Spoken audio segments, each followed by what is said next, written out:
to deal with.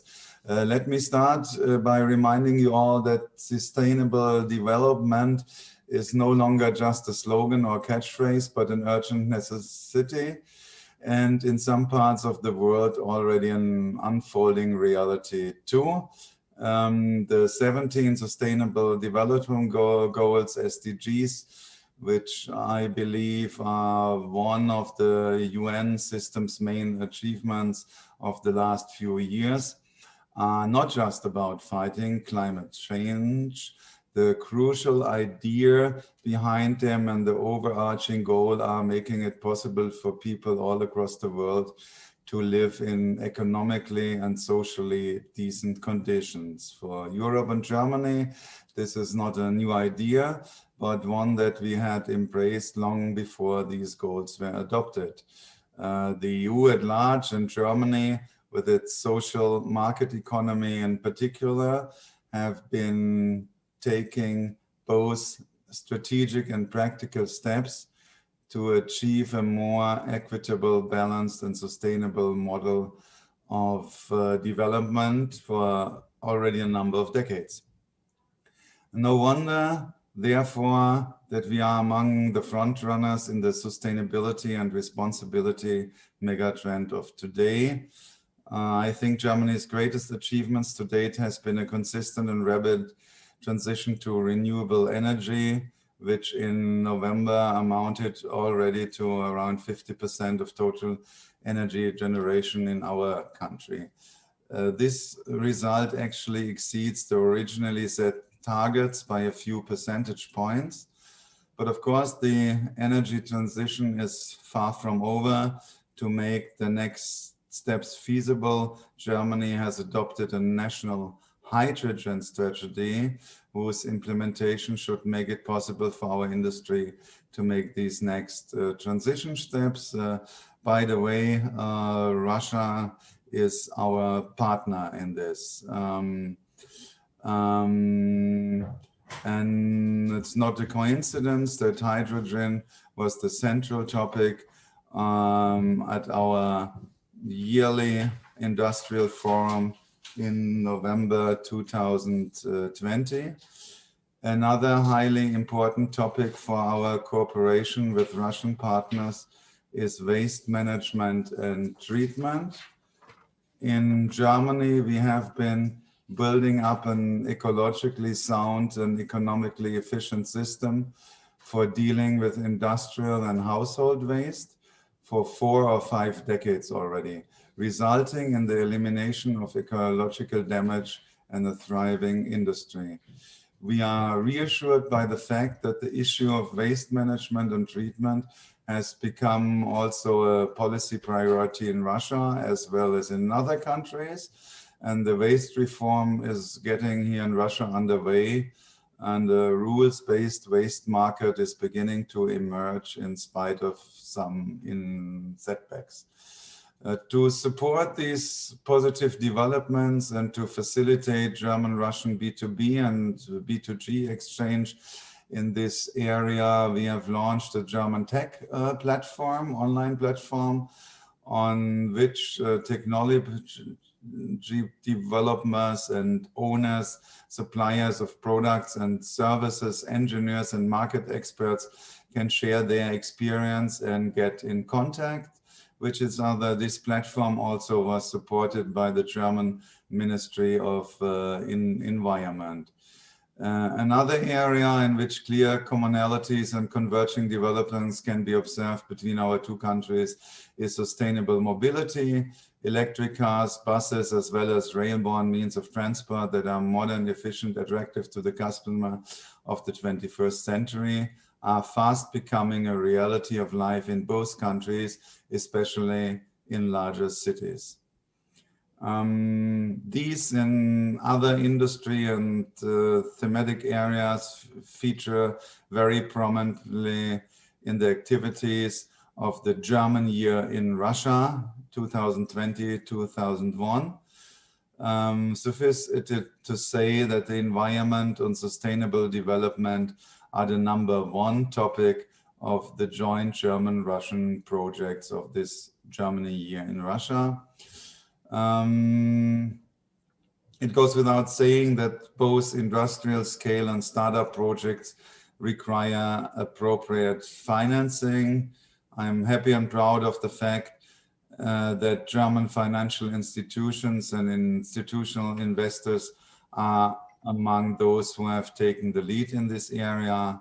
It's commendable that new dedicated tools have emerged for the financing of sustainable, responsible projects and initiatives, and that these are often more affordable for borrowers with such projects than traditional instruments. Among these, sustainability improvement loans and non-recourse green project and infrastructure bonds are bound to be particularly promising.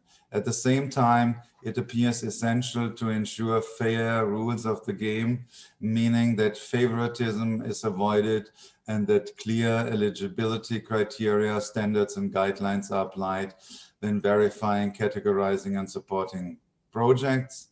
Let me conclude by saying that the AHK and as well as the representative office of the German economy here in Russia is fully committed to the sustainable development and finance agenda and is well positioned to provide GR, PR lobbying support both in Russia and Germany. And I wish today's conference very, very well and have to apologize that I will have to run in 5 minutes. Thank you very much for your speech, Matthias. I will switch to Russian to welcome our next speaker.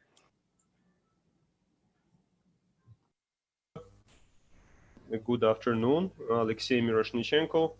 Alexey represents Web RF, and there will be quite a wide-ranging question that will be addressed to all other speakers.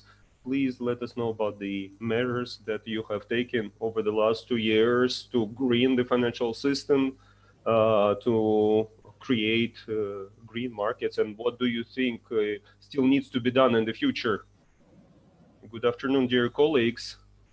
First of all, I would like to know that when we look at the Russian project financing market, we can see that there is a lot of focus on green projects, both on the government level, and we have the national project Ecologia, environment, and also it is evidenced by a large number of projects by specific investors, both private and public. It's in transportation, like electric transportation, or renewable energy, or waste management. But we also understand that the implementation of green projects, for example, to convert transportation to gas or electricity, or to build a house with the best use of recycled materials over the high degree of energy efficiency, we understand that these projects require more capital expenditure. And when we speak to investors, they say, we have made the calculations, we can make it green, we can make it usual, we can still meet the legal requirements, but not yet green. And unfortunately, it's more profitable to make it in the regular format. And in order to stimulate, to incentivize the investors to implement green projects, we are looking at the green finance mechanisms. When an investor issues a bond and they claim that this is for a green project and it meets the requirements for green financing, and the financial institutions that give priority to such projects are ready to finance such a project at a 10% smaller charge. So in dollar terms, it's 0.3, 0.4 percentage points. But in terms of debt service costs that a project bears, that means a 10% reduction in costs. And we can see that the Russian railways have issued its own green bonds on the Russian financial market, because the investment program of the Russian railways is largely about green projects. And also Russian railways can issue large volumes of bonds, and Russian railways has credit rating as much as a sovereign. Therefore, its bonds are popular on the international market, and so they can get a premium too. But when we talk about regional municipal projects that are needed for urban economy, like in waste management, they are on a smaller scale, and the issue is far less transparent to an international market. So for these projects, a Russian standard is needed, which would clearly describe what is green and what is not. And these projects should be able to be verified in the Russian language. And they should be done by a local second opinion provider at a smaller price, without attracting a European verifier. And then these projects also need to understand what kind of government support they can get. And in November, the Russian government issued a decision that identified how we are going to do it, together with the Ministry of Economic Development, with the Bank of Russia, with other ministries that are overseeing project financing. It goes for transportation, construction, natural resources. So in accordance with this decision, in January, there will be an interagency working group which will publish a Russian draft of standard for green financing. That will be a taxonomy in the Russian language, which will identify what is green and what is not. And the working group will review this draft, will give it some sort of a government format, government status, and after that, this interagency working group will work on how one will develop the support measures that can be granted to these projects from the government. And I would ask is that by the summer, these measures should be available so that the projects could be verified, and we should have a broad range of second opinion providers, so that we can have a lot of green bonds in Russia with relevant status. And the Russian railways pioneered green bonds in Russia.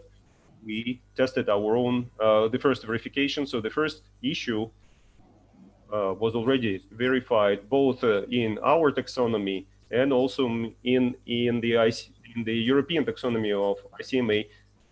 And it means that our taxonomy is pretty much in line with the European taxonomy. So this is the progress we've made so far. Thank you very much, Alexei. It's good that you mentioned verification, because our agency is also a verifier. We verified a number of issues on the Moscow Stock Exchange, and the pilot issue, including, I can talk about the prices, but I believe that we are somewhere between the Russian verifiers and foreign verifiers. But in Russia, we only have two verifiers, RAEX-Expert, and this is what we did with the Russian railways. And we hope that we will also bring our projects to you, and we will be on the list of verifiers. So unless there are questions to Alexei, then we move on to our next speaker, who will also talk about the Russian reality, and it'll be Victoria Stepanenko at the Bank of Russia. Victoria, the same question to you. What has been done? What can be done? How you see the situation at this moment? Good morning, dear colleagues. I believe it's very significant that in the first winter season we're talking about green things, but the Christmas tree is also green, so everything is aligned, and it's okay, it's not spring now. The issues of sustainable development are paid a lot of attention now, and finally we are talking about the UN Sustainable Development Goals and the Paris Agreements, and I believe these are the two documents that bring together all economic sectors, and we're talking not only about the real sector, but also the finance market that supports the industry, and more and more actively we dealing with these issues, paying more attention. And in my personal opinion, the start of 2020 and the end of 2020 rhetorics is so much different, because if early in the year we were moving like grasping something in the dark, trying to figure out what is where, and now we have clear understanding what we need to do and what efforts must be done to make our economy more compliant with the Sustainable Development Goals. The Bank of Russia lately has done a lot of work in this respect. Primarily, I would like to mention the changes to standards of the securities emission, including such green bonds, social bonds. And now the emitter or issuer has the right to mark the relevant program if the program is compliant with certain conditions, including use of such means. Also, we have adopted the regulation for disclosure of the information by the issuer, additional information related to green and social bonds, because in our opinion, the disclosure of information is one of the most important, and only with the full information support, the securities can be compliant with certain green requirements. Generally,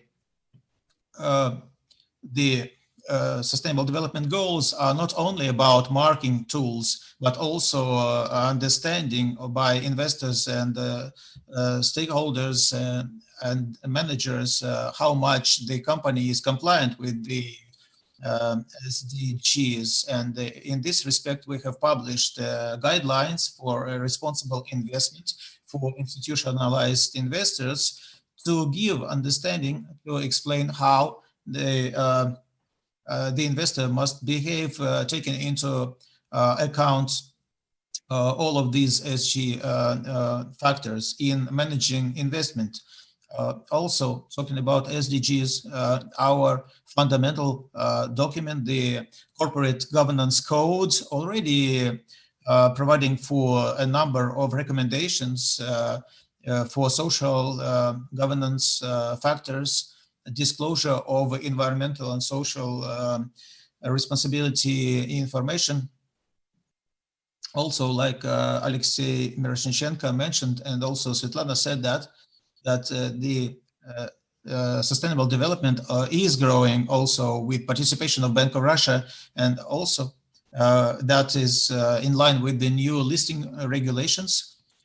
We see three segments: green bonds, social bonds, and national project segments. As of December 2020, the green bond segments, the sector of sustainable development, already includes 9 issues and 2 issues in the segment of social bonds.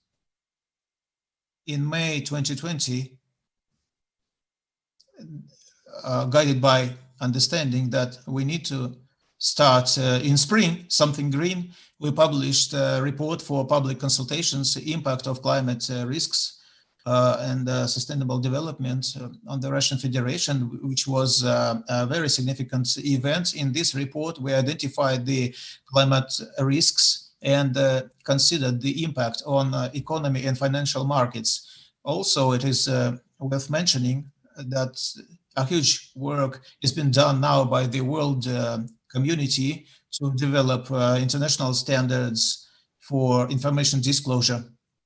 As we understand today, OSCA and the International Association of Accountants and ICMA, all of them are focused on that.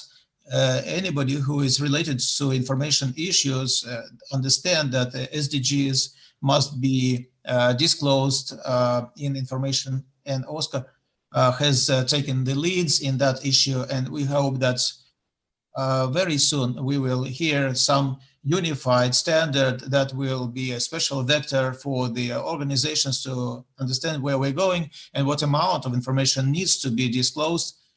The Bank of Russia also in 2019 joined the Central Bank Association, NGFS, that was established as international body to exchange the best practices. And this is the global standard setting organization in the sphere of green finance. We hope that participation in that organization will help us to establish better methodological and legal foundations. And coming back to the Russian dimension, a little bit above the Bank of Russia competence, Alexei was correct to say that the outcome of this year's efforts was the decree by the government that fixes the leading role of Finance Ministry and the EBRD in projects of sustainable development, understanding that verification taxonomy is done jointly with WEB. And we hope that soon our market will see this unified standardization. Also, Bank of Russia understands that being the regulator of the finance market, we are also the organization that needs to demonstrate the best practices and accounting in the SDG area. And in this respect, we are doing a lot of work internally to understand how we can identify ourselves as an organization, how we can take into account sustainable development goals in the policy of Bank of Russia. And we have a working group responsible for 6 sections internally of the Bank of Russia. And hopefully in the first half of next year, we can be talking about some outcomes. And another important issue, which is not finalized yet, but it's some work that is ongoing. These are recommendations for public societies, information disclosure.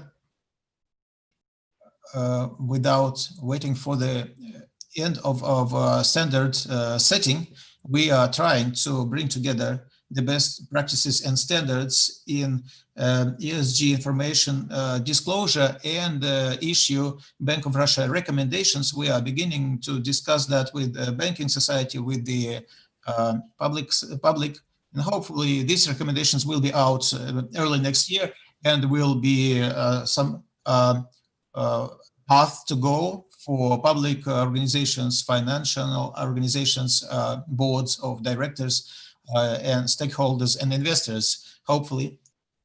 This is about all to say now, but a lot of work is ahead. We are very interested, and we hope that the conference that we are taking part in today is very relevant, very timely, and a hot topic for today.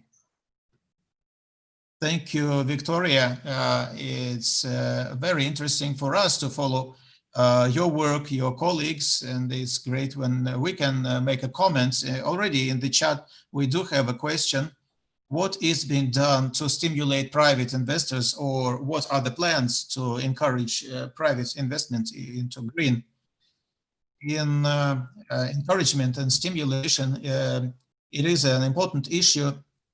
We believe that until we understand what risks are involved in the green finance, we can hardly talk about some stimulation. We have paid attention what is being done in respect of green finance encouragement in the European Union and United States and some other countries. And we understand that today many are just observing, trying to assess the risk and understand what information is meant. So one of the branches of our activity for the nearest half year is assessment of risks of green projects, so that we understand what discounts or what stimulation we can launch or lobby more actively by the Bank of Russia as the regulator of the finance market. So far, we are assessing and observing. Thank you. That's a very interesting position. Look at the additional risks in green projects. We hope that green projects will not be more risky than just traditional ones. And Victoria and Alexei mentioned a lot the European experience, and we are passing over to Europe and listening to what is done, what is being done. Now I will use the English language for our next speaker. Good morning, Karina Ritsev. Karina is representing BaFin. Karina, the same question would be addressed to you. What are the main developments in European regulation and initiatives in the past 2 years? What are the plans? Karina, can you hear me? Yes, I can hear you. I'm just trying to share my screen with you because I've prepared some slides. So can you see the slides right now? Is there any problem? Not at the moment, no. Oh, that's a pity. If you will not be able to do the share screen, I think we have a copy of your slides, so Denise can start sharing. So I've shared like we tested yesterday, but well, apparently it does not work.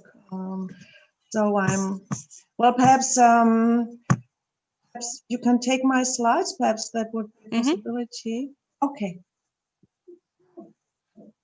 Thank you. Fine. So you will just let Denise know when he should go to the next slide. Yes. Okay. Well, I'm very happy to speak to you today. Well, it's the first time for me also to have a contact to Russian colleagues, because normally I'm only speaking to people of EU 27, and therefore I'm going to give you an overview of the rules we've got in the EU 27. Because all the rules we have in the topic of sustainable finance emanate broadly from the EU. That's a topic which is currently on everyone's lips, and what I want to do is to present you what we already have in the field of sustainable finance and what is going to come. So please switch to the next slide.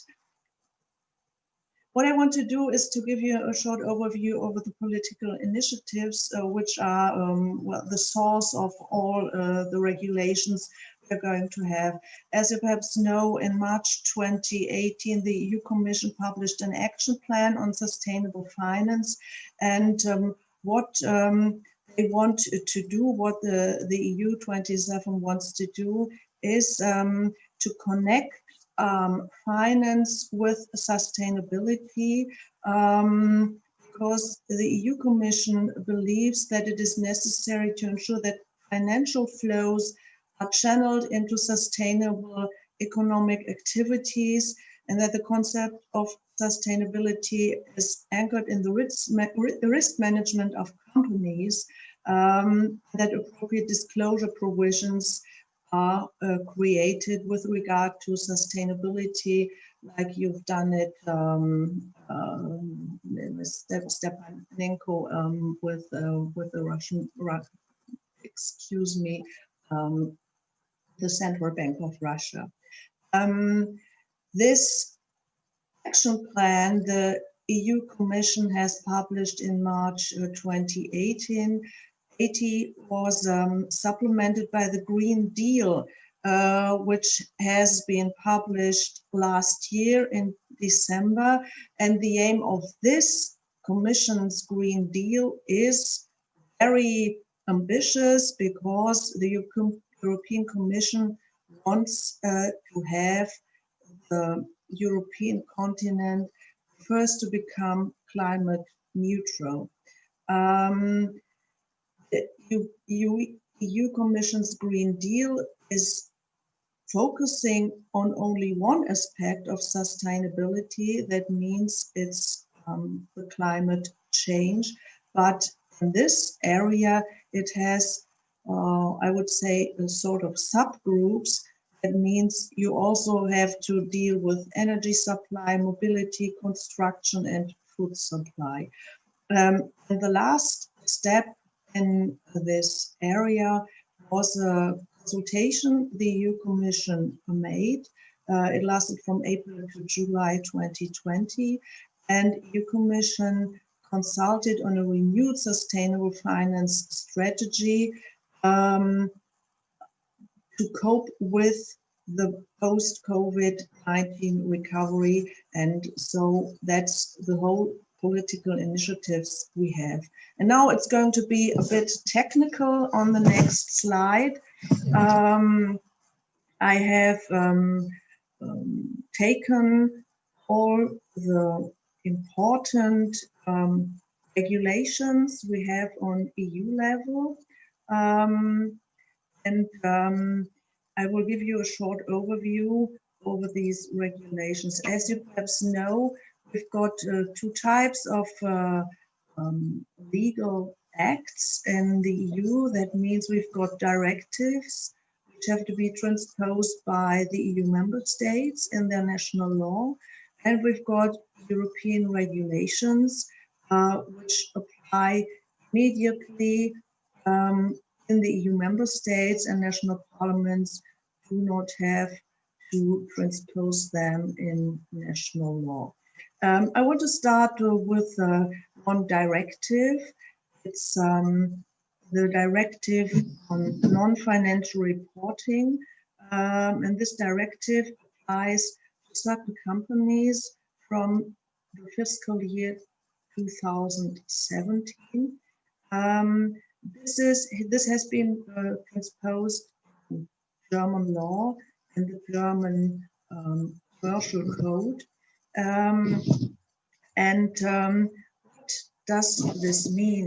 It means that certain companies, that means certain important companies which have at least 500 employees, and such companies which are traded in the EU on a so-called regulated market, have to disclose certain non-financial information. That means they have to disclose every year as part of their reporting a description of their business model. Could you please update on incentives to investors? I see there's a question in the chat. Oh, it was too quick. Could you just show it well?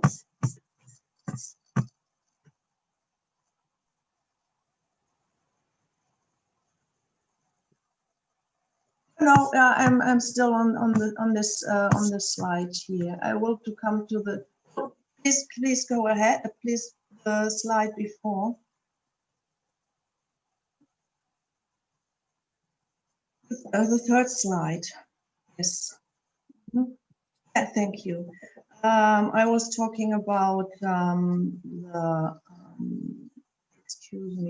the non-financial disclosure regulation directive, which has been proposed in Germany, which obliges companies to disclose about their business model and to make a description of environmental, employee and social issues with respect to human rights and the fight against corruption. It is important to know that in these cases, if companies do not have any measures in place, that they have to proceed according to the comply or explain rules. So if they don't have anything in this area, they have to explain why. The problem is that the EU Commission wanted or said that the non-financial reporting is not satisfactory because it had been inconsistent, even if you take into consideration that the Commission already published guidelines for these companies in 2017 and in 2019, and therefore the Commission is planning to update this non-financial reporting directive. And what they just made is a consultation. They want to publish proposals in the first quarter of 2021. I'm going to tell you something about the sustainability financial disclosure regulation. That is a regulation which applies directly in the EU member states, and it applies to companies not to all sectors, but it only contains regulations that apply to companies in the financial sector. And what they are obliged to do is that they have to inform their customers on their website whether they take sustainability criteria into account in their business activities. And if they don't, they have to explain why. And they also have to hand out to their customers information in the pre-contract information documents, the KYC documents. They have to hand out to customers when they want to sell them financial products. They have to tell them what is sustainable and what is not sustainable. The SFDR is to be applied from March of next year. There was a bit of a turmoil in the EU because the corresponding level 2 regulations are not yet published, and many people said they were not able to comply with these rules without these level 2 regulation, which gives more details. But the EU Commission has said that I think that the rules of the level 1 regulation are they are sufficient. People know how to comply with them. What we have also in the field of regulations is the EU benchmark regulation, which refers to benchmarks, to indices. And we've got amendments to this benchmark regulation, which has been applied since the beginning of 2018. And they create 2 new types of benchmarks. They can be launched till 2019, last December. And what has been published. Apologies, yes. Karina. We are a little bit tight on time, so if you could wrap up shortly, would be yes. Good. Thanks. We've got the implementing regulations in December this year. And what we have also in the EU is the taxonomy regulation, which tries to create a unified classification system of what can be considered an environmentally sustainable economic activity. And that is really the basis for everything. Let's switch to the next slide. I just took the regulators' work. What I wanted to draw your attention to is that BaFin issued a guidance note which addresses to the companies supervised by BaFin how they have to deal with sustainability risks, and the ECB did it as well. But these 2 regulators refer only to credit institutions. I've got the links if you want to look up there. You've got everything. And what we have right now is a joint consultation on ESG disclosures from the 2 European supervisory authorities. So if you have any questions left, please ask me. Thank you. Thank you very much, Karina. This is a very nice structured summary of main EU developments. Very, very quick question, like intuitively. Victoria in her speech was very concerned about additional risks of green finance. So what is your general overview? What could be the main additional risks of green finance compared to the classic traditional one? Well, I think we've got a bit of another approach in the EU. What we think, or what the EU Commission thinks, is the other way around. They don't deal with risks that are connected with green financing, but they think that not taking into consideration climate change or other factors of environmental goals can create risks for companies. That's the other way around. Mm-hmm. Thank you very much. This is a good reply.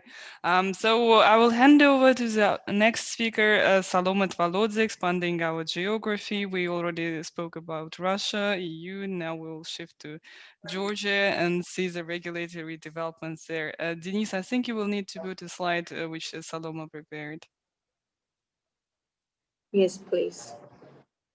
Yeah, sure. Great, thank you.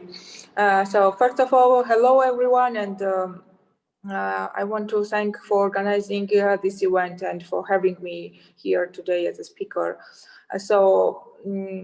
Our journey and National Bank of Georgia's journey towards sustainable finance development started around 3 years ago when we joined the Sustainable Banking Network in 2017. And by joining the SBN, we expressed our willingness and commitment to support sustainable finance development in Georgia. Since then, the MBG has been working in close cooperation with IFC, SBN, and other international organizations, and this cooperation has been very productive, and we have made significant progress towards sustainable finance development in the country. The key milestone during this process was the launch of the roadmap for sustainable finance in Georgia in spring 2019. The roadmap summarizes all the possible actions that the MBG intends to implement in the near future with a corresponding time frame. The ultimate goal of this roadmap is to provide a credible, predictable, and stable regulatory framework and to prepare the market for transitioning to sustainable finance. As you can also see from the slides, the actions listed in the roadmap are grouped under 4 main pillars, each of them serving different goals set out in the action plan. So first one concentrates on increasing awareness, providing guidance, and building the capacity of the market on sustainable finance. The second one is about driving more capital flows to sustainable sectors and investments to achieve a green and inclusive economy. Embedding social ESG management into risk assessment frameworks and decision-making process of the financial institutions and corporations is a subject of the third pillar. As for the last one, ensuring great transparency and market discipline through minimum ESG requirements, disclosure requirements for financial institutions and corporations are the subject of the fourth one.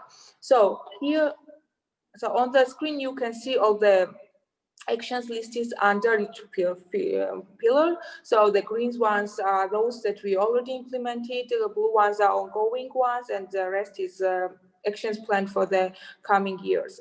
So let me make here a few comments. So some of the actions like capacity building and increasing awareness is a continuous process, so they will be remain blue during the whole process. As for the already implemented actions, let me highlight a few of them. So one of the first things we have implemented during this process was integration of ESG considerations into corporate governance code for commercial banks. That includes ESG risk management and ESG disclosure requirements.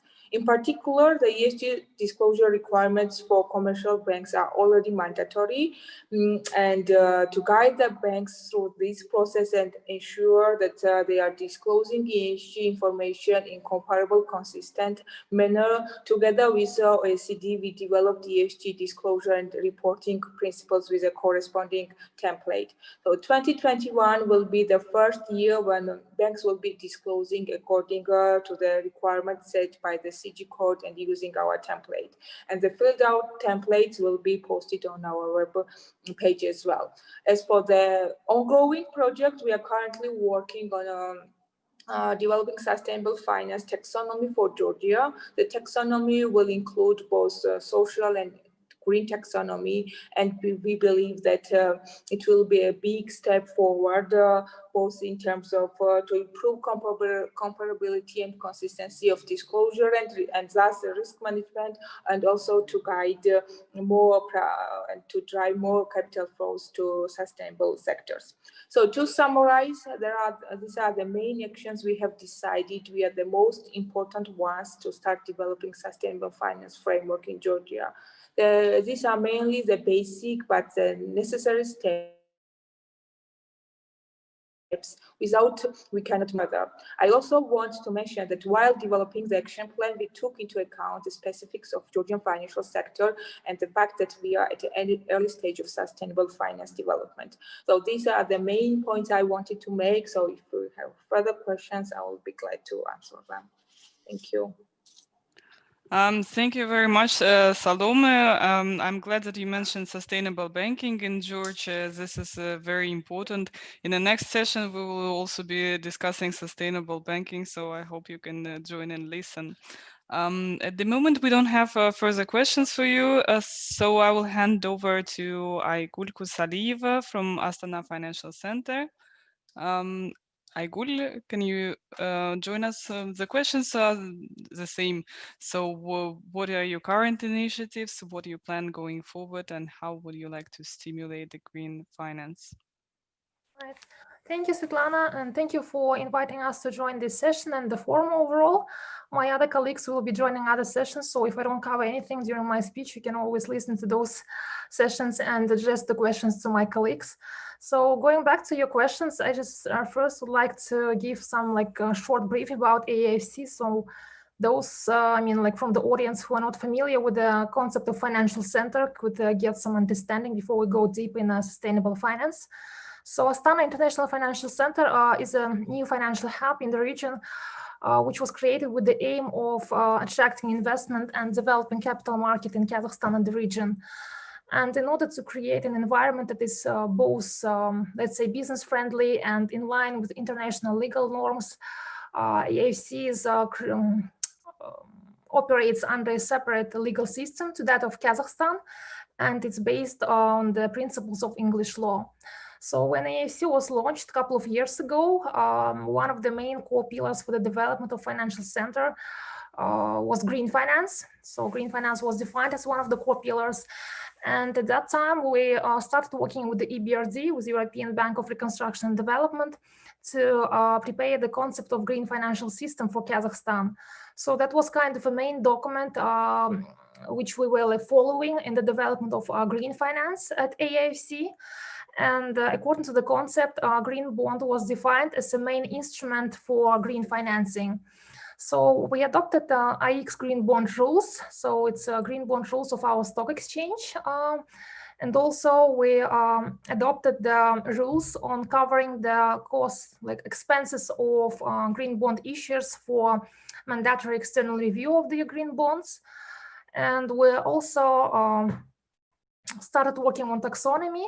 So within past 2 years, we did substantial amount of work, and I'm just happy to share that we had this successful first issuance of green bond in August this year. So it was kind of result of all that, of all that work, and the issuer was government-owned entrepreneurship fund for development of entrepreneurship in Kazakhstan, and the proceeds from this issuance will be placed with second-tier banks for financing small-scale renewable projects. So going forward, I just would like to mention that we started working on the taxonomy last year, late 2019, and so far we had a number of, let's say video calls because of the pandemic, right? And all these calls with the industry professionals to discuss the type of project which will be included in the taxonomy, the thresholds, etc. And we have more or less finalized draft of the taxonomy, and we expect it to be adopted by the end of this year as part of environmental code. So answering to your first question about past 2 years, I think we did substantial amount of work, and indeed we have this first issuance and we see it as a really good result. But going forward, we see that we need to put a kind of set of clear rules which will make it more sufficient for issuers and market participants to understand what is green and what is not. It was already mentioned also by other speakers during their speeches. So we're working on the taxonomy. But at the same time, I just want to mention also the environmental code, because I think you mentioned the environment, economic incentives for issuers of green bonds and for market participants as well. And we, AIFC proposed actually to include taxonomy to the environmental code, and we also proposed including special incentives for developers of green projects. So there is a government program called Roadmap of Business 2025, and the main feature of this program is to provide the subsidies to credits and to the bonds issued by small and medium enterprises in a certain important sectors for the development of Kazakhstan. So the main proposal of AIFC was to include the green projects as one of like the main parts of this program. So those projects which will be in line with the green taxonomy will be able to get the subsidy to cover the interest rate of their credits, and they can also get the coverage for their part of their coupon payment. So we expect that those amounts will be in an amount of like 50% from the interest rate of the credit and 50% from the coupon payment. So that was our proposal, and I'm happy to share that the proposals were passed by the parliament just recently, and we expect that will be signed by the president December, just like, you know, hopefully by the end of this year. And we expect the environmental code and other second-tier regulations to be operational starting July next year. So, and our like main idea is to have you know, amount how is like, you know, there's like portfolio of projects of this DAMU fund, which is operating within this program, and we expect that its portfolio will go like from 5% to 7%. I mean, the share of green projects in the portfolio of this fund. So that's the like main goal for now. And also, I just want to mention here that we need sort of tracking system, you know, to see how much of green finance. Like amount of green financing, you know, within financial system. And for that reason, we also want to include the attribute of green loans in the reporting system of second-tier banks. And we're in the process of working out this with our main regulator in Kazakhstan, with the central bank. So that's like the developments we're having here in Kazakhstan now. And I just hope that coming year it will be like even more success, and we'll be happy to share the results of this work. So I think I'll stop here in the interest of time, but if you have any questions, I'll be happy to address them. But also, as I mentioned, my colleagues will be joining other sessions, and I'm sure they can answer to them too. Thank you. Thank you, Aygul. We have some questions to you and to Salome. So I think the most interesting one, what are your expectations about the issuance of green bond in next year, local green bonds? So, yeah, I can start maybe. So for the bonds, in the project pipeline, mostly we have projects within renewables, in the renewables sector, but we also would be happy, you know, to have projects from other sectors as well, like let's say like waste management or like municipal green bonds. And in fact, there is a, I didn't mention it because of the time, but there is a work being undertaken by our team as well to help the municipalities actually to issue the green bonds. And there are certain constraints within the you know, local laws that the municipalities cannot issue green bonds right now. They have certain type of projects for which they can actually issue the bonds overall. So we're trying to help to overcome this. So once we have these amendments to the laws, we expect that municipalities of large cities like Astana or Almaty, for instance, and then other cities will be able to issue municipal green bonds as well. So it will help, like, you know, to build the market actually. Yeah, this is very important. In Russia, it is also restricted issuance of green bonds by municipalities, and as far as we know, there are thoughts to change this. From global experience, issuances by municipalities are quite popular, and this is a very good instrument. And also, what you mentioned on covering the verification costs, as we've heard in the speech from Alexei Miroshnichenko, cost of verification is a very important issue for potential issuers and could be stopping new issues. So it is a good initiative from your side. Salome, the same question to you. What are your expectations for the next year? Yes, so first of all, I want to mention that commercial banks is the main part of the financial sector in Georgia, and our regulations are mainly designed for commercial banks. However, MBG is continuously working on supporting the development of capital market, and even though the significant progress has been made, the capital market in Georgia still remains quite small and underdeveloped. So we don't have any specific expectations regarding green issuance of green bond for the next year. However, we hope that as capital market develop and we move further in terms of sustainable finance development, we will see the issuance of green bonds in local market. So we don't have any specific expectations for the next year. Thank you very much. So for the next year, we all hope for good and for further development of green markets. We have to wrap up this very interesting discussion as we have time limits. Maybe somebody else would like to mention something, if there are last minute comments. If no, then I would like to thank all the listeners, speakers, and participators of this session. It is a very new format for us as well, that we cannot see the actual amount of listeners, but it is very big. We had more than 300 people registered for this conference, and also their colleagues will be able to watch later the recordings on YouTube.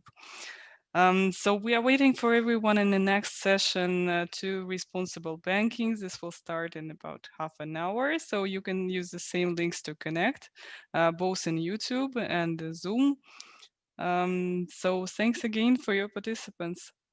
I will also switch to Russian. Thanks very much to all Russian speakers. We will be happy to see you in the coming sessions.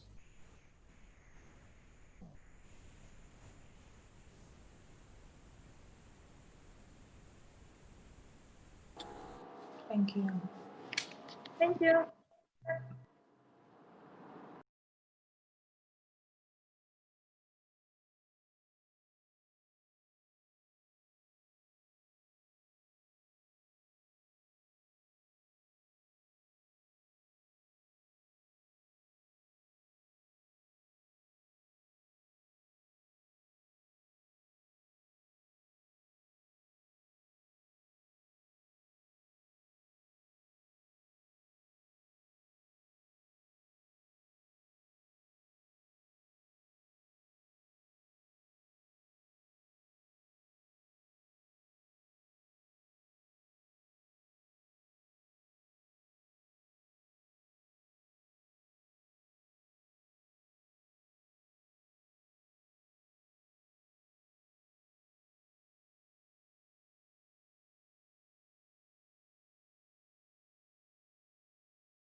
As I understand, we are online.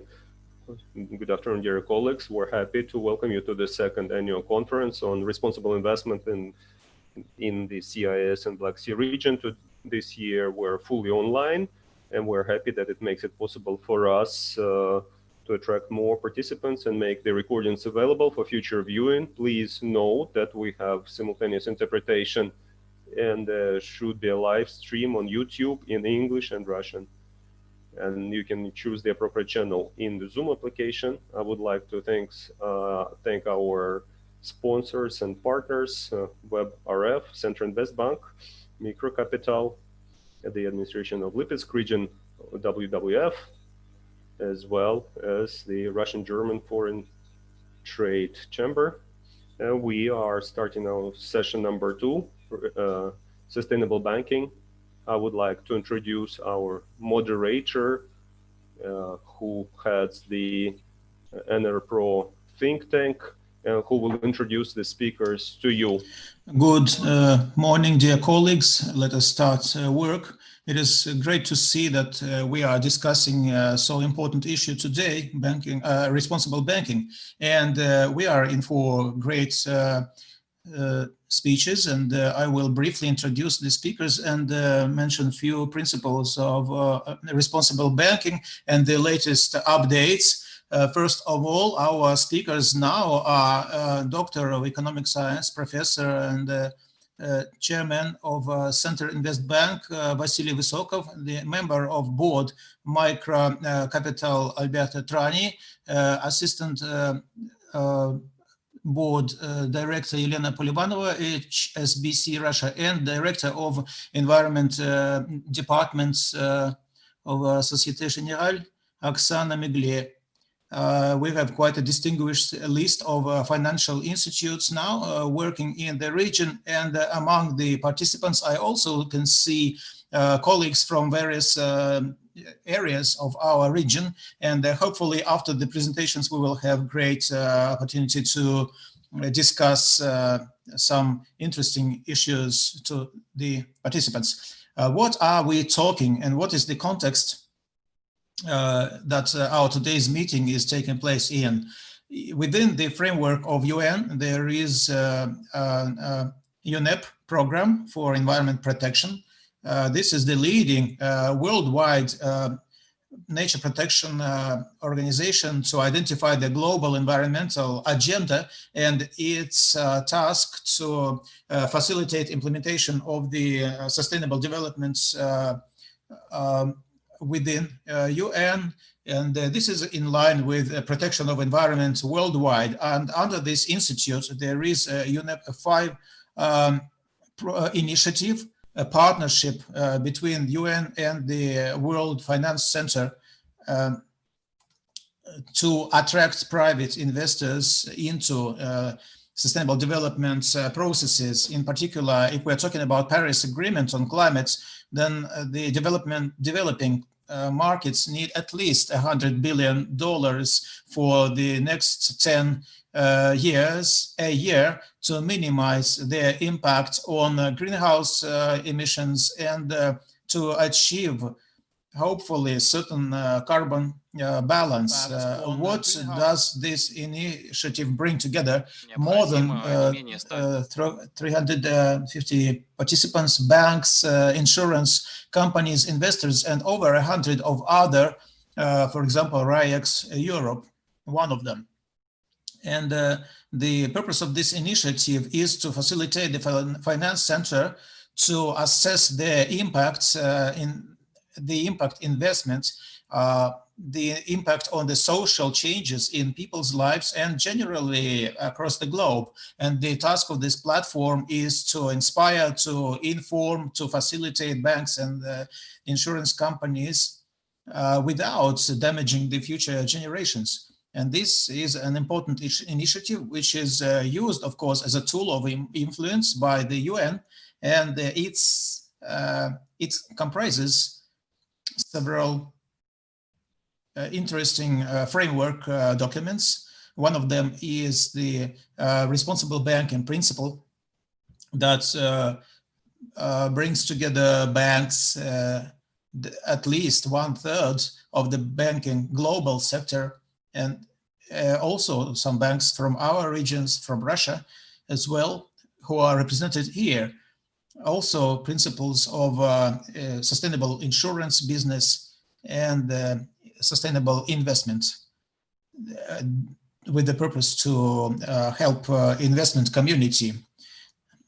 This is the framework that identifies the ESG social, environmental governance initiatives for international and Russian banks and finance institutes coming to Russia somewhere in the mid-2000s. And this is a very slow development. I have been watching it practically from the beginning. And in the recent years, I think it's a boom in the responsible investment. For example, the Central Bank of Russia is issuing certain recommendations in this respect. And all of this started before the serious talk about climate change, but now that the climate risks and opportunities are understood, now additionally there are regulations recommended, such as TCFD, a recommendation for disclosure of finance information in relation to climate change. This is our guidelines with the European University logo. This is a general overview of these recommendations at request of the G20, and Michael Bloomberg and Mark Carney, the former chairman of Bank of England.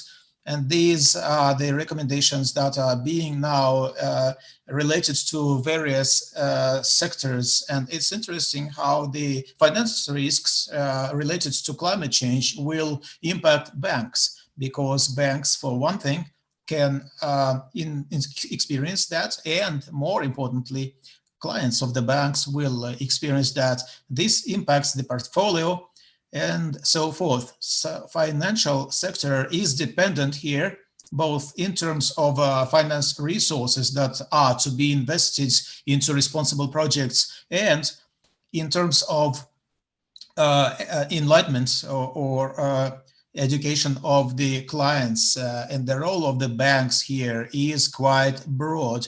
By that, I would like to wrap up my introductory remarks. We are in for very interesting presentations, and the first speaker today is Vasily Vysokov, professor, doctor of economy, the chairman of the board of Center Invest Bank, which is a recognized pioneer in ESG banking in Russia, implements responsible lending programs. It is the first issuer of green bonds in Russia. Vasily Vysokov, please tell us about your practices of responsible banking and how the bank encourages the rest in that respect. Thank you.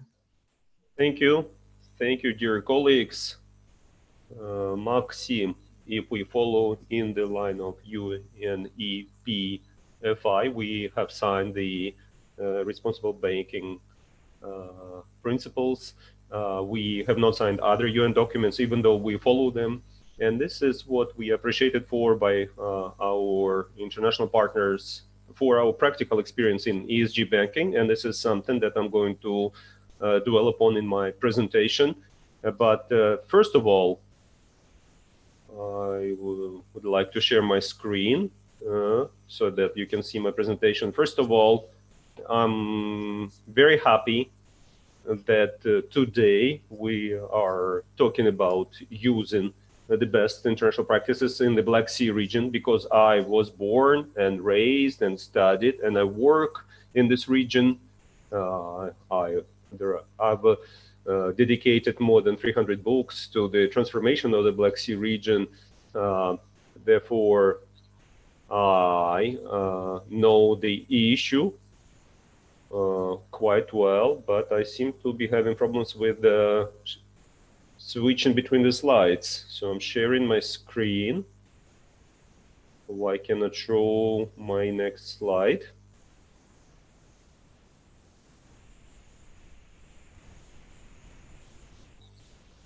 Okay, now I found the button. Okay. I will not talk about all the advantages of the Black Sea region because it's a unique diversity in terms of climate, business, entrepreneurial spirit, ethnicities, languages, all transport routes from the Great Silk Road and from the Varangians to the Greeks. What I want to emphasize is this.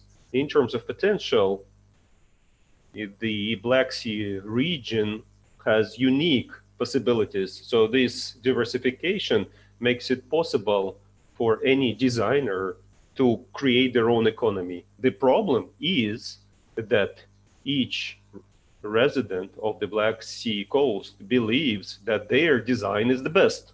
There is an organization called Black Sea Economic Cooperation. There are 12 states around the Black Sea coast. But these states have the problem of these states is that each member state has its own conflicts with other states. And it's an example of when the multitude of opportunities also creates a multitude of risks. The most important thing that all our international partners that come to Russia, who will eventually visit the Russian South, they always say, yes, Moscow is the center, but the pearl is the Black Sea coast.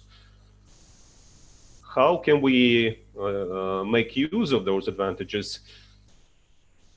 So in order to use the potential of the region, we need to learn to address common challenges, environmental challenges, social challenges, governance challenges. And in many senses, they're similar to all countries and all companies. The only problem is that finding a solution to these issues is not easy. And the largest stereotype that all environmental, social, and corporate governance problems are always cost intensive. But if we look at the cost today and if we look at the long-term benefits rather than short-term benefits, ESG is becoming today operationally profitable, and our bank in its reporting demonstrates that this strategy, that this business model is currently both successful and effective and moral and socially popular. Talking about the implementation of ESG in the Black Sea region, there are no initial costs because all discussions that dwell upon the taxonomies, they begin to transform into specific regulations, and that makes it possible to accelerate the implementation of ESG in our region. It makes it possible for us to identify the risks, because the risks are not going anywhere, but identifying these risks makes it possible to be better guided in the transformation economy and look at a larger range of alternatives and react faster to crisis, quickly adapt through transformation. And most importantly, what ESG banking offers, from the experience of my bank, I can say that the most important thing in the ESG banking is creative solutions. We'll skip the theoretical part. We'll give you specific examples. Agribusiness is considered to be a risky segment for all financial institutions. And really, if you give money to agribusiness for 3 years, then 2 years around the Black Sea region will have poor harvest. But if you give them money for 5 years, but then 2 good harvest years will make it possible to repay that money on time. There is also a topic of energy efficiency. We've been working with international financial institutions on this subject. And if you look at the energy efficiency as only saving energy resources, we're not getting much effect due to tariff regulation, because it doesn't make it possible to there is no incentive to save energy resources.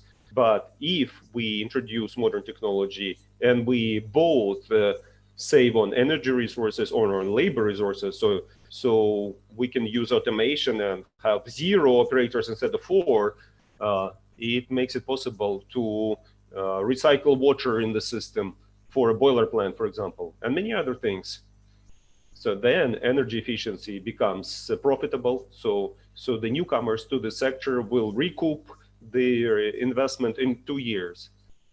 Small business is considered everywhere a very risky sector.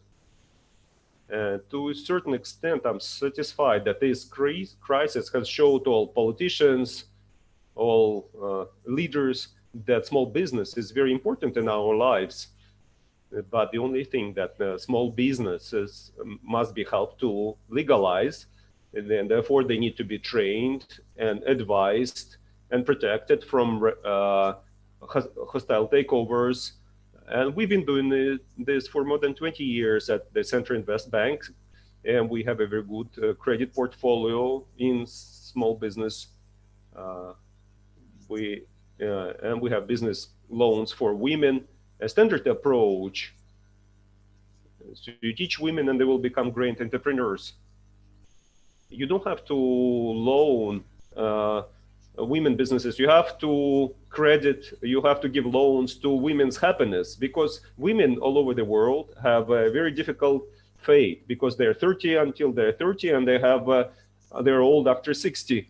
And in the meantime, they have to build their family. They have to prevent their husband from becoming an alcoholic or having a heart attack, and give education to their children. So the only thing we can do with women is give them advice.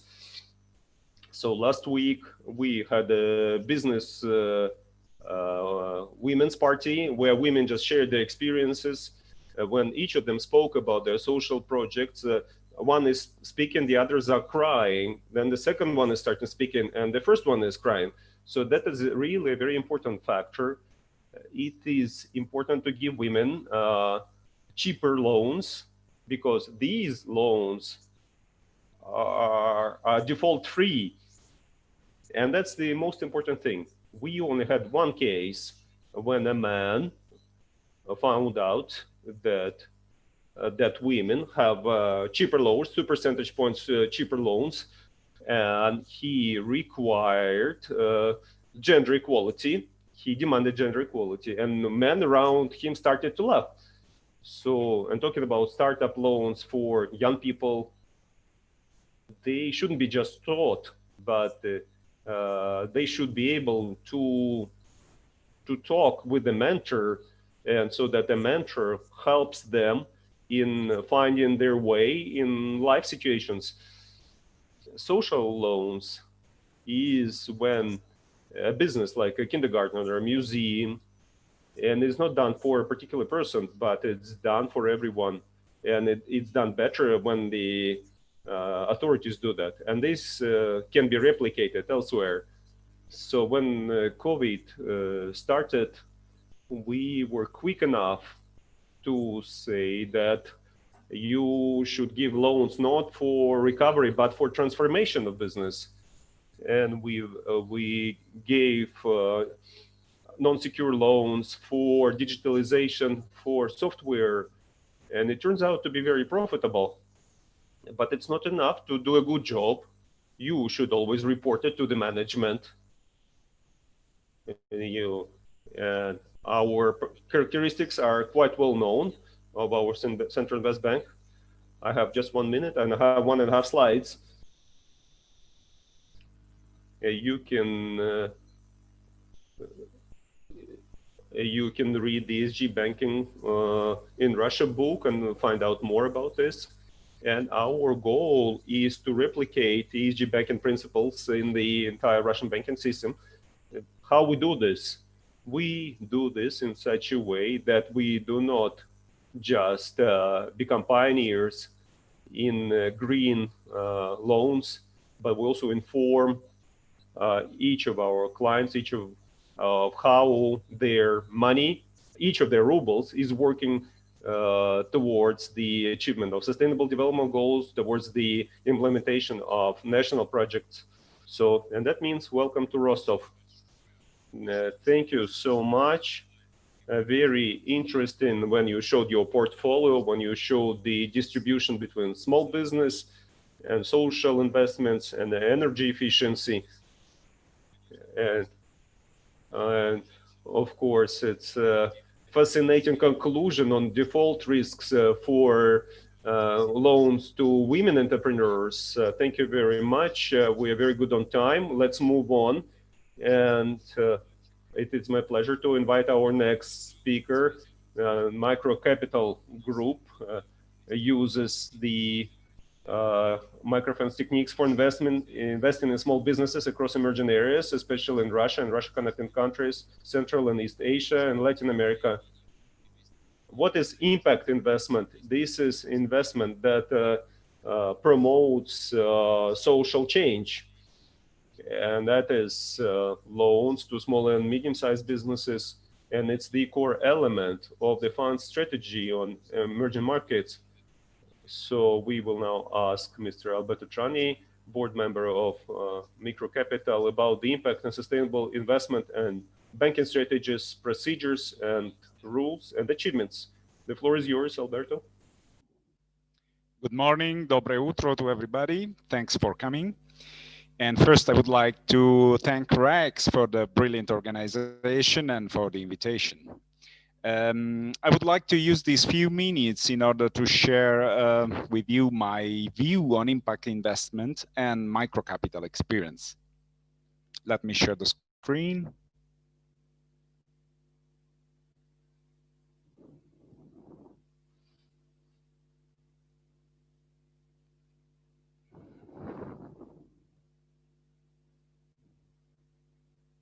Okay. During recent years, words like social responsible investing, ESG, green economy, and the likes have literally flooded our media, and this trend seems to be only picking up pace. The world I was born in, it was back in 1970, was totally different world. It was fundamentally divided by precise ideological and geographical boundaries. In the Western economies, the word profit was the main mantra, and no one better than Milton Friedman could be called to synthetically explain it with one single sentence. He used to say, the only social responsibility of business is to increase its profits. Only people can have responsibilities. Already 15 or maybe 20 years later, the new wave of ethical finance pioneered by personalities like Muhammad Yunus was pointing towards a totally different approach and was underlining the need of financial inclusion in a new, I would say, human-centered rather than profit-centered world. He used to say human beings are much bigger than making money.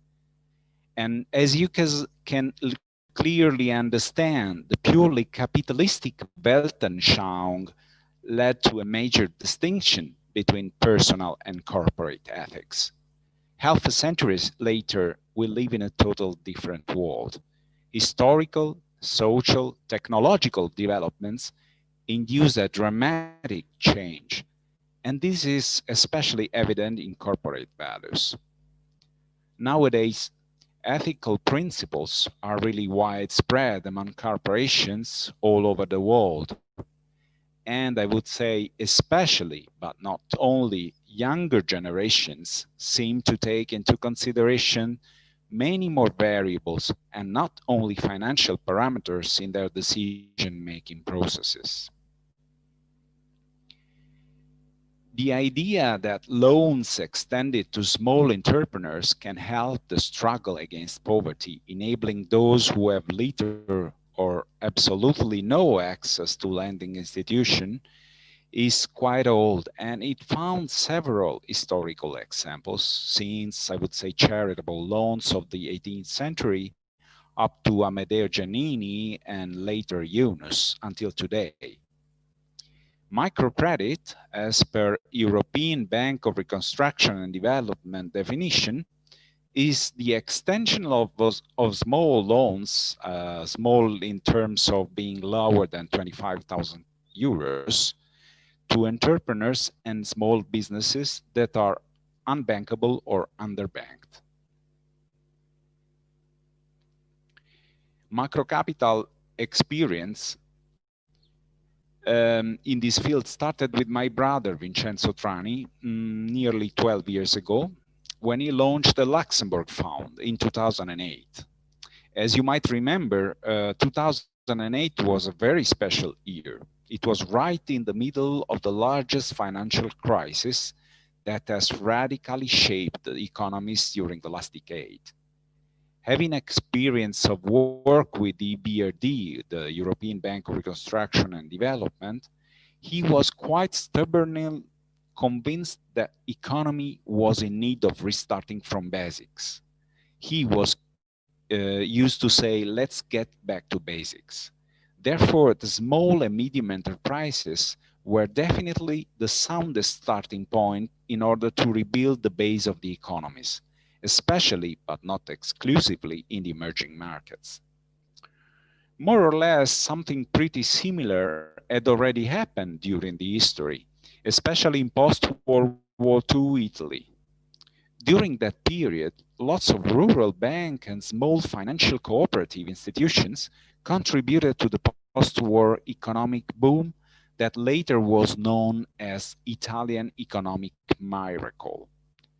The role of those institutions, very interestingly, was so connected to the territory and so focused and centered on the small entrepreneur that he wasn't only provided with loans, but the local financial institutions were also giving him de facto a tutoring and mentoring support, especially in non-urban areas where financial illiteracy was quite widespread among local population.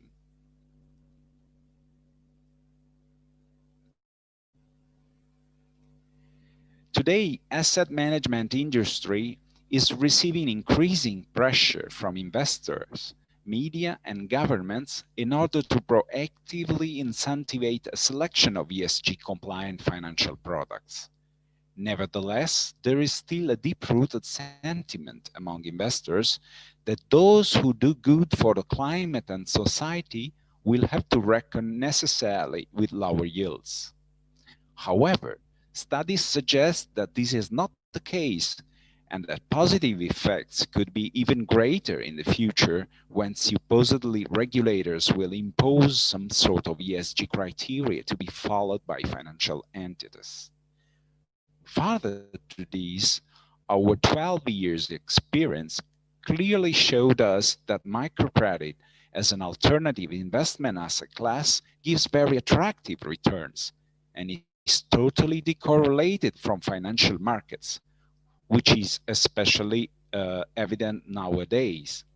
Even in difficult conditions like those we recently witnessed with global pandemia, the small businesses are certainly more quick to adapt to new market conditions.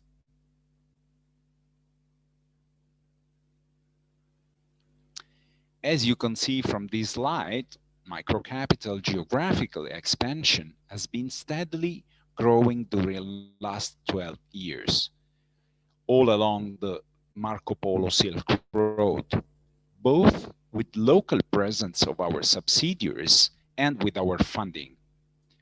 I would say our globally local presence is articulated in 122 offices in 13 different countries. Nowadays, we are proud to give occupation to 1,700 employees from more than 35 different nationalities, among which 67% are women. Let me just share with you the main differences between microcapital, and the typical investment fund. The typical investment fund investing in microfinance as a business model substantially different from microcapital. Mostly, they buy loans portfolios from MFIs, they repackage all collected portfolios into a financial product, and this financial product is then sold on the market. Our approach is radically different because microcapital is operating to its own network of MFIs, each of them regulated by local central banks. This gives to the investors two main advantages: higher yield and a deeper visibility and control on the end borrowers. It means that microcapital has cut the middleman.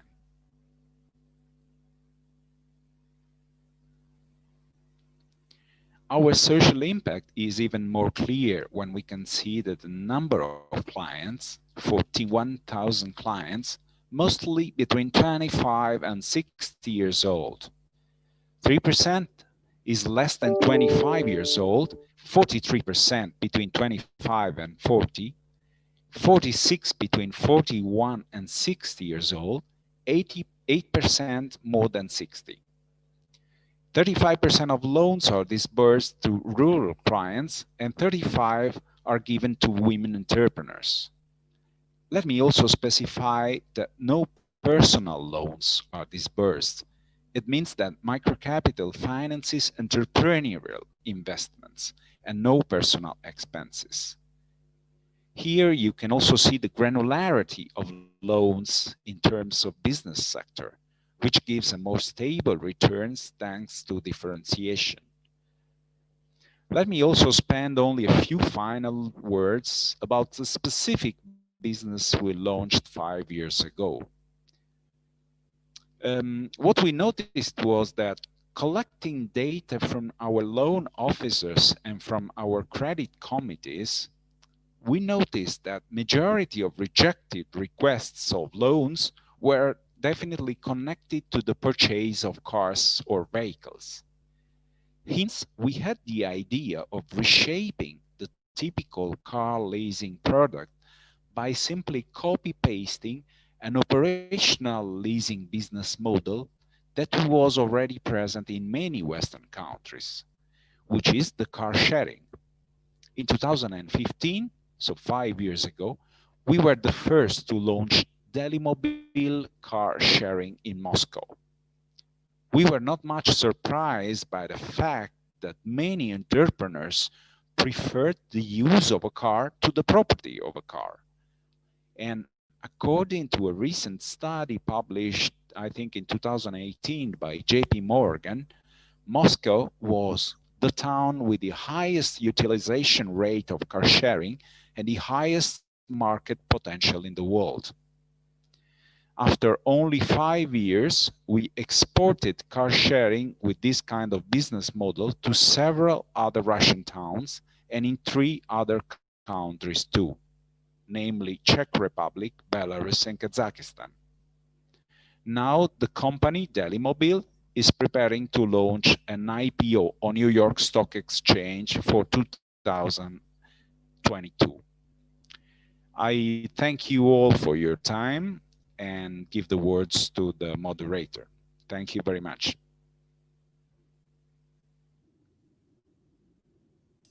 Yes, thanks a lot, Alberto. That's a very important issue, that ESG indeed shows a positive effect on long-term planning, long-term prospect when the company has long-term investment programs and plans for business. Definitely, this is very important to realize that this is an important component, and also it is the funding of micro enterprises rather than personal expenses. And of course, we all are watching this boom of car sharing, and looks like the young people are very quick to transfer from ownership to the concept of shared use. Whether it is transportation, automobiles, scooters, co-leading is now another trendy word. When people share some residence premises, and working in developing markets is related to a lot of risks. One of the risks is the fluctuation of the currency. How is microcapital dealing with this problem? Yes, thanks for this question, because it enlightens a very important issue. Of course, during these 12 years, we have seen so many wild fluctuations of the emerging market currencies, and the traditional approach of hedging is towards swaps. So the microfinancial institutions or the funds, they tend to hedge through the use of swaps. What we have been doing recently is instead of using swaps, we have been hiring somebody which is quite familiar with the hedging style in a dynamic way through the use of options. So the options in this way, in this regard, they can hedge the exposure to emerging markets currencies in a much more flexible way, I would say, compared to the traditional use of swaps. Thank you. Thank you very much for your reply. Dear colleagues, we are moving on the agenda, and our next speaker is HSBC Bank, one of the largest banking groups in the world, and a unique opportunity to share the practices of sustainable and efficient banking in many countries. And now we are inviting Elena Polivanova, the Deputy Chair, the Head of Risk Management Department, HSBC Russia. Elena, please tell us about the responsible banking in HSBC, how it is implemented in the market of our countries, in particular in Russia. Thank you. Hello, dear participants. Yes, indeed. Well, actually, our practices and policies generally do not differentiate and are equally applied both in developed and emerging markets. HSBC wants to be the leading bank supporting the global economy in transition to net zero. And for this purpose, several years ago, we have developed a climate plan, which we are now following on a daily basis. So what are the elements of this climate plan? There are actually basically three elements. The first element is probably the most significant thing we can do in order to support our customers, and it's to provide financial support that helps heavy emitting companies to take action to become more environmentally sustainable over time and transition to lower carbon with the help of the financing provided, so-called transition financing. Here, our ambition is to provide up to 1 trillion in financing and investment over the next 10 years for the clients in all the sectors and geographies to support them to progressively decarbonize. Here we have a lot to do with setting up clear and transparent results achieved. Now, more and more investors demonstrate their interest in measuring portfolios' relative alignment to the objectives of the Paris Agreement. In practice, it means an assessment of the position of a company or portfolio on the transition path, assessment of their performance relative to a benchmark, and, for instance, a fraction of the carbon budget allocated to them. In cooperation with other financial institutions, we continue to develop methods for measuring such portfolio alignment and hope they could become standards for the whole industry. The second element in the climate plan was setting ourselves as a bank a target to make our own operations net zero by 2030 or sooner, and expanding this beyond the bounds of our own activities, while also working with suppliers to achieve the same goal in our supply chain. We've already made significant progress. Our annual carbon emissions per full-time employee fell 35% in the past 9 years. But definitely we have more to do, and we are continuing to reduce our wider environmental impact by using less energy, paper and water, and generating less waste. We've committed to buying 100% of our electricity from renewable sources by 2030 as part of the global RE100 initiative. As I have mentioned before, reporting standards are key to demonstrate progress achieved in this area. We are also committed at making regular, transparent TCFD disclosures to communicate progress and to encourage customers to do the same, which could be found in our annual ESG reporting packs. The third element of our program has become a response to the technological change we're observing in many sectors, and which are also believed to accelerate the global transition to a net zero. As a bank, we also want to unlock climate solutions such as clean tech innovations, sustainable infrastructure, and nature-based solutions. Radical ideas are needed to tackle climate change, but turning concepts into commercially viable solutions at a global scale requires investments and governance. And in order to support climate innovation, we have taken several steps as well.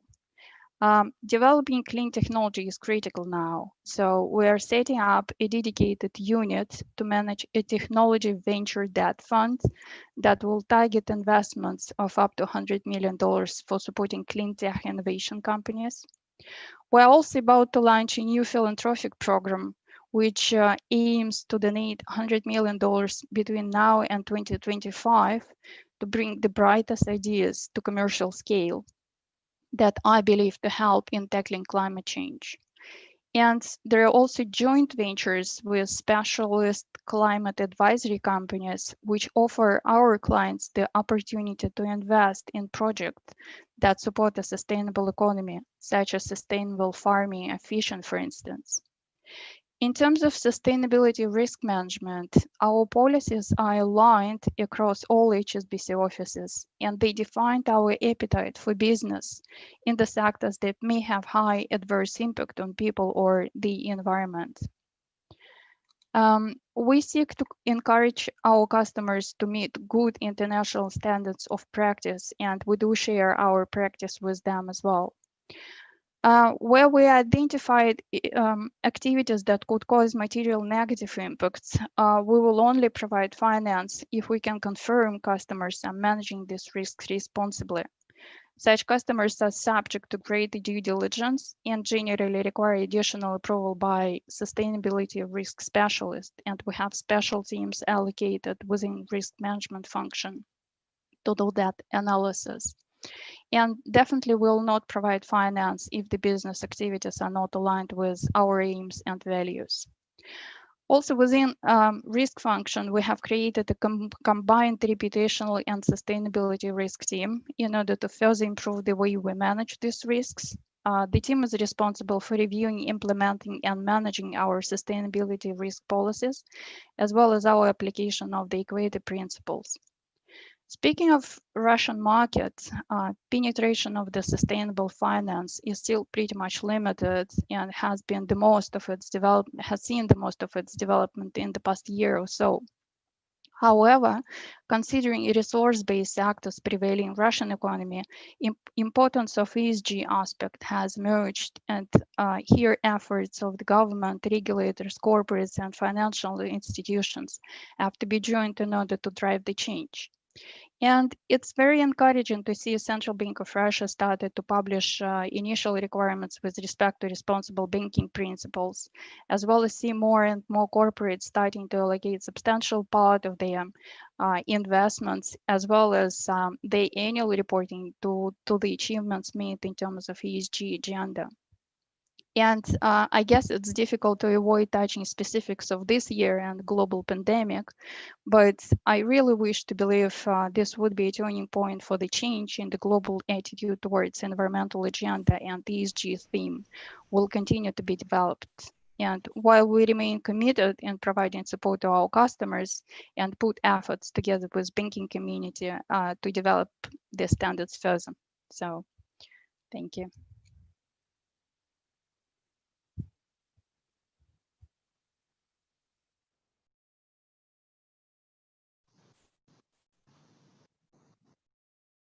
Thank you very much, Yelena. Of course, the banking groups have a huge experience, a huge influence. When you were giving examples in your presentations, you said that by 2030, the bank has set a goal of becoming 100% using renewable energy. It is a principle for doctor, heal yourself. So we become responsible ourselves first, and then in parallel, we help our clients to do the same. So this is a very good example, so of course. And in many areas, it can have a large impact on the society. And now we move on to our next speaker.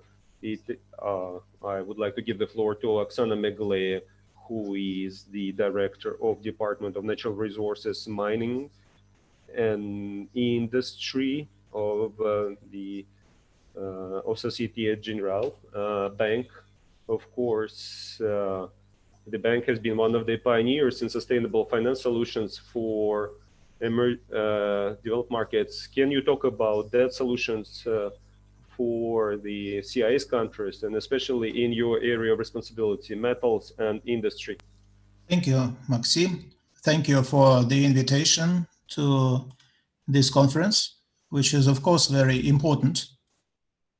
And our bank is one of the leading in funding of energy transition. We support companies and projects worldwide, and our bank is represented in Russia.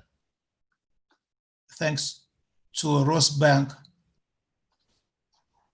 and Societe Generale funding, the bank has committed itself to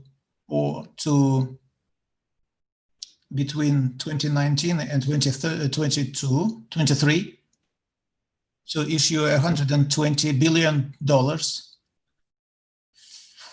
for sustainable development. This includes bonds, funding, comprehensive or consulting services. Also, we are the leading in funding of raw material sector, in particular metals. Why is this important to us? In 2017, the World Bank said that energy transition will not be possible without increase of demand for metals, because metals are integral parts of green technologies, such as solar panels or lithium batteries for electric cars. And such metals as copper, nickel, aluminum, lithium are an important part of all of these technologies. Also, importantly, in this energy transition is responsible production of metals and how manufacturers are making efforts to make this production more responsible in terms of environment and social issues. And in response to these requirements, we adjusted our product line, both in terms of the industries, in terms of our interest to the sectors such as funding of hydrogen use in manufacturing, or the whole chain in electric car production, but also active work with our clients in various solutions related to sustainable development and finance products that can support non-financial strategy of our clients, especially in terms of what they are doing of non-financial development. Our bank has a team that for many years have helped us to structure such products. This team, we have a team to do deep analysis of environmental and social risks by clients or specific projects. And thanks to that, we have expertise in various sectors of economy. The presence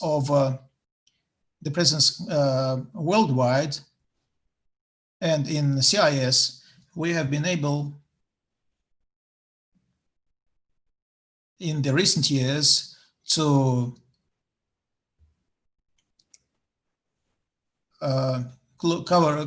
sign very noticeable deals with two types of products. One is credits related to certain indicators of sustainable development and the green credits.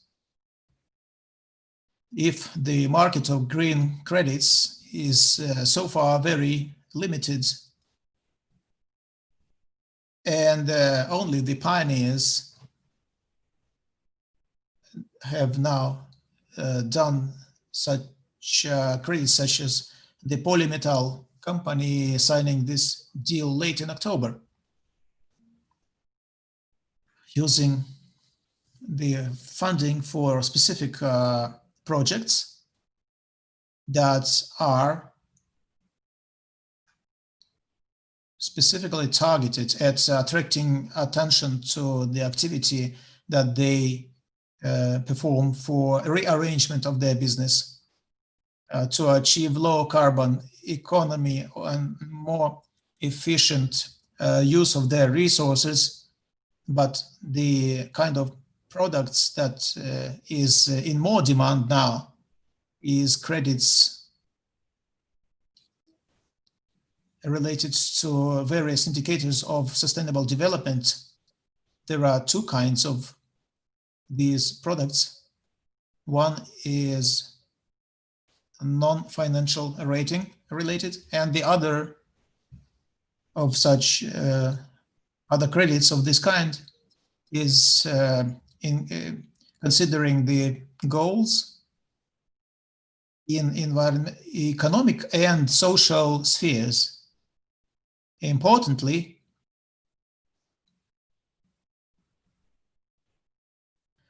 the margin of such credits is tied to achievement of such goals that need to be, on the one hand, to reflect the non-financial strategy of the company, and secondly, should be ambitious enough for the creditor. And indeed, we see high demand for such products recently. We can see that companies begin to ask the question how they can choose such goals. Of course, each of the clients requires individual approach. We do deep analysis of environmental and social aspects by industry. For the clients in our sector, most important or among the most important goals are the reduction of atmospheric emissions. This is carbon footprint. This is safety at work.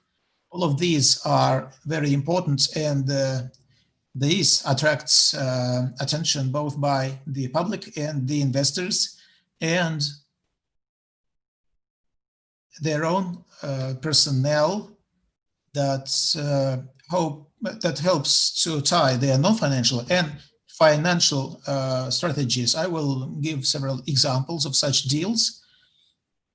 We were helping Polymetal in 2009 to close the first deal in the Russian markets with this goal-oriented. They selected 5 objectives, and they were in different spheres. We were among the coordinators of the first differentiated credit for Rusal company.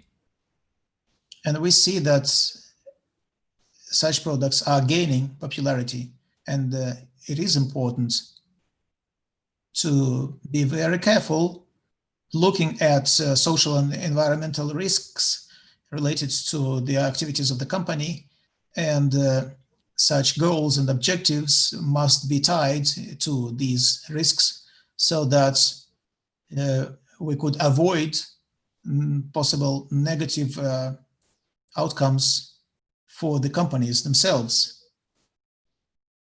And in conclusion of my presentation, I would like to say that this important process is attracting interest. Green funding across the globe is gaining speed, and the ratio of green funding is growing year by year.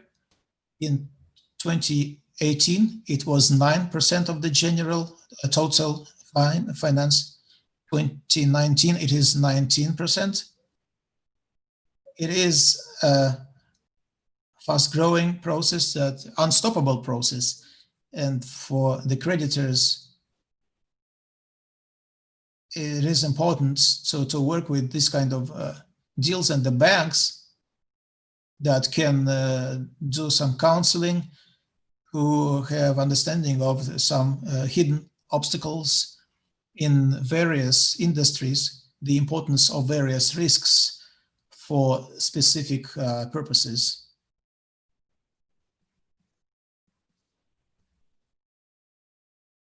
Thank you very much, Oksana. Dear colleagues, it is an interesting experience, large projects, and a very interesting Rusal case. This was not the first deal with polymetal, and all of these related to a rating of sustainable development, and the October green credits, all of the finance institutes that are here telling about their experience presents the whole line of products: credits, corporate companies, the leading companies in their areas, the small and medium enterprises that of course need help. And it's not only money, they need counseling, they need a different approach. And this is also microcrediting, as Alberto tells us, and we see a big potential there. It is green bonds, and it's a big line of products. And today's 4 financial organizations presented in our region, in the Black Sea and CIS regions, confirm that we cannot say there are no good projects. Unfortunately, when we talk about green funding, we see explanations that we would be doing that, but there are no good projects. However, when you come to a company, in some time of my life, I was involved into green crediting, and they say, we would take a credit, but it needs to be cheap enough. So there is certain misunderstanding between the participants of the market. And my question is, I wanted to address it to Vasily, but I would like everybody to answer this one. And the question is, in our region, it looks like the ESG factors are something that can bring us all together and even make us friends, especially in environmental issues. What needs to be done so that banks such as your institutes, Center Invest, Credit Capital, Microcapital, Credit Capital, and the others share these principles and offer specific products? What do we do to make the number of such banks more? We will start with Professor Vysotny. Okay, thank you very much. Going back to your dialogue between businesses and banks, cheap loans.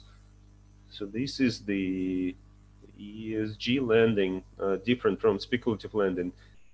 Speculative lending is only about making profit and short-term profit with security, and that stops the development. But long-term banking requires dialogue. So, and that's the management of ESG risks. It's dialogue during which you find a solution to specific social or environmental problems.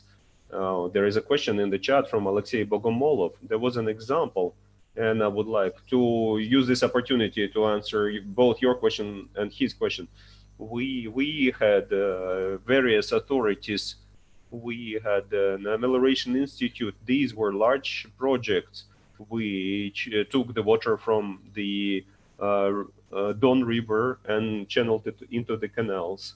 But we are now financing drip amelioration in production of apples. It makes it possible to use the minimum amount of water and increase the apple production from 300 to 400 centers from hectare. And answering your question about having more banks like this, as soon as each government in the Black Sea region determines its taxonomy, there will be no problems. There will be ESG banking will not be romantic, will be down to a routine financial and non-financial reporting. We just need the politicians to make sure to make proper legislation in their respective countries. Alberto, the floor is yours. Well, I think that in order to increase the capital flows to that area, the main issue is to change the perception of mass media and of political entities in the Western world. Because it might seem strange, but I can feel, being based in the Western world, that the perception that mass media give about that area of the world is still biased by political misunderstandings. So I think that the main factor is understanding each other and looking into each other's eyes from a political perspective in quite a different way compared to how we are doing today. I hope that things will change soon, and I hope that Europe will not be always biased by the American point of view, because Europe should have a different agenda compared to the American, and this should also give more access to the capital markets of Europe to that area.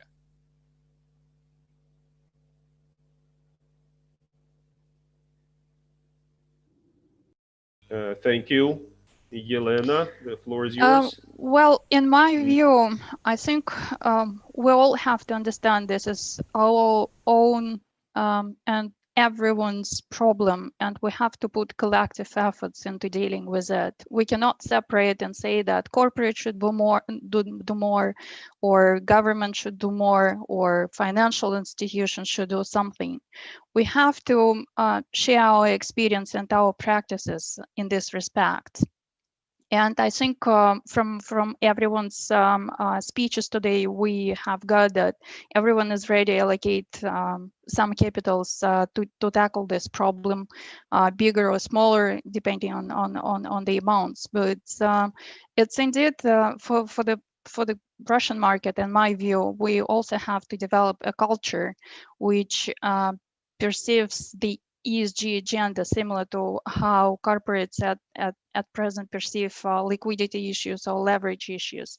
And we as leading banking institutions have to share our practices and probably teach companies as well, and get a sense it's not about the profitability itself, though ESG has already proven to be a contributor to better profitability as well, but it's also a social responsibility of us, everyone who is in this world. I guess that's it.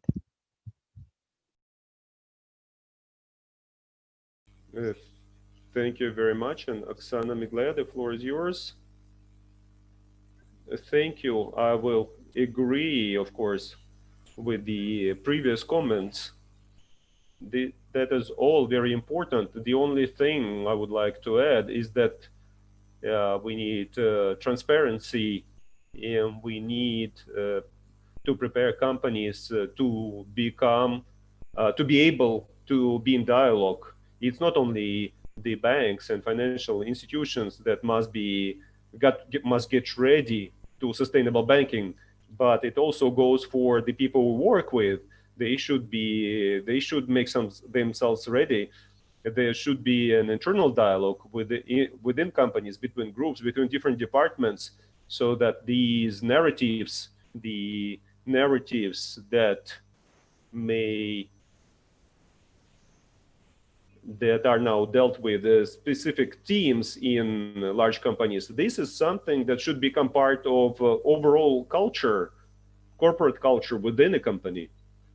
So only then, when this is embraced by all employees and shareholders, only then will the companies be able to communicate it transparently and help banks and institutions to help them. And so it's all about dialogue and transparency in relations. Yes, thank you very much. And the conclusion, we didn't notice it, but we basically covered all 6 principles of sustainable banking. The last one of them is transparency. So this is all very logical. We had a great conversation today. I hope that we're going to have all the contact information of the speakers. To me, as a representative of science, I would very much like to use the cases I've heard about today in my communication with the students. And let us thank Svetlana and Vladimir from RAEX, who have gathered us together, and we'll give the floor to Svetlana for an announcement. Thank you very much, Maxim. I would like to thank all the speakers and the moderator. I hope it's been very useful. We are looking forward to seeing you back at session 3 on sustainable stock exchanges and issuers, and it will start in about half an hour. So see you then. Thank you.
So Dennis, I think you can start letting the attendees in. Okay, so good afternoon, everyone, and welcome to the second edition of this Responsible Investment in the CIS and Black Sea region event. As you all know, due to the current situation, we are doing this event online, which has some advantages and disadvantages, but the main advantage is that we get to a wider audience. The bad news is that we cannot meet each other in person. But we will make the best of it. So I would like to thank all of our sponsors, first of all, and our partners for their assistance in organizing this event. State Development Corporation, BEVAREF, Center Invest Bank, Micro Capital Group, administration of the Lipetsk region, the World Wildlife Fund, as well as the Russian Chamber of Commerce. So as you all know, this is the third session. We already had two very good sessions earlier, and these will be dedicated to the stock exchanges. In order to truly develop a sustainable, responsible investment, it is key to have the infrastructure in place to connect issuers of green and social instruments with investors looking to allocate their funds in this asset class. Thus, it is of utmost importance to have robust and well-developed markets in order to foster responsible investments in the CIS and the Black Sea regions. RAEX-Europe has already contributed to this cause, as we have issued the first second opinion on the first green bonds in Russia, and we have also been supporting the development of the green and sustainable section on different stock exchanges across the CIS region. In this line, we will be hearing from exchanges who have already developed quite fast in the region, as well as from organizations which have cooperated with these financial centers to propel their development. They will share their experiences and best practices, and most importantly, the future plans, goals, and objectives. So without further ado, let's begin our session. We are delighted to have the following speakers right now in this session. Valerie Guamin from International Market Capital Association, Anton Shigalov from the Moscow Stock Exchange MOEX, Shrey Kohli from the London Stock Exchange Group, Sachin Bankalas from LuxLac, Sean Kidney from Capital Bond Initiative, and Manas Gishduniayev, Director of Green Project Department from the Astana International Financial Center. So we will start this session with Sachin. Sachin, welcome. Thank you for being here. And we would like to start with you. We would like to hear from you if you can give us an overview of what are the trends in the global financial markets. And could you please share with us some of the information about 2020, what has happened in the year in the world, and especially in the EU, and in emerging markets, and what are we expecting for 2021. So yeah, I'll give you the floor.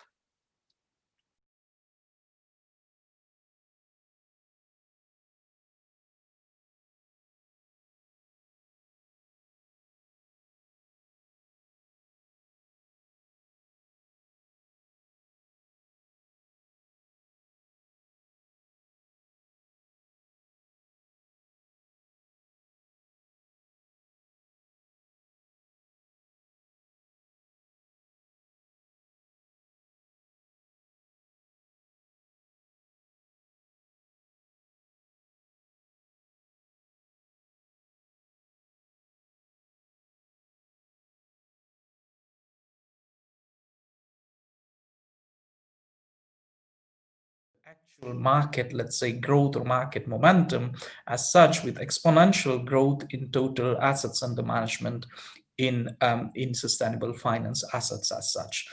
Some of you may be aware about this Global Sustainable Investment Alliance survey, which today, or the latest survey which they published, says about 50% of assets in Europe are kind of in one or the other way taking sustainability into consideration. So if you are a reasonable size asset manager, asset owner, service provider, such as auditor, lawyer, or management company for fund managers, or issuers of green, or issuers of in general bonds, You simply cannot afford to say, what is this ESG? What is this sustainability? That time has gone. We are in a new era where sustainability or ESG has become part, in a way, of the financial industry, on kind of integral part of the financial industry. Though sustainability or ESG investing has been for some time there, we see that there is a lot of challenges around definitions or standards as such. From LuxFlag side, we at present label or certify about 300 funds with 128 billion assets under management. These funds are not only Luxembourg, distributed across all over Europe or domiciled all across Europe, managed by about 95 asset managers.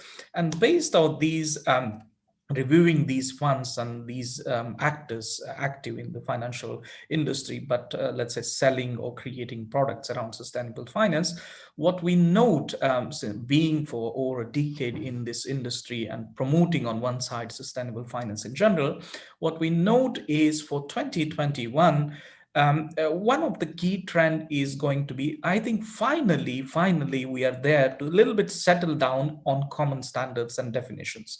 For all these years, and that has been a big work at the European Commission level, you are probably aware about the Sustainable Finance Action Plan and the taxonomy exercise and legislative proposals around that. But I think we are somewhere getting closer to having common understanding, common definitions, common frameworks around sustainable finance. So I see to 2021 being, at least that's big relief on the challenge which we, let's say, lived for all these years. I think we are getting closer to that. One of the key element which we noticed in the last 3 years, but even will become prominent in next year, is regulators and policymakers will play even more important role in sustainable finance in general. Again, as sustainable finance is growing, probably you are aware about the EU legislative initiatives around the taxonomy, around the disclosure regulation, which is coming just on 10th of March 2021. So the role of regulators and policymakers is going to get even more prominent in sustainable finance, even more prominent than in the last 3 years. I would say, and that, of course, as asset managers, as overall stakeholders of these industries, we need to be aware and we need to be taking that into consideration. Next trend which I see is, of course, if you look at 10 years back, sustainability, which was merely linked to exclusions and doing no harm side, that has gone again. Today, if you're doing exclusions or if you're not investing in tobacco or alcohol, that does not mean anything special. Everybody's not investing, right? Everybody has gone out of that. We are getting, and I feel very, let's say, in some sense proud, being in the industry for the last 15 years and monitoring this development. I feel very, let's say, at a moment where I think we are getting mature. And today, if you just exclude companies based on some controversial actors and activities and sectors, doesn't mean anything special. Everybody does that, right? So investors are moving from purely exclusionary to integrated ESG sustainability strategies. What does that mean? It doesn't mean that your activities are not harming environment or society in general, but what additional value you are bringing, what positive value you are bringing. And that is going to be, again, one key trend where I see in 2021 a lot of work to be done. Now, all this is fine. Everybody's convinced all this is important, but then it's possible to do only based on reliable and sustainable data, right? Many of you probably aware that there are multiple data sources, multiple methodologies, with so many differences in sustainability data in the market. And of course, that is going to be, again, a key where the industry need to work on in terms of sustainability data. So investment strategies will be increasingly powered by multiple data sources, not only relying on what this data provider says, not only relying on internal resources, but asset managers, issuers, investors will rely on multiple sources of data, and that is going to be, of course, key to let's say, make informed and qualified decisions in sustainable finance. Now, once everybody does ESG, everybody integrates ESG, what's going to be the next step? well, there would be more and more discussions about ESG performance, impact performance. If everybody has become ESG, or more or less a good proportion of the market has become ESG integrated or ESG oriented, then of course we need to distinguish between those who do it seriously and those who just claim or who have the basics, right? There will be growing demand to understand ESG performance of the portfolio with desired objectives, right? ESG, well, some say ESG has already become mainstream. Some say it's getting there. I don't want to enter into that debate whether we are part of the bigger, let's say, mainstream industry as such. But as the demand for ESG is going, I think 2021 we will come across of a new, let's say, challenge also is about talent. We don't have enough, let's say, as you would see in European markets, sustainability or ESG has been there for multiple number of years, a good amount of experts, good amount of institutions who are working on that. But still, when it is becoming mainstream, we, in my opinion, will face issues around talent and infrastructure in ESG in the upcoming years, because there will be a sudden or a large, let's say, jump from a big, let's say, players or actors who are still not in, but will be in following years, right? Now, last but not least, as the industry grows, and when I say as the industry grows, I mentioned the numbers from Morningstar, which were coming since every quarter, and like in the last 6-7 months of pandemic, it seems like sustainable investing is having even more momentum, even increased numbers around that side. The growth or the choices made by investors to sustainable products are being even more prominent in these days. Now, as sustainable finance grows, believe me, greenwashing will also grow, right? Sustainable, the SDG washing will also grow. Impact washing will also grow. And believe me, as this industry goes, as greenwashing goes, people like us, labels, will become even more important. Why? Because again, the more, let's say, confusion there is, more, misleading of decisions, miscommunication, propaganda, all this will lead to questions of what is what, and there, what is what meaning. People like Sean, people like ICMA, people like LuxFlag, all these we will become even more prominent, and that's, we take it as on one hand side as a big opportunity, but also, of course, we need to be resilient. We need to be building our own systems so that we could play our role in this industry, in this transition. All of us, be it Sean, be it Valerie, be it us, we are all non-commercial organization. We are here to, let's say, in some sense, promote the industry, promote the transition of financial industry to sustainable finance or more sustainability oriented industry. And I think we are all playing an important role. One last comment, which I would like to do, which is from more personal side, since everybody's ESG, everybody's sustainable finance, there will be more and more questions about what is ESG and what is impact. Now, there seems to be a little bit confusion, and not only confusion, in my opinion, that it's a kind of a manufactured confusion, or it's a kind of a by purpose made confusion, that of course the big managers, big institutions would like to now, well, they jumped on ESG, of course they want to jump on impact now, right? So it's a confusion between impact investing and ESG investing, which needs to be, in my opinion, is an urgency for 2021 to set these two things apart, set these two things or distinguish them, so that actors and investors, investor on one side can make informed choices, and asset managers on one side can, let's say, make informed or offer informed choices as such. I think that's all from my side in terms of how 2021 looks like for sustainable investing. Thank you very much, Sachin. A lot of information you mentioned that, very interesting, especially the trends for 2021. I think it's very important when we're talking about the common standards. Is something that is needed across the board to make things easier in terms of responsible investment.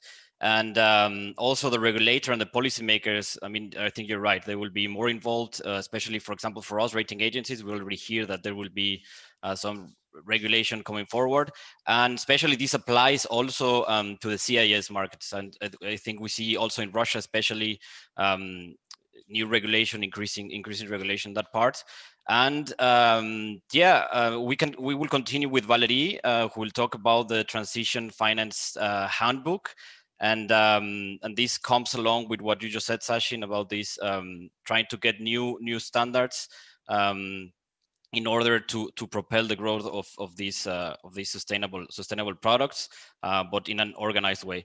So so let's continue. The new standards from ICMA, Valerie, such as the Climate Transition Finance Handbook, which is to be published today, actually, if I'm not wrong, and also the sustainability-linked bonds, which can provide long-awaited new instruments and possibilities, as I just mentioned also. Could you please share with us and our audience some key elements of these new standards, and what do you find as particularly applicable for emerging markets in general? Thank you, Hector, and thank you for RAEX in general for its kind invitation to join this panel today, and to give me the opportunity to present you, although briefly, very briefly, the new set of guidance issued by the GBP Executive Committee in June this year, and the guidelines on climate transition finance that will be released later today. In addition to some updates of the social bond principle that aim to provide a definition of social project, as well as an expansion of example of project categories and target population, the GBP Executive Committee published in June 2020, at the time of its General Assembly, a new document, the Sustainability-Linked Bond Principles.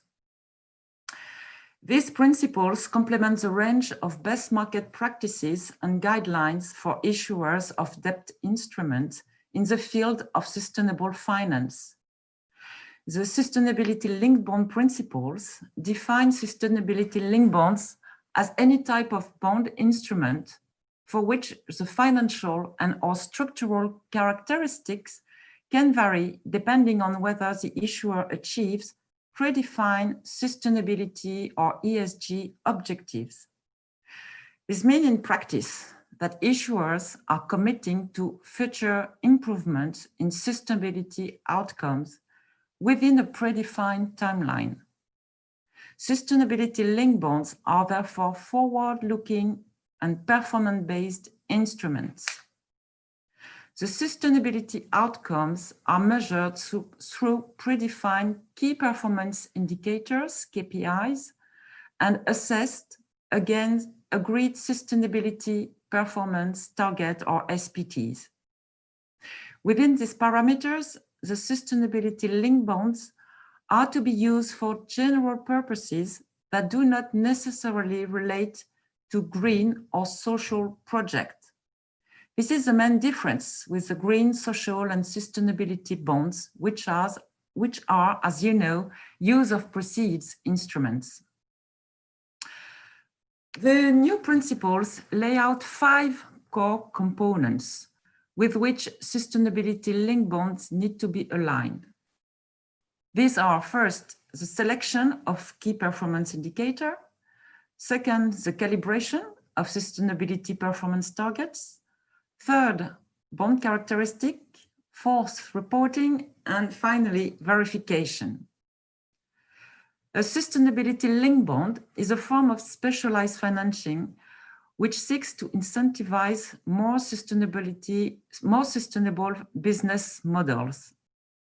In this way, issuers from all sectors are eligible, including but not limited to industrial, energy and natural resources, and also issuers with low ESG risk rating.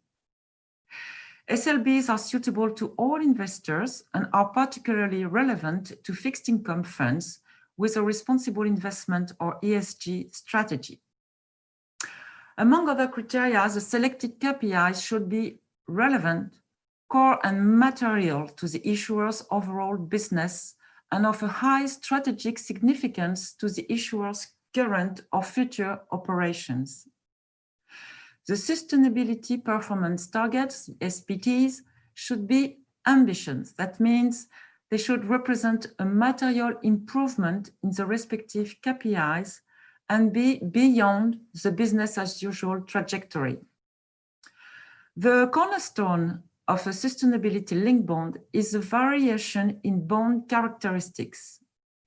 This means that the bond's financial and/or structural characteristics will vary depending on whether the predefined SPTs are reached or not on the basis of the selected KPIs. In other words, sustainability-linked bonds will need to have a financial and/or structural feature linked to a trigger event. As opposed to the pre-issuance external review, such as second-party opinion, post-issuance verification is a necessary element of the SLBP. This is different from the GBP or SLBP.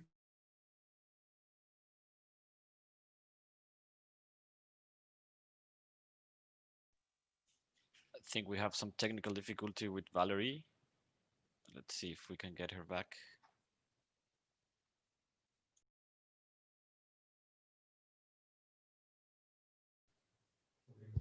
So probably we should move to another speaker and then ask Valerie to continue. Can you hear me again? Okay, good. Okay. Thank you, Valerie. Welcome back. It was my network that was wrong. Okay. I was saying that the pioneer in this field was Enel, an Italian energy company, which paved the way in late 2019 by issuing a series of so-called SDG-linked bonds. These were characterized, among others, by a contingent coupon step-up linked to Enel's performance against predefined sustainable development targets. The transaction linked sustainability strategy to these targets while allowing the funds raised to be used for general corporate purposes. Since the publication of the SLBP in June 2020, a few other companies entered the markets, such as Chanel in the fashion industry, Lafarge-Holcim in materials, or Schneider Electric in energy management.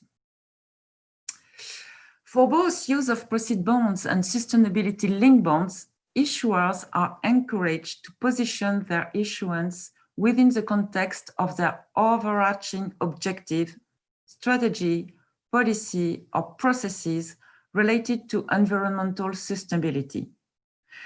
To help the issuers to provide such information, and especially to support the growth of climate transition finance, the market community has launched clear guidelines on the disclosure that should be made by issuers on their climate change strategy when raising funds in debt capital market. So the new Climate Transition Finance Handbook clarifies the information that should be made publicly available to investors in connection with the issuance of use of proceeds bonds aligned with the green and social bond principles, or sustainability bond guidelines, or general corporate purpose bonds issued in line with the sustainability-linked bond principles. The recommended disclosure in the new handbook are based on the work of the Climate Transition Finance Working Group, made up of representatives for more than 80 entities participating in the capital markets under the auspices of the GBP Executive Committee. They reference existing climate change disclosure frameworks developed by relevant industry groups, regulatory bodies, and the scientific community. The recommendation in this handbook have 4 key elements. First, issuers' climate transition strategy and governance. A transition label applied to a debt financing instrument should serve to communicate the implementation of an issuer's corporate strategy to transform the business model in a way which effectively addresses climate-related risk and contributes to alignment with the goals of the Paris Agreement. The second element is business model environmental materiality. The planned climate transition trajectory should be relevant to the environmentally material parts of the issuer's business model, taking into account potential future scenarios which may impact on current determinations concerning materiality. The third element is climate transition strategy to be science-based, including targets and pathways. That means that the planned transition trajectory should first be quantitatively measurable, second, be aligned with recognized science-based trajectories, third, be publicly disclosed, ideally in mainstream financing filings, and fourth, be supported by independent assurance or verification. Last but not least, the fourth element of this handbook is implementation transparency.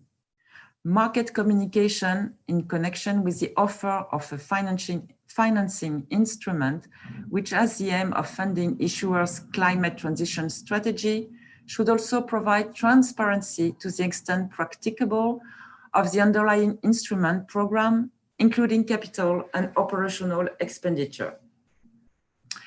The handbook specifies that relevant disclosure can be included in the issuer's annual report, framework document, or investor presentation, as long as they are publicly accessible to investors. Concurrently, the recommended independent review, assurance, and verification can be included as either second-party opinion or provided in the context of an issuer's ESG reporting. More details will be provided during the event that ICMA is organizing later today. Thank you for your attention. Thank you very much, Valerie, for this very good overview. So yeah, we'll be at 2 p.m. You will be presenting this, right? So we'll be looking for it. So we're moving forward from the international initiatives that we just heard to London Stock Exchange, which is one of the oldest stock exchanges and joined the SSE initiative and has one of the largest financial investment portfolios. So Shrey, welcome. Could you please briefly tell about the status quo? Well, before I go forward, we have around 35 minutes left. So I would like the speakers to please stick to 7-10 minutes so we can get this going a bit quicker. Could you please briefly, Shrey, tell us about the status quo of the green and social financial instruments traded on the London Stock Exchange and which services and solutions might be interesting from our issuers who are listening in the CIS region, Black Sea region. Thank you, Shrey. Thank you very much, Hector, and thank you to RAEX for the invitation for the London Stock Exchange Group to speak today. Sachin, Valerie, thank you for your remarks. Valerie, it was a pleasure being involved in the Climate Transition Working Group, and it's very good to see the handbook launch later today. So just a quick introduction from my side. My name is Shrey Kohli. I head up debt capital markets at the London Stock Exchange, which is normally a market which sees $500 billion issued annually by 1,500 issuers across the world from 70 different countries. In my role, I also head up the LSE's sustainable bond market, which is our international platform for green, social, and sustainability bonds. But as the market has evolved, has included new instruments for issuers to access the market, including sustainability-linked bonds, and we are hopeful climate transition bonds in the future as well. I've had the opportunity to participate on a number of working groups, and some of my colleagues have also been involved in industry initiatives, like the technical expert group of the European Commission working with industry participants like Sean. So I think, Hector, to answer your question about what's the role of stock exchanges, it's good to take a step back to answer what stock exchanges do. And I see this as threefold. I think the first is to convene the market. Stock exchanges are in a very unique position to bring together not just issuers of instruments, but as well as intermediaries who are involved in the market, the investor community, and opinion providers within the growing and burgeoning space of sustainable finance. And while stock exchanges are now commercial entities, because of our regulatory framework, our responsibilities is to ensure fair, resilient, efficient markets. Considering our global nature, for an exchange like the London Stock Exchange, if you look at our issuer base, we have substantial presence within the Russia and CIS region.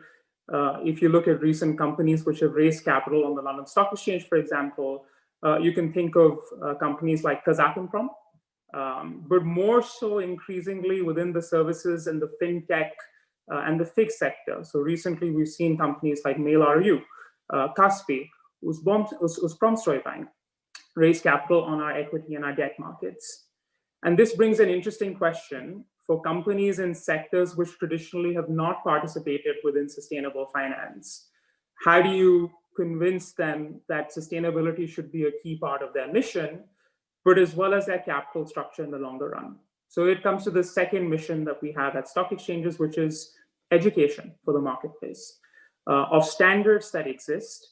For example, global standards like the ICMA, of opinion providers and specialist firms who provide advice on sustainability strategies, but as well where the market is moving towards. So the convening and education power, I think, is pretty important in our role. And I think finally, what's important in terms of what stock exchanges do is we create market segments and we enforce those standards. So Sachin mentioned, the risk as the ESG industry grows and sustainable financing grows of greenwashing. I think there's a certain expectation if issuers are listing on a venue like the London Stock Exchange or other global exchanges, they meet certain standards, which are basically enforced in our rules for eligibility criteria, as well as ongoing reporting, which is becoming increasingly important for investors. So I think that's where stock exchanges fit in the puzzle. And there are a number of initiatives that the London Stock Exchange Group is part of, which I will detail for your viewers now in the next 3 to 4 minutes. So first, we're involved in promoting best practices in ESG and climate-related disclosure.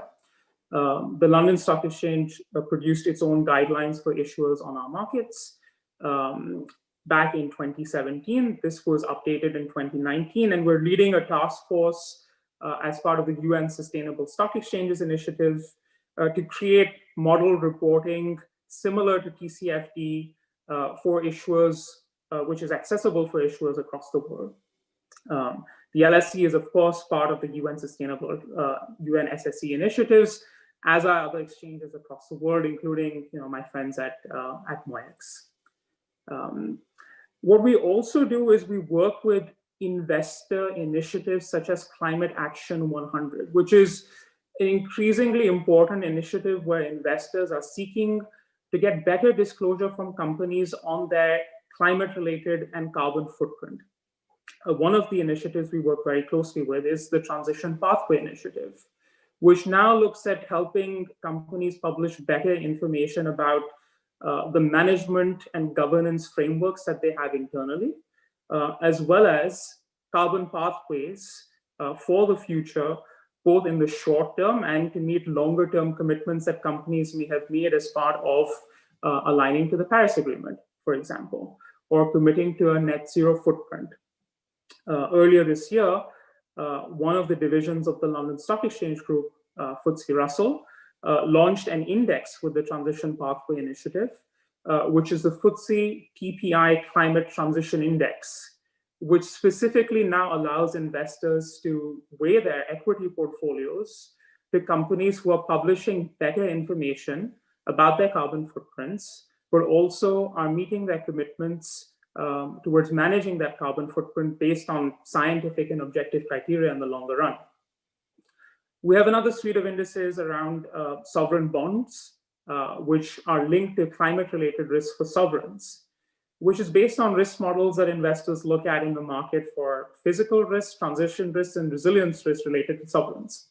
So the ESG transformation is very much anchored by investors' expectations and their core beliefs on where the world should be in the longer run, as well as issuers wishing to tap the market. Now, in 2 minutes, we'll give you a quick overview on sort of watershed developments this year within the sustainable finance industry. We were one of the first exchanges, for example, to set up a green bond segment back in 2014. The green bond market has grown substantially, and there was an expectation this year that due to the pandemic, perhaps the growth of green bonds would slow. But there are expectations that by the end of the year, we will reach $350 billion of issuance of green bonds and about $450 to $500 billion of green, social, and sustainability bonds this year. And social bonds, as Valerie mentioned, has become an asset class that was previously thought of as relatively limited in use, but it clearly has use of eligible projects, which are particularly important given where we are in the world. I think this has broadened the range of issuers which have come to markets. And just to pick a few examples, you've seen municipalities in the US, which have issued bonds in Europe trying to tap an international investor base, San Francisco Public Utilities Commissions being one. Valerie mentioned Chanel issuing a sustainability-linked bond. Burberry has issued a sustainability bond to fund its net zero commitments and supply chain commitments. We've seen the first green bond from Qatar. We've seen housing associations come to market. We've seen sovereign issuers like Mexico, Chile, Germany, amongst others, come to market. And now there being more evidence of even a pricing advantage in primary markets when issuers have come up with dual vanilla issuances as well as green issuances. So the market has taken off. I think for exchanges like the LSE, it's very important to enforce standards. So for eligibility to our markets, adherence to the ICMA principles, a second party opinion, and annual reporting is key. As we consider moving into transition finance, second opinions on an issuer's strategy, their carbon pathways, their activities, good work that industry bodies like the Climate Bonds Initiative and ICMA have done are initiatives that we will entrench and enforce in our rules. And this is really relevant for issuers within the Russia and the CIS region, which come from those sectors where climate transition is key. So I think I will pause here and thank you again very much for the opportunity to speak today. Thank you very much, Ray. Yeah, definitely a lot of achievements from LSE in terms of sustainability, green finance, social finance. We have a question, but I will like to leave those at the end so we can move forward. So let's continue with Anton. So Anton, MOEX is also part of the SSE initiative partner since 2019, has also a sustainability sector. Very recently, they opened it. We actually worked together with you. And two sustainability indices. One is the Sustainability Vector Index and the Responsibility and Transparency Index. Moreover, MOEX has also issued its own sustainability report in 2020. Very good achievement. And what we would like to hear from you is to tell us which other achievements have MOEX have done in terms of sustainability and all the plans that MOEX has in terms of the SSE initiative, and what is the status quo currently in the sustainability sector in the Moscow Stock Exchange. So Anton, glad to have you. Likewise, thanks Hector for the invitation, and thanks RAEX. Thank you Sachin, Valerie and Shrey for very informative presentations, and it's a pleasure to be on the panel and join the call with you today. So with having this said, I will stick to the questions Hector has just announced, and briefly, Moscow Exchange is the smaller in number or in value or in terms of the bond issuance. We have a sector for social bonds, green bonds and national projects. In total, there are 9 bonds, and from 3 issuers in the green sector segment, 2 in the social segment, and this is in total of value of more than 23 billion rubles. So we're looking forward to growing the number of bond issues, the number of issuers, and this is what we do in line with our global partnerships, naming the SSE, Sustainable Stock Exchange Initiative, the World Federation of Exchanges Sustainability Working Group, but also with other stakeholders and partners, namely regulators, for instance. And just recently, and 2 days ago, there was a new amendment to the listing rules we have for the sector, for the sustainability sector. And this, I will cover this in short just to make sure this is said and announced properly. But we'll, if you would like to get more information and details on it, please refer to our official website. It is already It is already published in full. So with the regulation published on December 7, we have a slightly tighter link to the Central Bank of Russia standards of emission. So this tight link says that from now on, there could be only bonds with the title green and with the title social and national projects without any amendments listed in the sector, sustainability sector in the MOEX exchange. So the rules for listing these titled bonds are stricter than we had before, and this is made on purpose.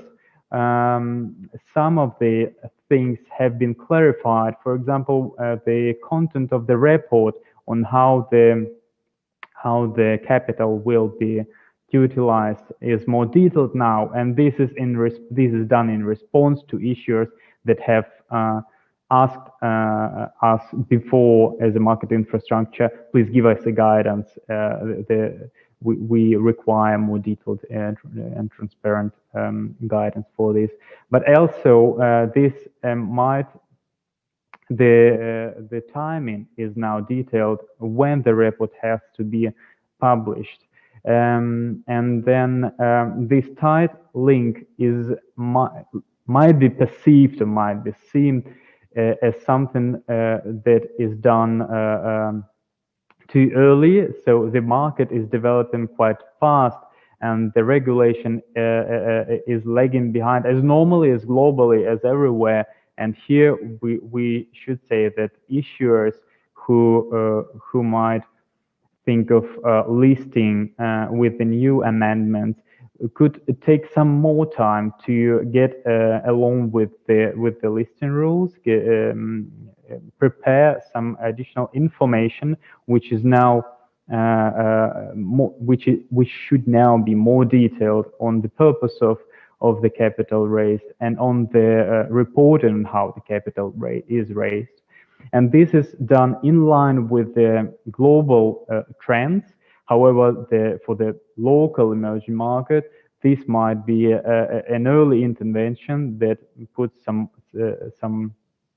more effort, that requires some more effort from the issuers.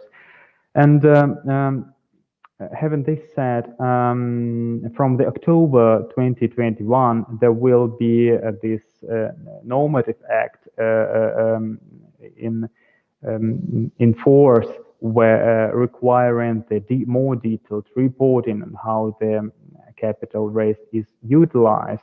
So please pay attention to prepare yourself in advance. And it's interesting that on the same day, December 7th, when the new listing rules were published, there were already 2 bonds listed in line with the new listing rules. So it is, by the way, Garant Invest, which is commercial property, and Center Invest, which is commercial banking sector, which shows the trend and which shows the hunger for the instruments, ESG instruments on the market from one side. On another side, this all indicates what another steps or what further steps Moscow Exchange intends to do or has to do. And this is, I will list now several of them. On one side, we are working with experts in Russia to publish ESG guidance. This is similar to what London Stock Exchange Group has published earlier, but is not only intended to cover the reporting and disclosure issues, but also the ESG management issues for all the companies and issuers in Russia as a guidance. So what further steps?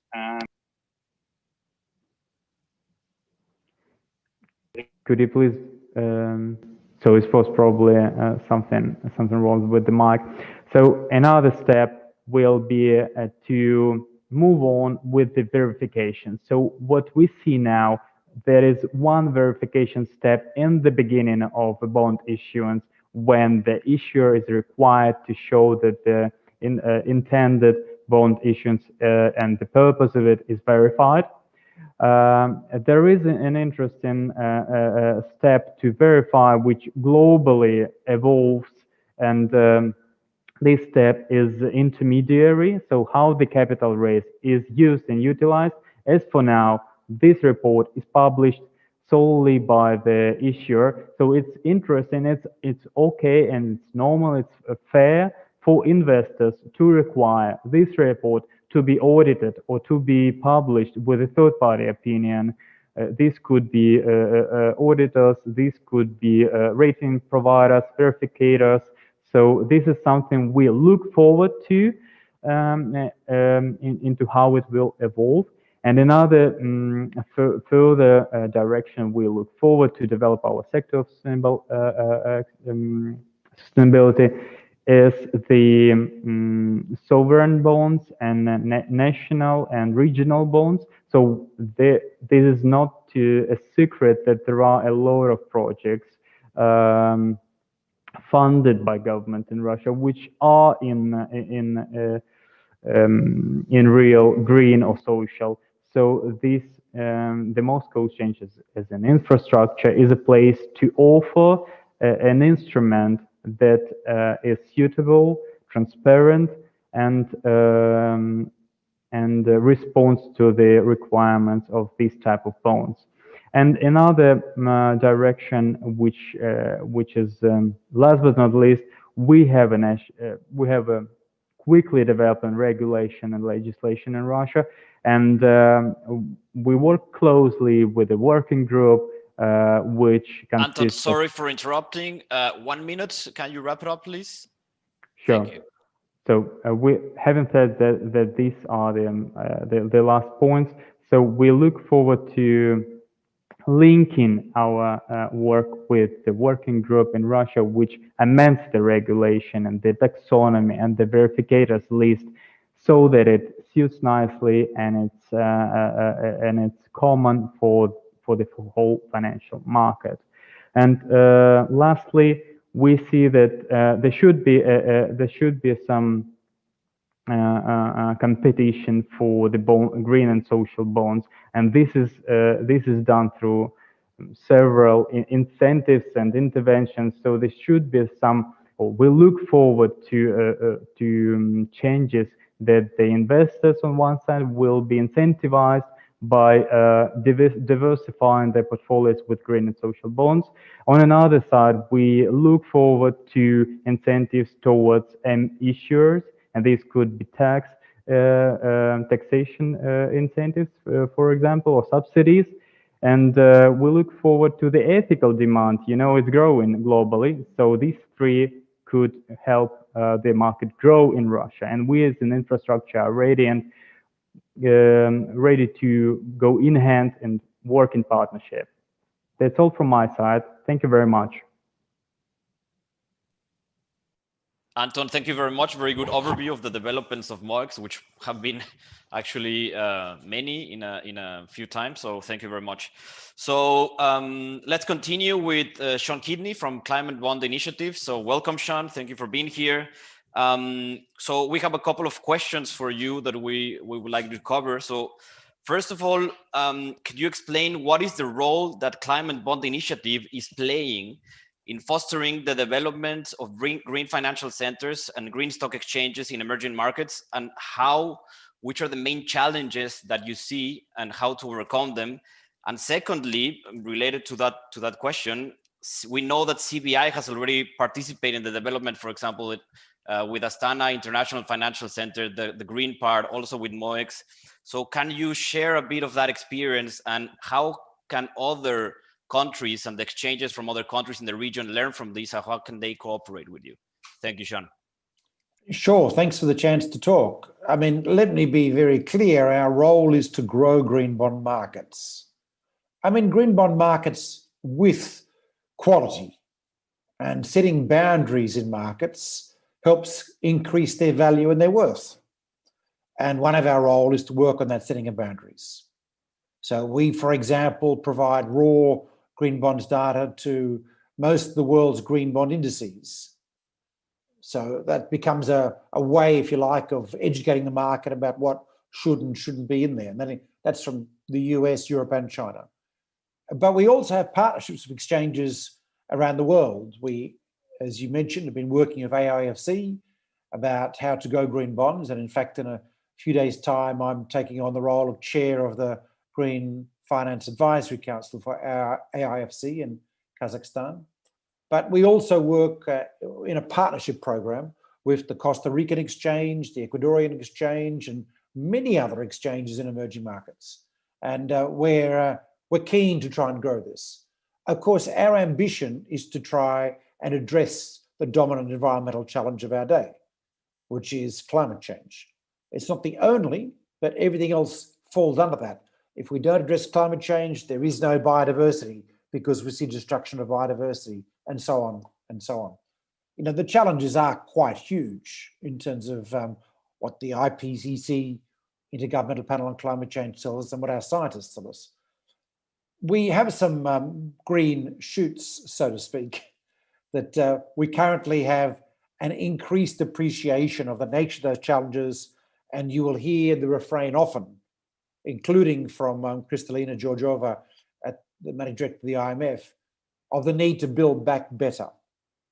We are going through and about to go through a massive stimulus project for our economies around the world.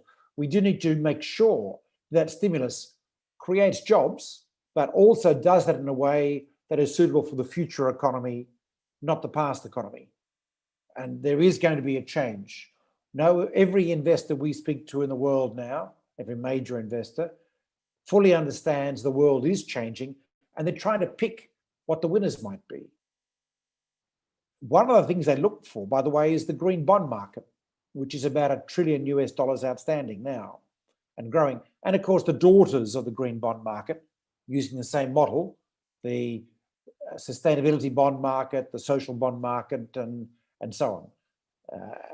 So the advantage of this market is that what we're essentially doing when we flesh out what are green investments, taxonomy work, is we're identifying what is a pool of low-risk investments.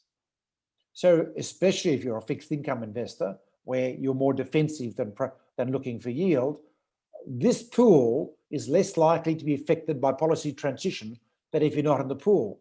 So therefore, there's a risk benefit to looking for assets in that pool. And that is driving the price difference you've heard about before today, the appetite in this sector and the demand. And the demand is very palpable. I mean, Russian railways, when they issued their bonds in euros and Swiss francs, I mean, whoa, wasn't that a fantastic deal? Whoa, it was incredible. The lowest interest rates they've ever received, is my understanding from Treasury there. We want to see more of that. We want to see more bonds issued in hard currency market to take advantage of the hard currency investor appetites. But we also want to ensure that that plays out locally in two ways. One is we have investors in our key markets, like Kazakhstan, like Russia, who want to invest as well. They are there. They've got to be flushed out because they've never had a chance to invest. There hasn't been product. And in every market we go into, in Brazil or India, same thing happens. People say, oh, no one's interested here. We haven't got anything. We put out a couple of bonds and like magnets, investors jump to them. And so we're keen on developing local markets as well. Plus, of course, if people develop the capacity locally, they can then scale up to go overseas if opportunities arise and foreign exchange hedging and all those sorts of things. So we're keen to work with that option. The key point is there is capital available around the world now, and there are extraordinary low interest rates in some markets that we've got to try and arbitrage and take advantage of, including in the London market.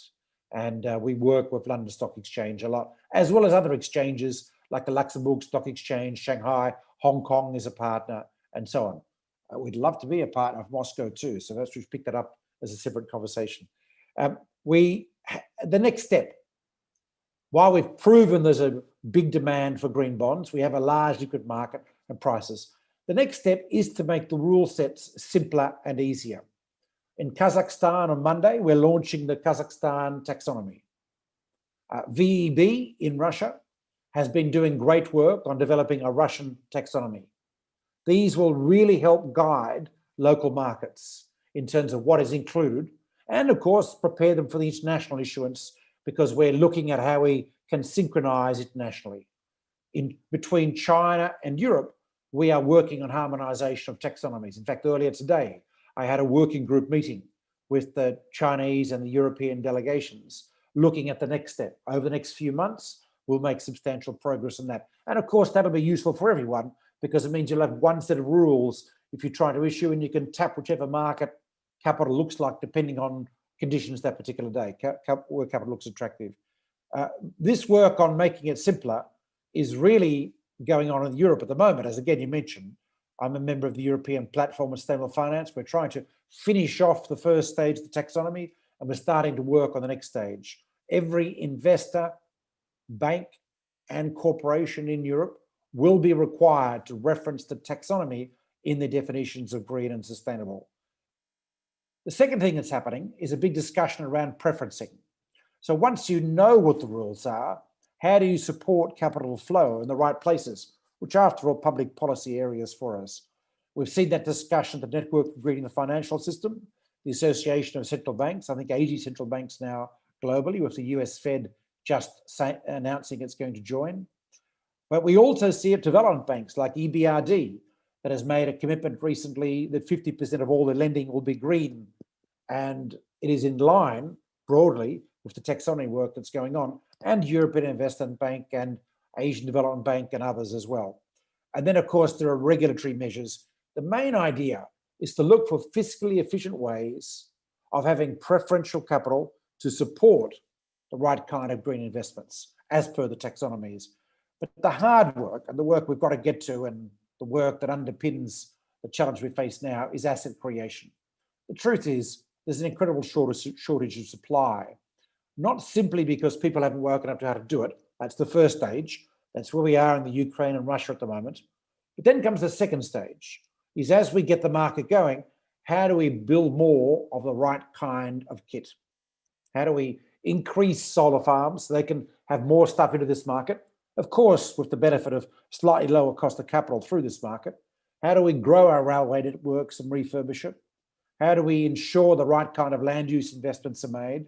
How do we ensure our industry can transition from high carbon to low carbon, let alone what does that look like that we're dealing with? And that's really the fun stuff. And that's where we will see significant progress in 2021. This is transitions. This is transitions. And you will hear this mantra about the need to address transitions in every major market this coming year. We're talking of the Ministry of Economy and Industry in Japan, METI, that's got a transitions paper they're coming through. In Singapore, we're looking at transitions. In Brazil, we're looking at transition. Because everyone understands that it's not about just abandoning what we have and building new. That doesn't work. It's about how we take what we have and move it towards where it needs to be. And that's the essence of transition. We need to know, of course, what the right kind of investments are. That's the taxonomy work. And there's a lot of that in the EU taxonomy. And then we need to look at how we support that through fiscally efficient measures to ensure that capital flows in the right places. So it's going to be a fun 2021. But in the meantime, I commend you to the Kazakhstan taxonomy work, and you'll hear more about that on Monday. And then the Russian taxonomy work. Let's watch this space for VEB's announcement. Thank you very much, Sean, for your input. Definitely a lot of challenges worldwide, and especially in CIS region, which is basically starting this process. And as you said, yeah, fiscal incentives would be very good to push investments in these kind of products. And also, as Shrey said, education for issuers in order to issue more of these products is needed in these markets. So thank you very much. Now let's continue with our final speaker, Manas. Manas, if you can share your presentation. I remind you that Manas will speak in Russian, so make sure you have your translation in English set up. So Manas, I think you want to talk about us and the goals and the the targets that AIFC is doing and looking forward in the future. And also you want to talk about the recent green bond issuance in the Astana Stock Exchange. So if you could please, you have the floor, and please share your presentation and go ahead. Thank you. Yes, thank you for the opportunity to speak here. Now I would like to share my screen.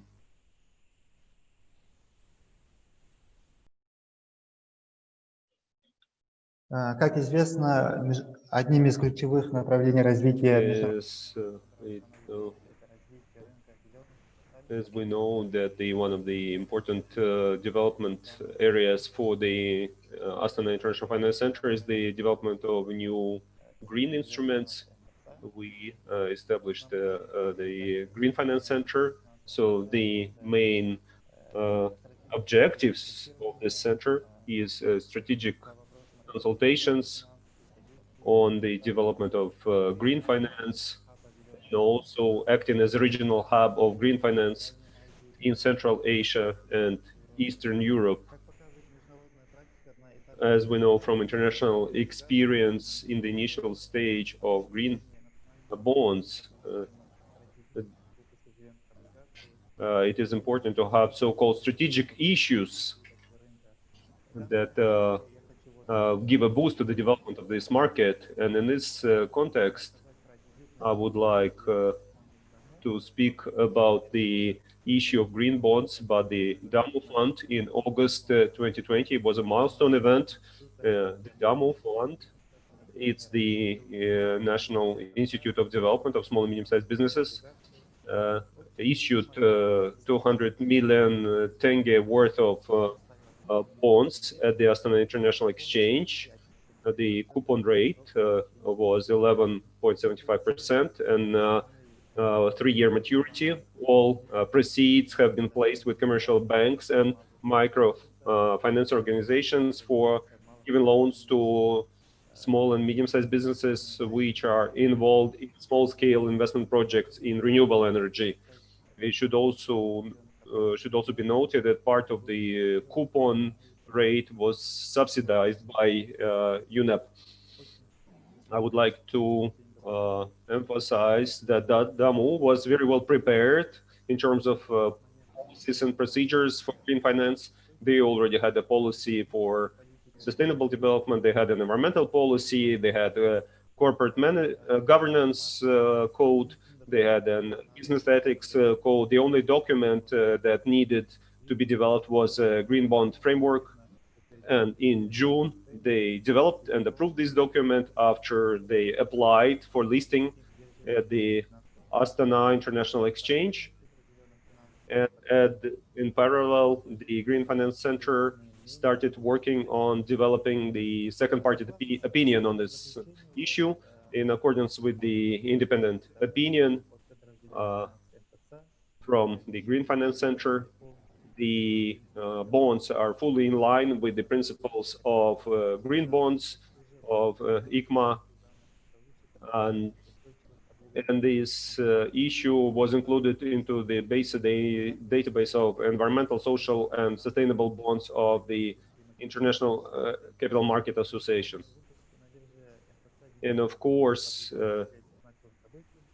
the issue of these bonds is a landmark event which paves the way for other potential issuers of green bonds in Kazakhstan. And also it gives a boost to the efforts to develop or to stimulate investment in renewable energy. And I would like to use this opportunity to invite all stakeholders to become members of International Finance Center and have access to the preferences. And we as Green Finance Center have drafted rules for green financing, green bonds, and they are fully in line with the green bond principles of ICMA and CBA. And also starting this year, the AIFC it works with all capital market participants, and everyone has an opportunity to reimburse their costs for second party opinion. Companies that are listing at the Astana International Exchange, they can apply for compensation after their listing. Thank you very much for the opportunity to speak here and present the International Finance Center of Astana to you. Thank you.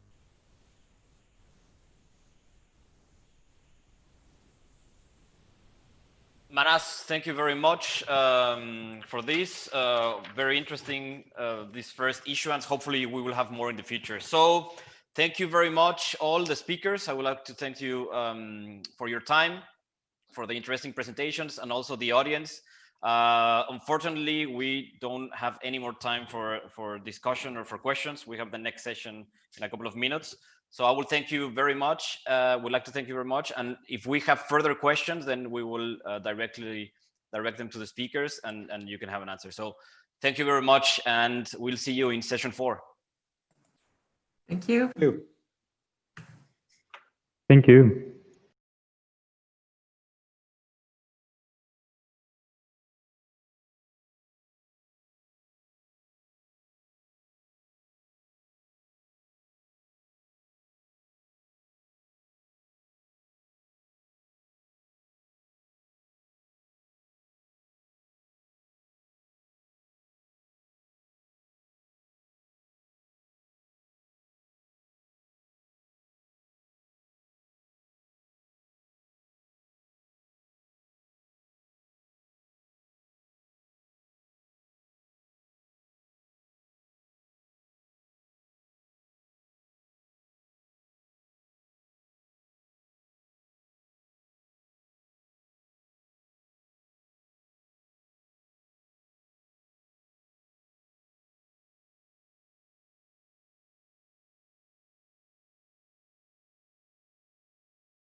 Good afternoon, colleagues. We're happy to welcome you to the second international conference on sustainable investment in the CIS and Black Sea region.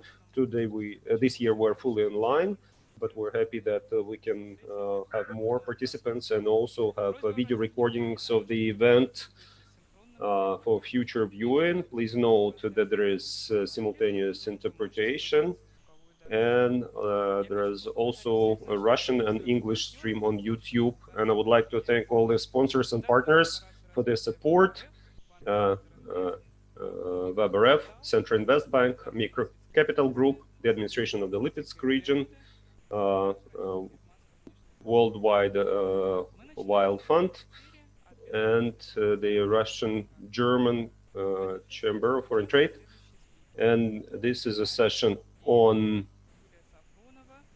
responsible investment strategies and practices. And our panelists are Ben Aris, BNE, Yulia Safronova, UNPRI, Karin Hirn, East Capital, Andrei Yakushin, Bank of Russia, and Svetlana Yachevskaya, WebRF, and Roman Serov, RSHB Asset Management. And I'm now switching into English to ask the first question to our first speaker, Ben Aris.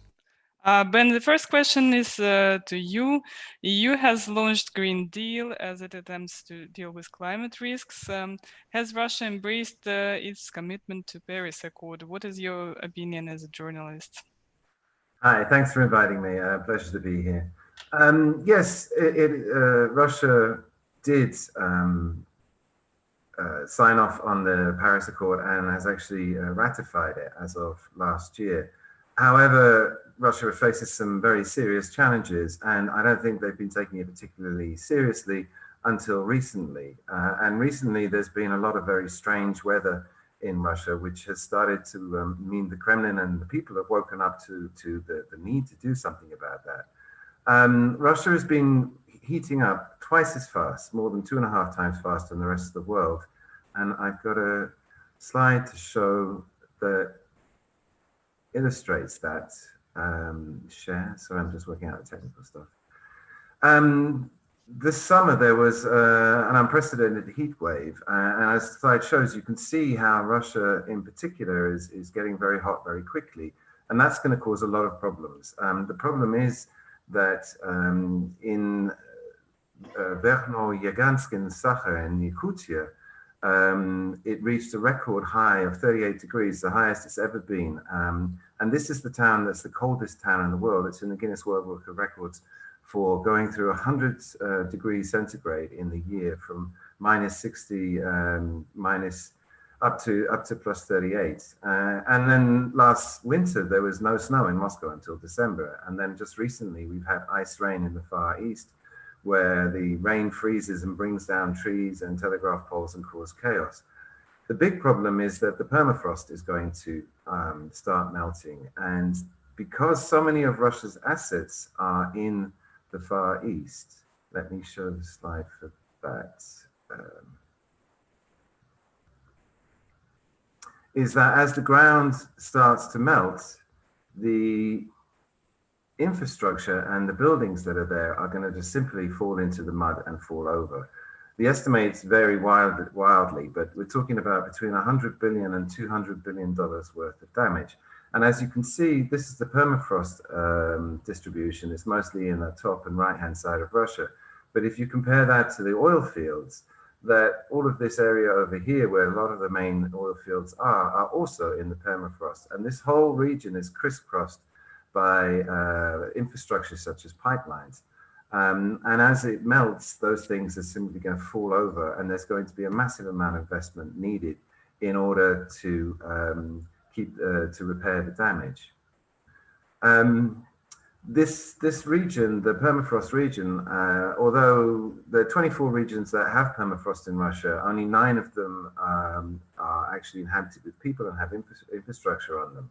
But those regions are also responsible for nearly half of the production of GDP, because this is home to all of the oil lines, the oil fields, and to the diamond mines and the metals all up here in the north in Norilsk. And some 20% of the infrastructure is going to be affected, but the cities that are there, some 50% of the housing is going to need upgrading in the next few years. In the end, this is going to cost the regional government some 4 to 5% of their GDP, and it'll shave 1 or 2% off growth of Russia in general.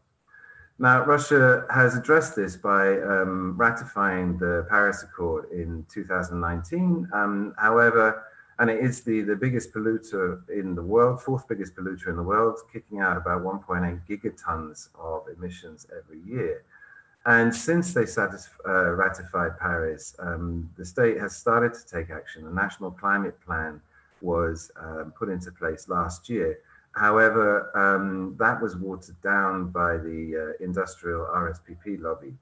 And an Arctic strategy has also been launched. And just this week, or last week, Tobias, the young reformer, was made the climate czar and is supposed to oversee this process. But Russia has also, under Paris, given itself a low bar to cross in terms of reductions. Everybody's supposed to reduce emissions by 30%, but Russia set the base year as 1990, whereas everybody else has agreed on 2005. And that's a significant difference, because at the end of the Soviet Union, which was horribly inefficient, Russia was producing 2.4 gigatons of emissions a year, whereas in 2005, it was producing 500 megatons more. So the 30% reduction that they're talking about from 1990 means they have to reduce the emissions from 1.8 gigatons to only 1.6. It's going to be very easy.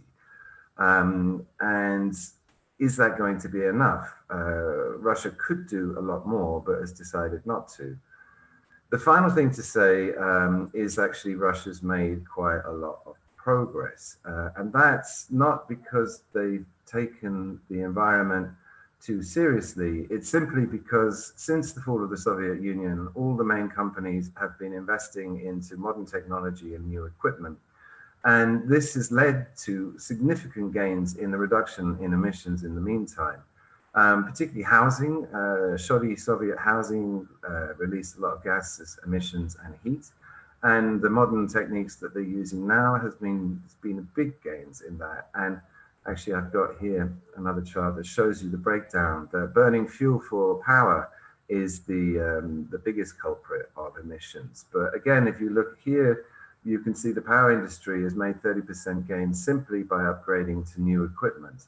And the same is true for things like buildings, which was a big source of emissions. And there's been enormous gains simply because people want to move into nice new apartments.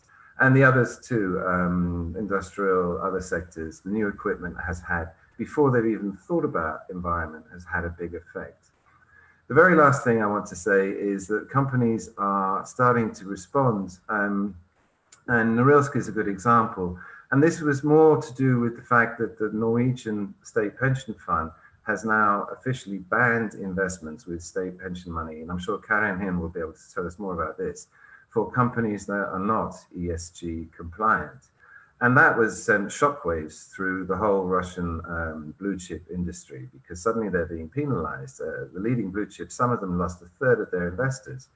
Unfortunately, it's only the Scandinavians that have actually made this a rule. In London too, people are starting to shy away from non-ESG compliant companies, but it's done on a voluntary basis.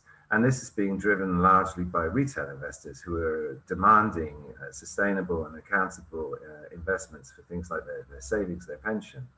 And there are no restrictions at all in the States. They've largely ignored it as far as I can see. So companies are responding, and the EU Green Deal, which is threatening to put a carbon tax on trade with Russia for non-ESG companies, may be the next thing that will make this step forward. I'll stop there, thanks. Thank you very much, Ben, for your introductory part. Now, it looks very scary. Everybody definitely understands why we need to think about sustainability and responsible investing. So I will switch to Russian to ask question to the next speaker. Julia Safronova, UNP. Julia Safronova, UNPRI. Julia, as we all know, the number of companies that have signed up to the UNPRI is growing every year, and it's very impressive dynamics. Can you say a few more words about the signatories in the CIS region. What problems can you see with growing the number of signatories? Good afternoon, Svetlana. Let us share the full screen. Indeed, the growth of interest among the investors towards PRI is growing. And as you can see in this slide, even in spite of 2020 and the global pandemic, we can see that many investors are coming and investing according to PRI principles. For example, late in 2019, I will first talk about the global figures, and then I will go down to your question about the CIS and Black Sea region. So, for example, our global statistics as of late 2019, PRI, the total signatories amounted to slightly over 2,300 participants. Today, this is over 3,500 participants. And it is notably that in this graph, the figures are updated once a year.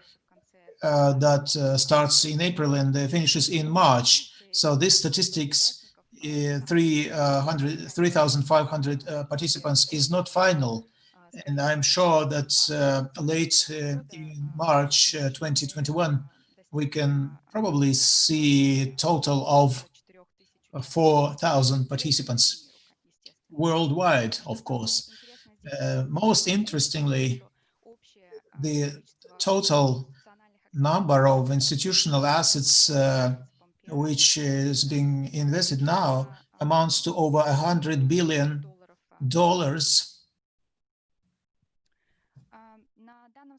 In this slide, I would like to show the dispersion or distribution of the participants across the globe. You can see the largest clusters of signatories are in North America, Europe, such as UK, France, and Australia and New Zealand. And the most stable growth is in America, Great Britain, and southern countries of Europe, such as Italy and Spain. But I would like to stress that PRI interest is growing in the emerging markets, such as Latin America and in Asia. As to CIS countries and Black Sea region, because financial markets of these countries is relatively small, we bring them together as the as Central and East Europe plus CIS, and the total number of signatories here in this large merging region is 28 companies, which is mostly institutional investors and a few providers of services to the investors. And one of the diagrams shows the specific number of participants per country. And today, we don't have any single participant from Ukraine, Romania, Georgia, and Kazakhstan. But most interesting is here to see the growth dynamics of investor interest towards PRI. Our first signatory from Turkey joined us in 2010. Then the first two investors from Russia joined us in 2014. Then this trajectory still was quite flat, but beginning from 2019, we can see a rapid growth of interest towards PRI, and this interest goes on in 2020, and we hope that it will be there in spite of global pandemic in 2021. And we see that this is a global trend. 2019, 2020 have been the most successful PRI years in terms of recruiting new investors. I also would like you to see the full list of all investors in this region. Maybe the slide will be available later by email, and everybody can familiarize themselves with this information. Thank you, Yulia. I do remember this slide attracted a lot of interest at our previous conference. So after this event, I think the interest will be quite active. Yulia, what do you think? What else can be done to increase PRI interest and to reduce the barrier for newcomers from the Black Sea and CIS region?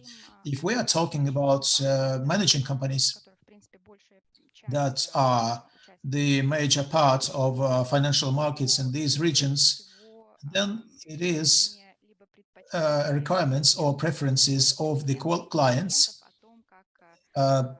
what the clients' assets have to be invested in what manner, or what needs to be taken into account in this process. In principle, in the West, we can see that the client requirements towards the asset manager company is quite common. And many pension funds or insurance companies even do not sign any contract business relations before the managing company joins PRI and starts accounting or reporting. The annual reporting on PRI gives the clients of pension funds and insurance companies, it shows them how their managing company is compliant with the ESG factor in their investing process. And this reporting also allows the clients to compare the managing companies between themselves, to do so-called benchmarking in ESG. And this is one of the drivers that was the encouragement for many companies in the West to join PRI, and they started to understand how ESG needs to be incorporated into the investment process. Secondly, the importance of regulatory situation or framework in the country, and how the regulatory acts allow investors looking at the materiality of ESG. There are many examples from other markets where ESG reporting has become mandatory for investors, and this has become also a driver for them to join PRI and start realizing how these processes should be incorporated.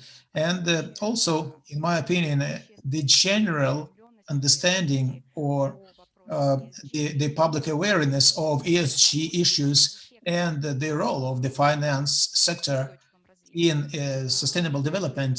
Again, in the West, there are some countries where this awareness is very high, and the investors are very often in the focus of public attention if something goes wrong in terms of ESG issues in investment process. These are the three issues: requirements of the client, regulatory framework, and general public awareness of ESG are the three pillars. Thank you, Julia. And our next speaker will tell more about the regulatory framework, Andrei Yegushin, the Bank of Russia. Andrei, this year, the Central Bank of Russia published their own handbook on responsible investment. Can you tell more about these guidelines, how it is compliant with PRI principles? Good afternoon. Really, this year we had a landmark event. The Bank of Russia published recommendations on responsible investing. This is a tool of, it's an instrument of so-called soft law. And we believe that this instrument is very important. Yulia just spoke about, she just said that one of the drivers of responsible investing and taking into account ESG factors into corporate governance is the requirement from clients. And it is really so. When we look at the international experience, the clients of financial institutions, the clients, just the households, they demand from their financial intermediaries or from companies whose products they're buying to be committed more and more to environmental and social principles. Unfortunately, this situation this is just starting to develop in Russia, and even though there is this request from the bottom, it hasn't gained so much momentum to be the decisive factor in the preferences of financial companies to follow ESG principles and achieving SDG goals. Therefore, we believe that there is a need to influence the financial markets from a mega regulator through recommendations, through soft regulation, such as principles for responsible investing, which target the institutional investors such as banks, insurance companies, non-government pension funds, asset managers. And these recommendations are based on international experience, including the UN PRI principles.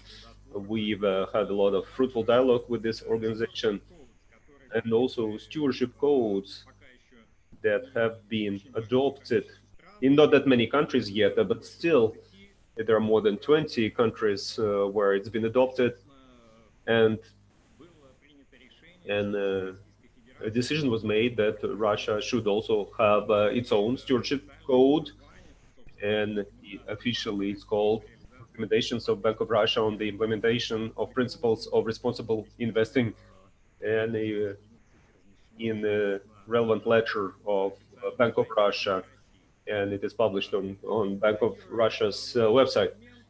We position this document just like the Code of Corporate Governance, which was adopted and recommended for use by joint stock companies that are publicly traded.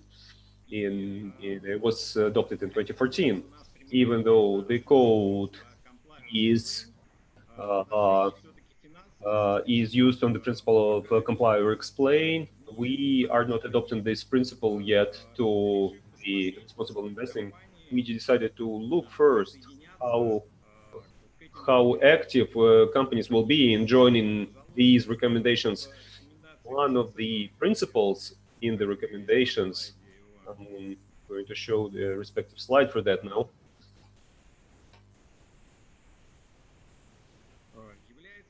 is public disclosure. That's the principle number one. Public disclosure of investment policy and commitment to recommendations. This is quite similar to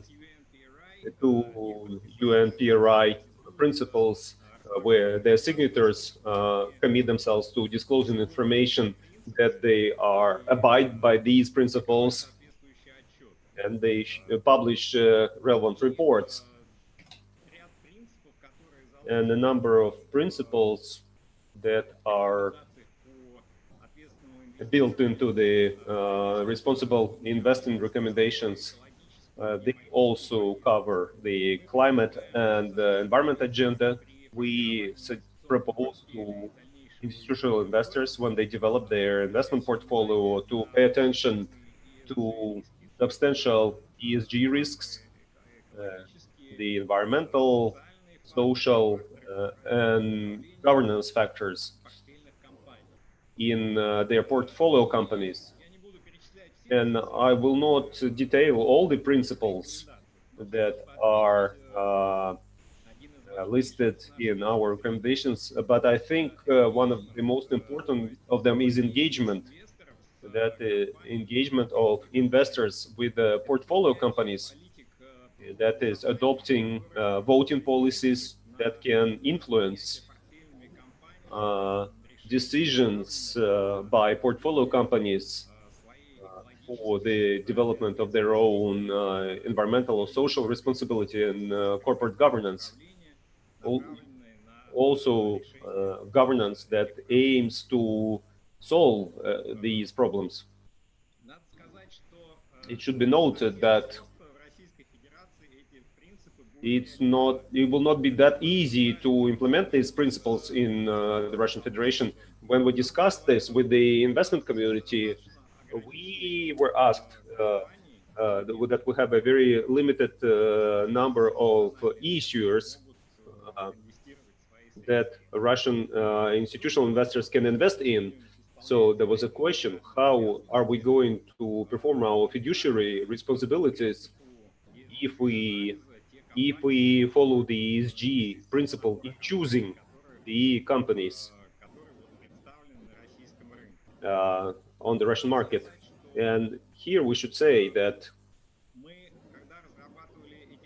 when we developed these recommendations, we thought that responsible investing is a ban on investing in brown sectors or countries they do not comply with ESG principles. And the principles do not say that you have to sacrifice your revenue or your yield. The principle of our recommendations is that when you invest responsibly and you carry out your fiduciary responsibilities, the institutional investors must account for substantial ESG risks, and that effectively gives them the opportunity to ensure sustainability of their portfolios long term.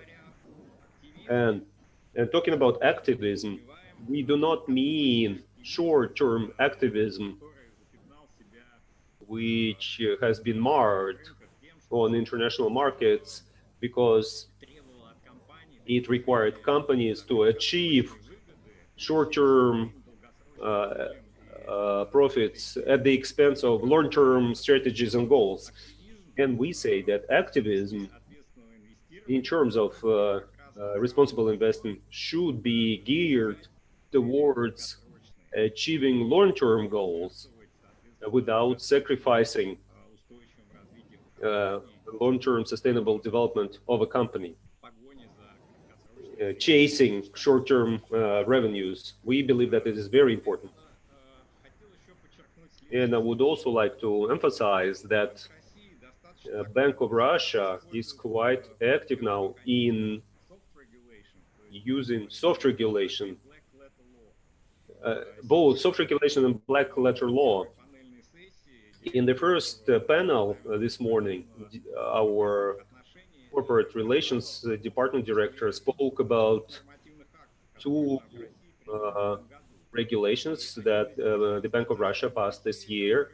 One of them is issue standards that makes it possible to issue green or social labeled bonds. And the second regulation was about disclosure of information by issuers, which also envisages a requirement to disclose information on projects for which the bonds were issued for. So these are elements of regulation. Also, when we introduced the code of governance, corporate governance, we said that if eventually, as the market gets used to best practices, we will use some elements of best practices in corporate governance to implement them in legislation. So recently, we made amendments to the law on joint stock companies. In particular, we introduced a requirement to establish audit committees in public companies, and it will be effective from January next year. There will be a mandatory internal audit for public companies. We removed a legal barrier for moving the function for appointment of supreme authority in the company. So some of the most important elements of the code have been gradually implemented in the legislation. In terms of responsible investing, recommendations may happen the same eventually. But given the short time that has passed since publication, it's very difficult to make any conclusions.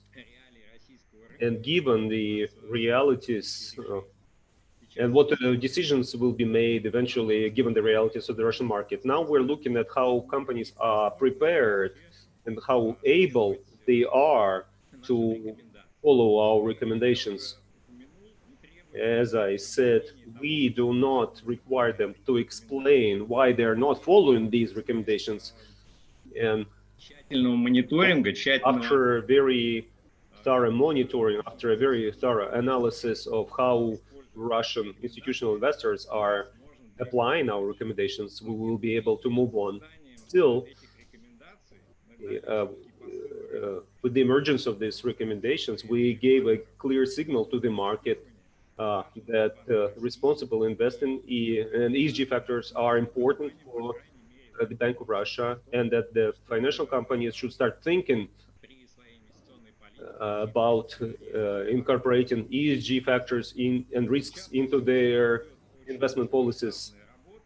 There is a lot of global effort now on regulating ESG risks. Also for financial institutions, we are closely watching this. We participate in various international groups and organizations, and we'll see how regulation will develop in this field in Russia. Thank you. Thank you very much, Andrei. I hope that given the developments, that the number of UN PRI signatories from Russia will grow. There was a question from the chat. There's a good proposal regarding incentivizing. Julia said that internationally, investors are incentivized or stimulate asset managers because investors want something responsible. Can we introduce some tools for supporting the investors, some preferences for private investors, reduce taxes or something else, any other measures of support? Do you think is that possible? Again, in the beginning of the conference, there was a representative of WebRF, and just recently, the Russian government made the decision 3024, which basically establishes an interagency working group on the development of sustainable finance, and WebRF is designated as the Russian methodological center for the Russian green taxonomy and the verification system. Why do we need that? And this is needed in order to have a market of green financial instruments. Now, of course, there are about 10 issues on the Moscow Stock Exchange in the sustainable development sector, but so far this market is very small. And we believe that government support for the developer, for issuers, and for the issue of financial instruments, these measures will also be discussed within this working group that has been established under the Ministry of Economic Development. We hope that the government will hear us, will hear the participants of this working group, and such incentives like subsidizing or tax breaks or state guarantees. There are many possibilities there. So once the market of financial instruments is developed, we will also think about if we can give any preferences to institutional investors, or on the contrary, make the requirements tougher. But as long as there is no market, it makes no sense to speak about it.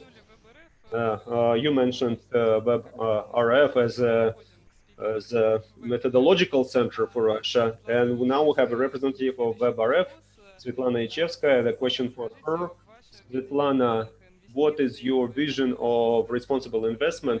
You work with in infrastructure projects. What kind of projects, plans does WebRF have in that field? Thank you, Svetlana. Thank you, Andrei, for bridging to me. And today my colleagues were telling about the green funding, and Web indeed has been appointed as a methodological center, but by that, the role of Web in sustainable development is not limited only by green funding, but also as the agent of the government.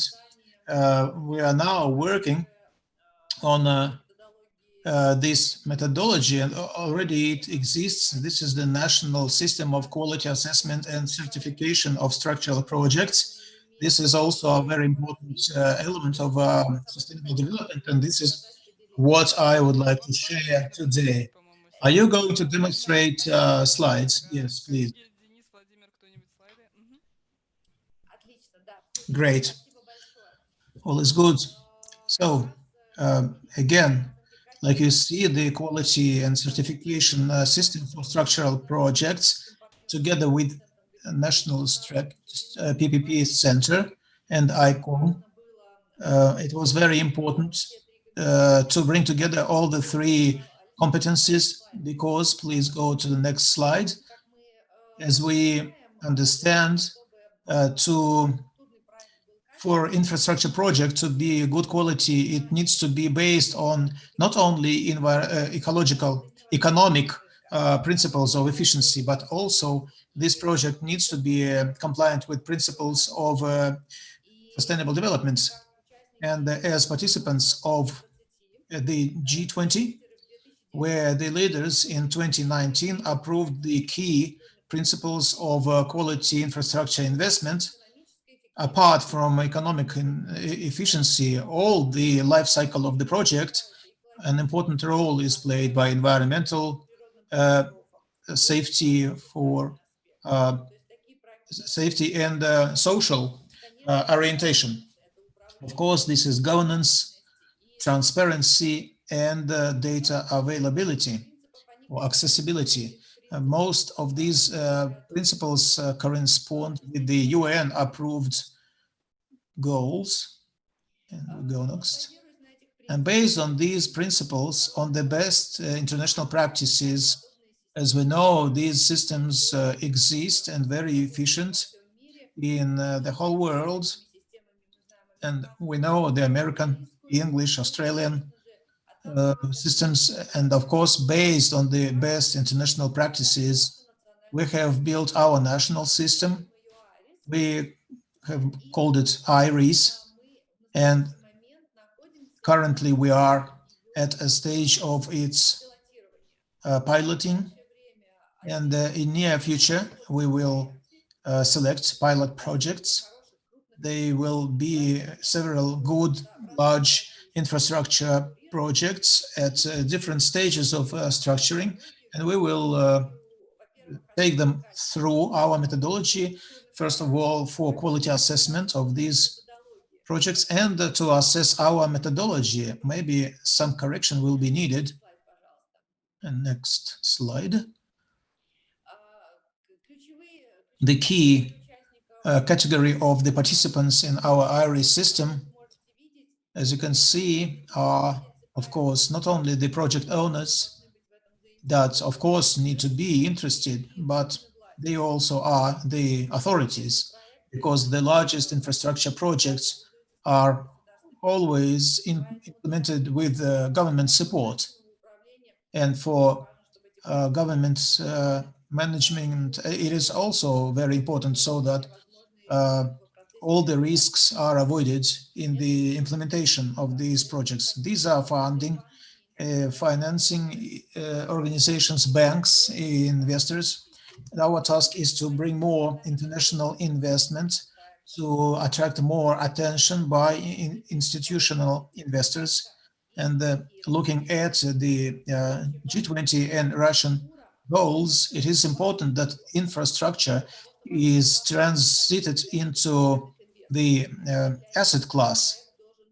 And for this purpose, the project needs to be sustainable in all dimensions. And for the bank, having the internal expertise in all of these aspects, of course, additionally useful is such certification. And of course, qualified experts, we are actually building a market.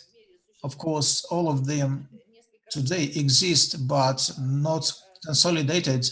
We are building a pool of experts in all expertises in compliance with all principles that will find their niche in the market of assessment of infrastructure projects. I have mentioned that it is very important to structurize projects in quality, not only to satisfy all beneficiaries, but primarily so that the quality infrastructure could impact the life of people. When today we're talking about green financing and sustainable finance and quality infrastructure, we are always referring to the quality of life of people in any country or town where the implementation is taking place. That's why the key objective that we see in such national systems certification and analysis is qualitative impact on people's lives through the whole cycle of the project.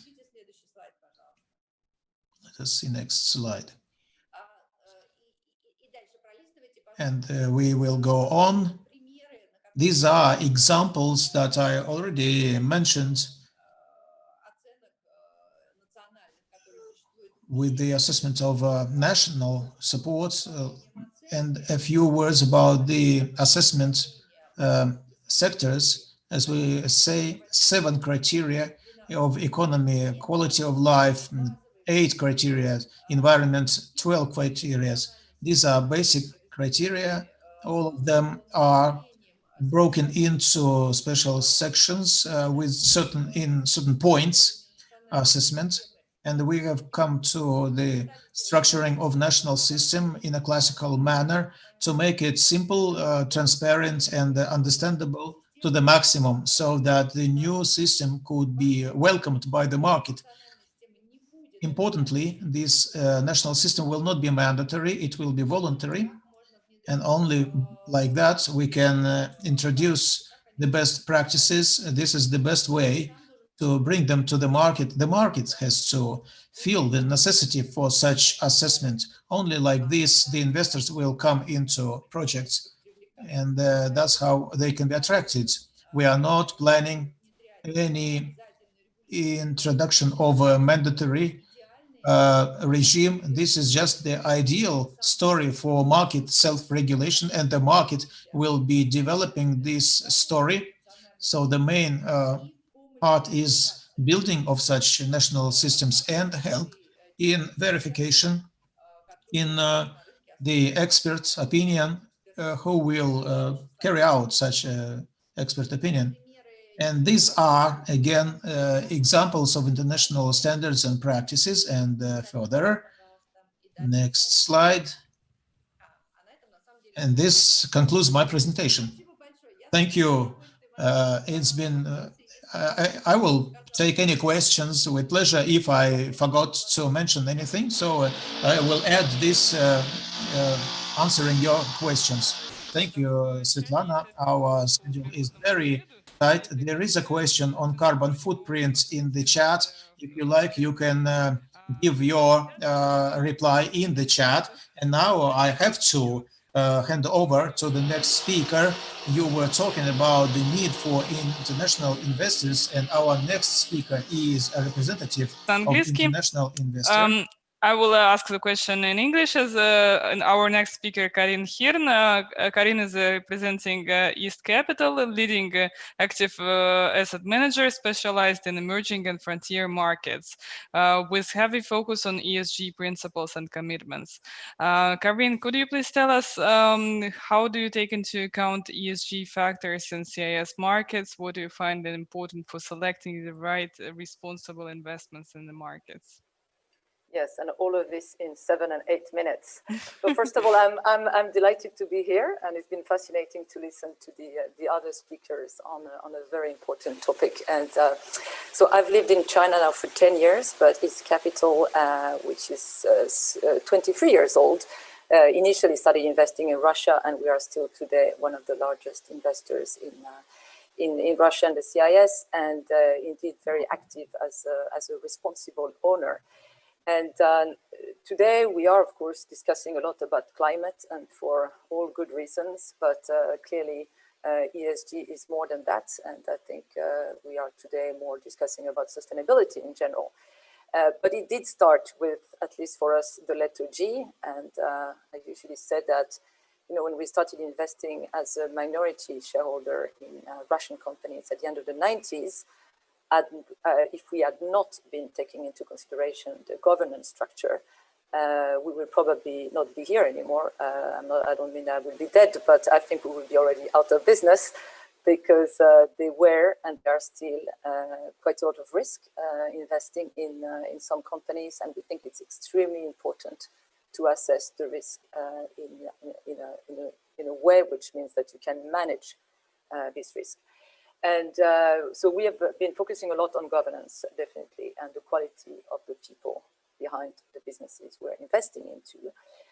But throughout, of course, the years, we've been refining our approach. And one thing which is maybe makes us a bit different than others is that we realized quite early that in order to be able to really take into consideration material ESG risk in places like Russia, it's a lot of work you need to do on your own.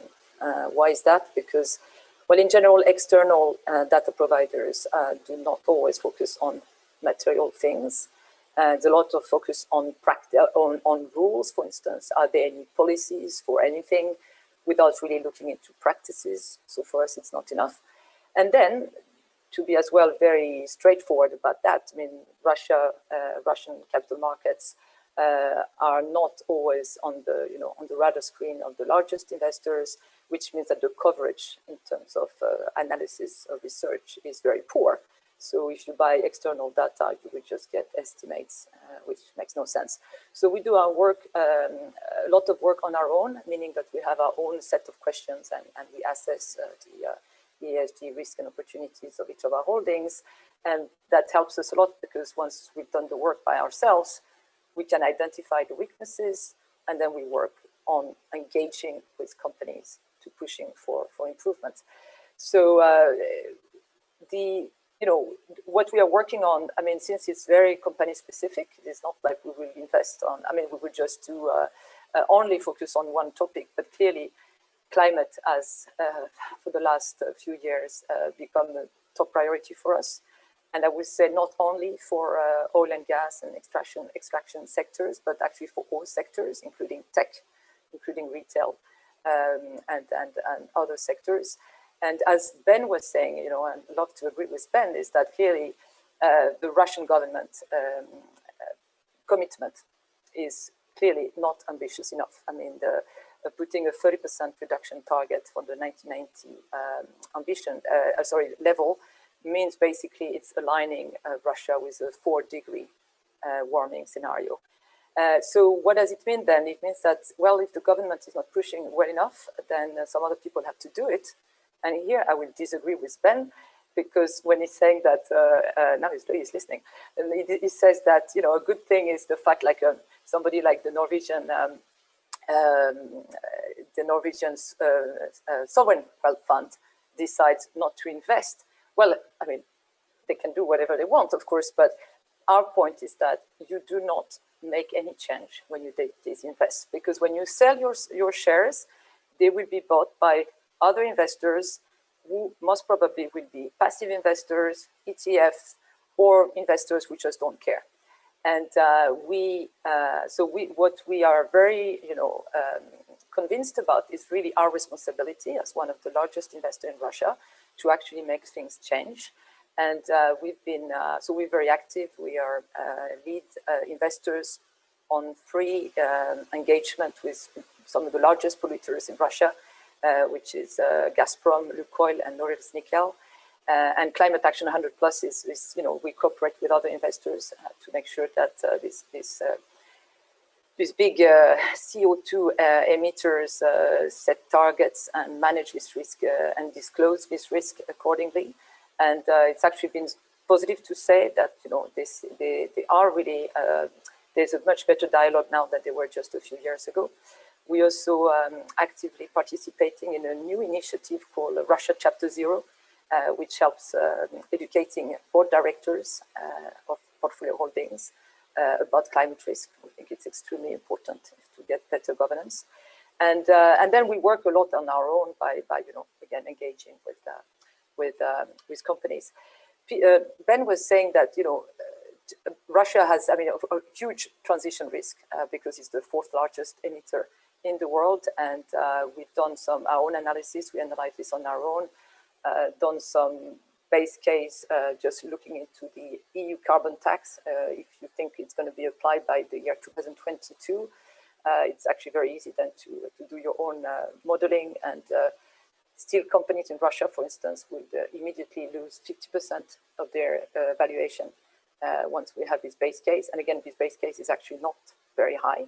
So clearly something that we want to talk to companies about. But then there's also a lot of physical risk in terms of climate risk in Russia. As again, Ben was mentioning, 15% of the oil infrastructure and 80% of the gas infrastructure in Russia is basically built on permafrost with the risk that are implied, of course, when you think about the warming scenario. So it's extremely scary, actually. But I like to end on a positive note, saying that at the same time as we really think that it's important for everybody, including investors and shareholders, to push and engage with Russian companies, I also see huge opportunities for Russia. And in a sense of, but clearly not in the oil and gas sector, but there are a number of minerals that are needed for the transition to the low carbon economy. Russia has a lot of water, a lot of forest, a lot of hydropower. So it's really just about getting your act together and work alongside these main goals. There is today more than 56% of the world emissions, which are covered by carbon neutrality pledge. And probably next year, it's going to be up to 71% when the US takes the pledge as well. And that's 128 countries. And of course, Russia would also, as the largest emitter in the world, need to do something about it. And sorry, last but not least, it's also a discussion today about the CIS, and clearly we have been only focusing on Russia, but a place like Kazakhstan is also important to take into consideration. It's not the largest emitter, but it's an emitter as large as my home country of France, for instance. And here we also have a number of interesting both opportunities and risks that need to be tackled accordingly. I'll stop here. Thank you very much, Karin. We also noticed the problem with external data providers. That's why we started building our own database for Russian companies in ESG assessment. We already have more than 50 assessed companies. By the end of the year, we plan to reach over 80. And next year, we will continue growing this independent database, not only for Russia, but for broader CIS and Black Sea region. There is also a question for you in chat. We are a little bit short on time with this session today, so if you can have a look at it, would be great. So our next speaker is Roman Serov. I will speak. Our next speaker is Roman Serov. To Russian to ask him a question. Roman, добрый день. Roman, good afternoon. You represent a responsible investor, RSHB Asset Management, the first Russian ETF fund that follows ESG principles. please share this experience with us. How do you follow ESG principles? What kind of tools do you use? Спасибо большое, Светлана. Если можно, я на английском продолжу. Не страшно? Thank you very much, Svetlana, and good day to all of you, ladies and gentlemen, and bonjour to Karine. A little bit of French, as she requested. Well, I think the reason I'm here is, and thank you very much for that, is the fact that we are as RSHB Asset Management. Just for those who are not familiar with this abbreviation, RSHB is RSHB Rossельхозbank, Russian Agricultural Bank, which is a state-owned top 4 Russian banks. And we are the investment and the asset management arm of this banking Russian giant, specialized in agriculture, but not only, as it is a universal banking group. The reason we are here is that we just happened to be the first, probably in Russia, to pilot and to launch the ESG-based exchange traded fund at the Moscow Exchange. That happened some 5 months ago in late June. That basically followed the long-lasting negotiations and the procedure with the Russian Union of Industrialists and Entrepreneurs, RSPP. We have started this relationship some years ago, and happy to finalize this cooperation in launching the first ETF. Hopefully not the last one, as we are preparing the next one for fixed income assets. To just in a nutshell, what is this ESG-based exchange traded fund is about? It is based on the index of the Russian Union of Industrialists and Entrepreneurs for Sustainable Development. Guys, they have expertise, very precise expertise in ESG. They use international accounting ESG principles for analysis, for non-financial reporting of Russian large corporates from top 500, top 600 RBC and RAEX-Europe ratings. Then they make a bit of a fine tuning. They look at the dynamics year over year for the past historical performance of these companies, and they make a cherry picking for top 20. That's how they derive the index. The Moscow Exchange itself has accepted this index and remains as a calculation agent. The exchange traded fund is comprised in the following sectors: metals and mining 40%, oil and gas 21%, electricity 18%, telecom 9%, banks and finance 8%, and chemistry 4%. So that's the composition of the index. On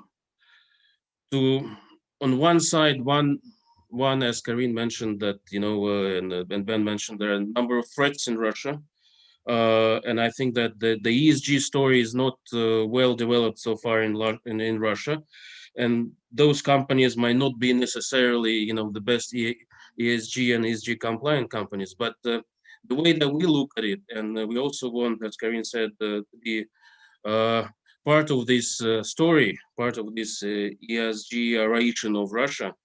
And we do want to make things happen, obviously. I don't know what happened, but the screen is different on my computer. We think that the more companies invest in the corporate governance, now ecological and social governance, the more resilient they are, the more they are adjusted to the situations of market stress or ecological situations as they happened already. And I think that the more funds are allocated, the more IT investments and risk management systems are put in place to be compliant with AEG, the better performance for such members of the index, for such corporates is, and the better it is for private individuals that invest in our ETF and potentially for financial institutions. So we just think that this is the way that we should address the topic. Also, I have to mention that thank you very much to our RAEX expert Germany rating. We have obtained, I think, first in Russia, BBB rating. The reason we have applied for international rating as we want to actually expand from purely, I would say, retail ETF at the Moscow Exchange, designated for private individuals with minimum investment size of 1,000 rubles, somewhat north of 10 euros minimum ticket. We want to expand to institutional investors and particularly international investors to improve liquidity and to improve the ESG topic in Russia. So far, none of the institutional investors, none of the institutional investors in Russia, such as pension funds and insurance companies, are involved in ESG topic, are not, as of today, the investors for the ESG ETF fund that we have developed. And we do hope that regulators and Ministry of Finance and the Central Bank of Russia will make it not necessarily tough, but a bit of a emphasis, I would say, emphasis on this responsible investment and the ESG compliant principles for the companies that want to raise capital in Russia, onshore and offshore. We know that many Russian top corporates and blue chips, they inevitably comply with the ESG principles because that's the way foreign investors treat them, as is Capital and Nordic particularly, but also European investors. So that's inevitable, but we think that that's not the only reason ESG should be developed in Russia. I think that private individuals can play their role and invest in the future. We think that retail market for ESG ETF is also part of the global story, where VAB as a green banking and green financing, and Sberbank also announced its ESG strategy to basically extend loans to ESG compliant corporates. We, as an asset manager, are mostly dedicated to the retail sector, as being a part of the large retail institution present in every Russian region. We want this instrument available for any Russian individuals that can simply click on the mobile app and buy 1,000 rubles of something that would in 20 years, make the life different. That's a bit of a politics. As far as economics is concerned, likewise in the international markets, ESG compliant companies are traded at a certain premium to the broader market. And as a result, we can see, let me see, the ETF that we launched in late June has performed, and the RSPP index has performed plus 22.6%, where the broader MOEX Moscow Exchange market is 19.8. So it's about 300 basis points premium to the broader market, which is roughly 600 basis points, 6% annualized. That's a premium for the ESG market, and 3 to 5% is the market practice for the international peers. So basically, as an investment product, it makes sense not only socially but also economically to invest and drive the ESG in the positive area, make the corporate issues, be more positive looking into the ESG compliant area. Basically. Thank you Basically, very that's about much. it. Yeah. Yeah. Thank you, Roman. I hope that probably in the next quarter, in the first quarter 2021, we can have a separate webinar on discussing the ETF in greater detail within our usual RAEX sustainability webinar session, which we hold every Wednesday. So we invite everyone to join this session as well. The details on this first ETF ESG rating are available on our Telegram channel, on our website, and I assume on the ResCap website as well. So we also invite listeners to read it in more detail.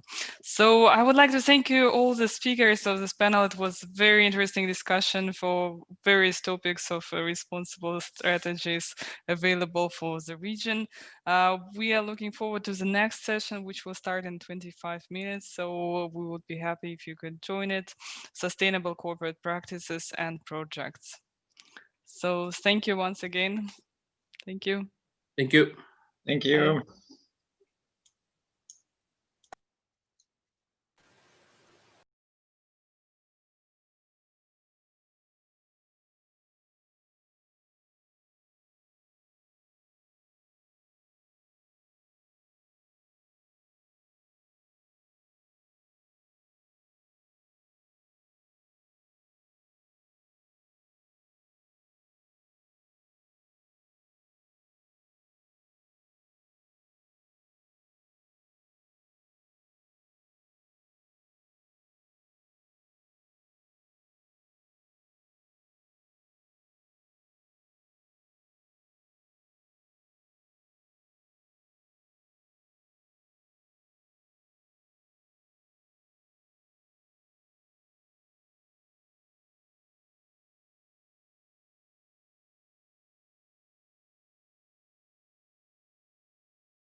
На мьют пока всем поставить. Дмитрий Львович, на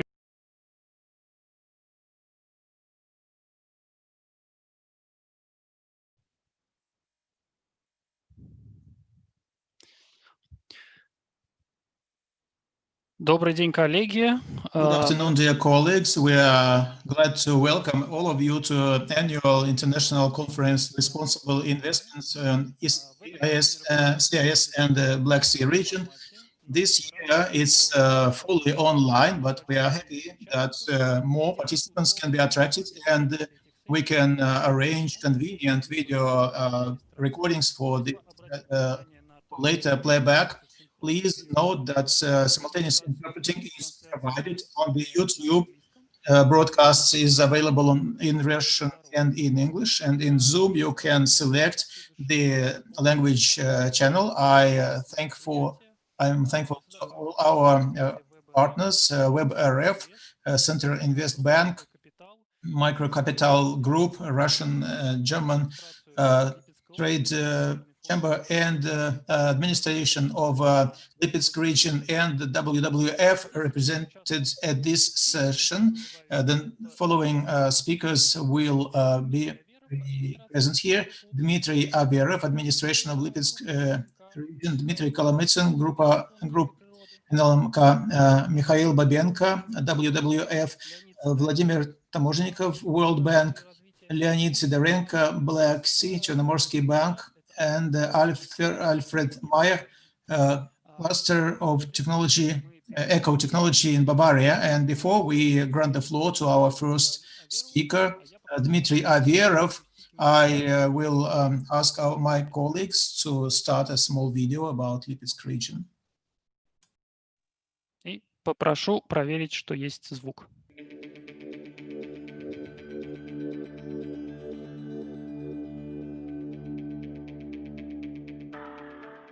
Lipetsk region, a region in the center of the European part of Russia.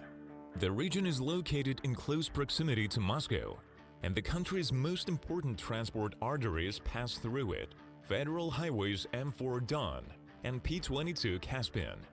The ports of St. Petersburg, the Black Sea, and the EU border are 1,000 kilometers away. The average annual freight turnover of railway transport is 8,600 million tons. Lipetsk region is one of the leading regions of the Russian Federation in terms of investment attractiveness. According to the Quality of Life rating, the region is among the top 10. There are excellent opportunities for implementing projects in the fields of industry, agriculture, and food. Many well-known companies appreciated the advantages of investment opportunities and found a reliable and successful partner in the Lipetsk region. We provide investors with a large selection of technologically equipped platforms, special economic zone, industrial parks, brownfield, technology parks. In industrial and production clusters, there are 11 directions for creating clusters on the territory of the Lipetsk region. The industry of the region produces competitive products exported to more than 120 countries of the world: Italy, Germany, Ukraine, China, Poland, Netherlands, Brazil. We are one of the first regions in Russia to launch an export accelerator. We have something to offer the investor. The investor receives project support, state support, tax benefits, customs benefits, qualified workers and management personnel, developed banking infrastructure, and modern technologies.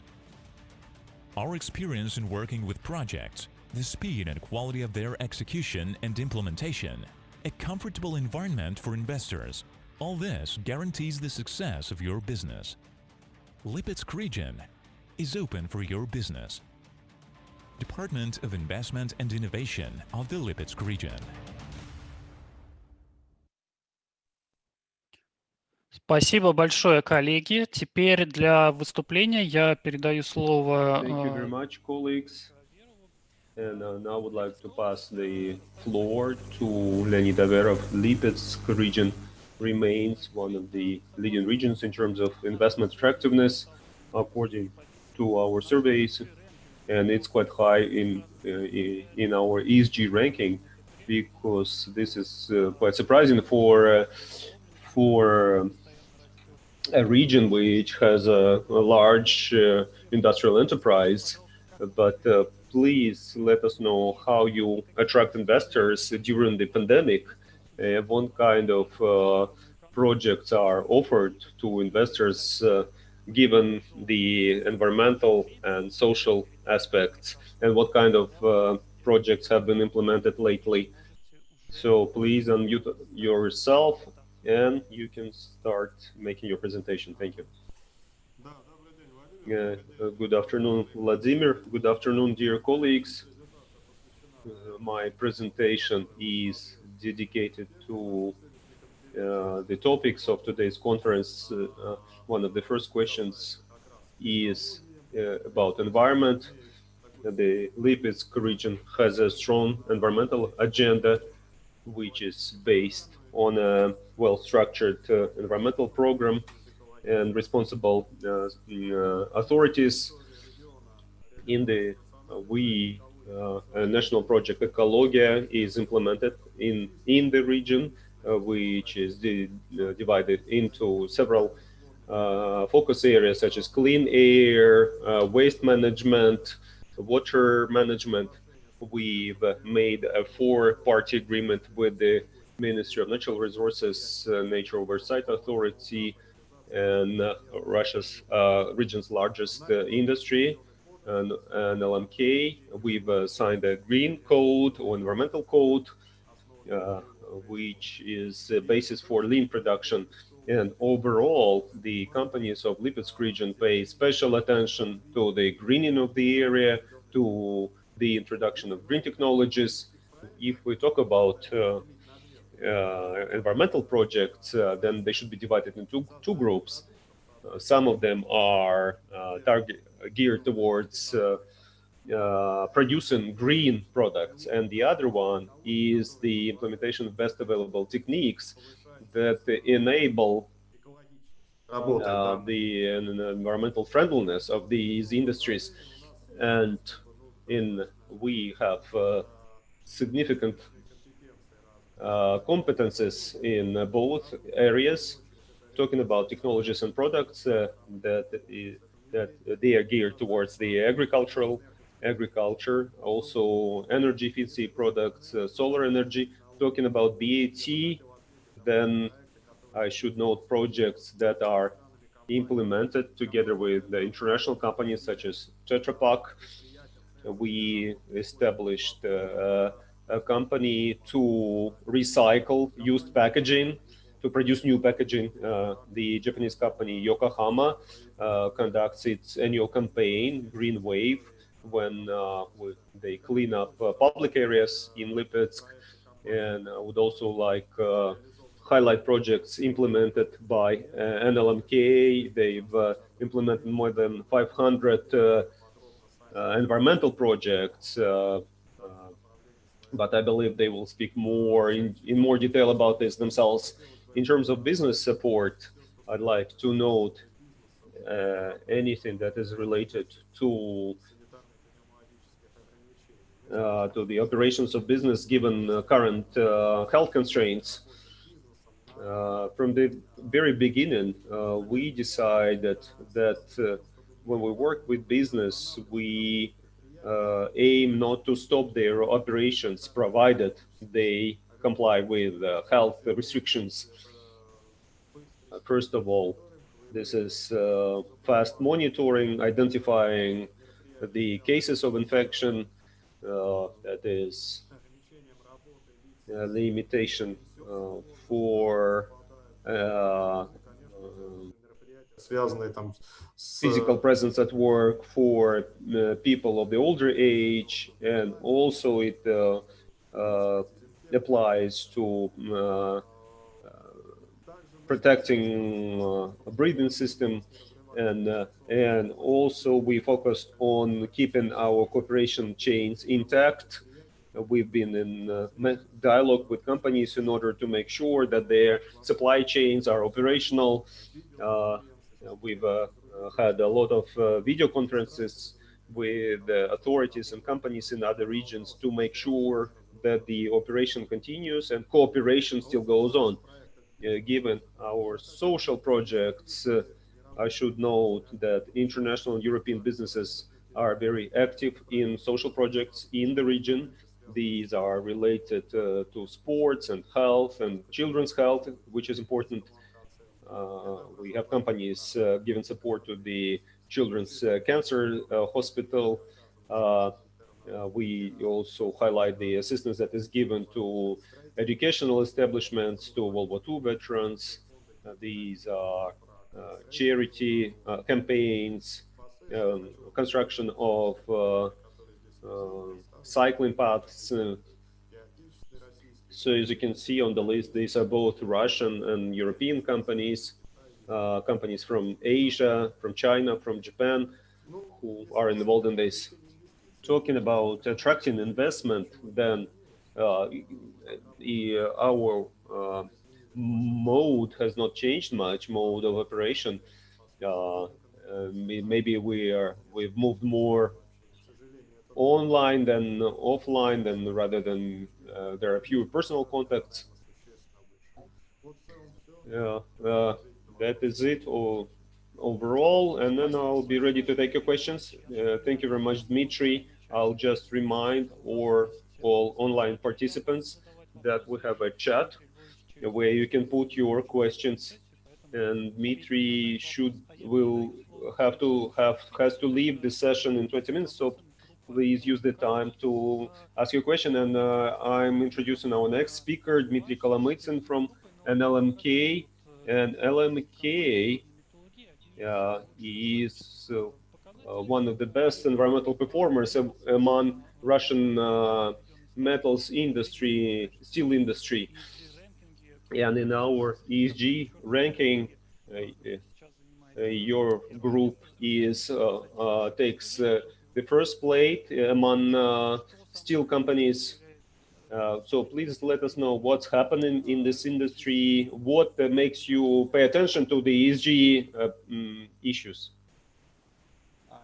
И экран хорошо видно также, я так понимаю, да, презентацию нашу. Ну, давайте пойдем по слайдам. На первом слайде я бы хотел на что обратить внимание. Дело в том, что мы как публичная компания, я, конечно же, хотел бы поблагодарить Дмитрия Львовича за его выступление и за те слова, которые он сказал. Мы как публичная компания, акции которой торгуются на рынке, уделяем огромное внимание вопросам ESG, потому что сейчас идет огромный шквал запросов со стороны инвесторов относительно всех вопросов, которые касаются этой темы. Ну, например, снижение воздействия на окружающую среду – это одна из приоритетных целей НЛМК. За последние 20 лет наша группа инвестировала более 1 миллиарда долларов, 1 миллиард 200 миллионов долларов в проекты в области охраны окружающей среды. И благодаря данным инвестициям Липецк стал самым чистым промышленным центром, опережая по качеству воздуха многие города, где нет производства. Ну и, кстати, стоит... Thanks to that, Lipetsk, 25% of CO2 emissions in the world come from the cars, and LMK has a target of reducing greenhouse emissions. We publish information. We're open about our greenhouse emissions.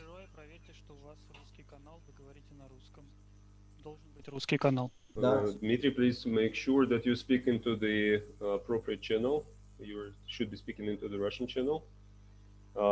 This is Boris, the interpreter. I'm speaking into the English channel. So if...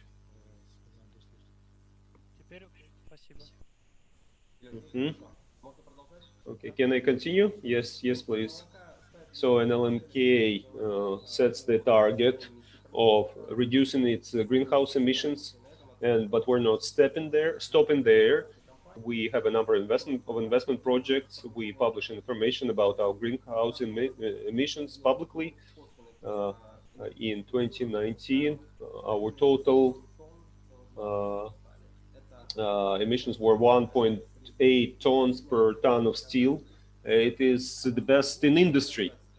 And our target parameter is quite ambitious, is to reduce it to 1.91 tons per ton of steel, and it will be on par with the most advanced metals companies in the world, and we have reduced our specific emissions more than twofold. Overall, we plan more than 20,000 projects to reduce our environmental impact to achieve the goal set for 2023. Talking about water resources, then the majority of our operations use recycled water. So the share of water reuse in our production is about 97%, almost 100%. And I will add that in the last 45 years, we have reduced our intake of fresh water from the Voronezh River more than ninefold. And talking about waste that is produced in the operation of metallurgical companies, but 92% of that waste is now recycled. And by 2022, we plan to increase that share to 96%. Talking about large-scale projects, I should talk about the processing of slag that has been accumulated at our site since 1950s. In 2020, we fully disposed of these waste and fully recultivated or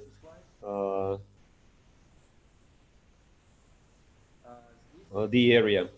And I would also like to speak about social issues as well, because this is just important for us in terms of sustainable development of the company.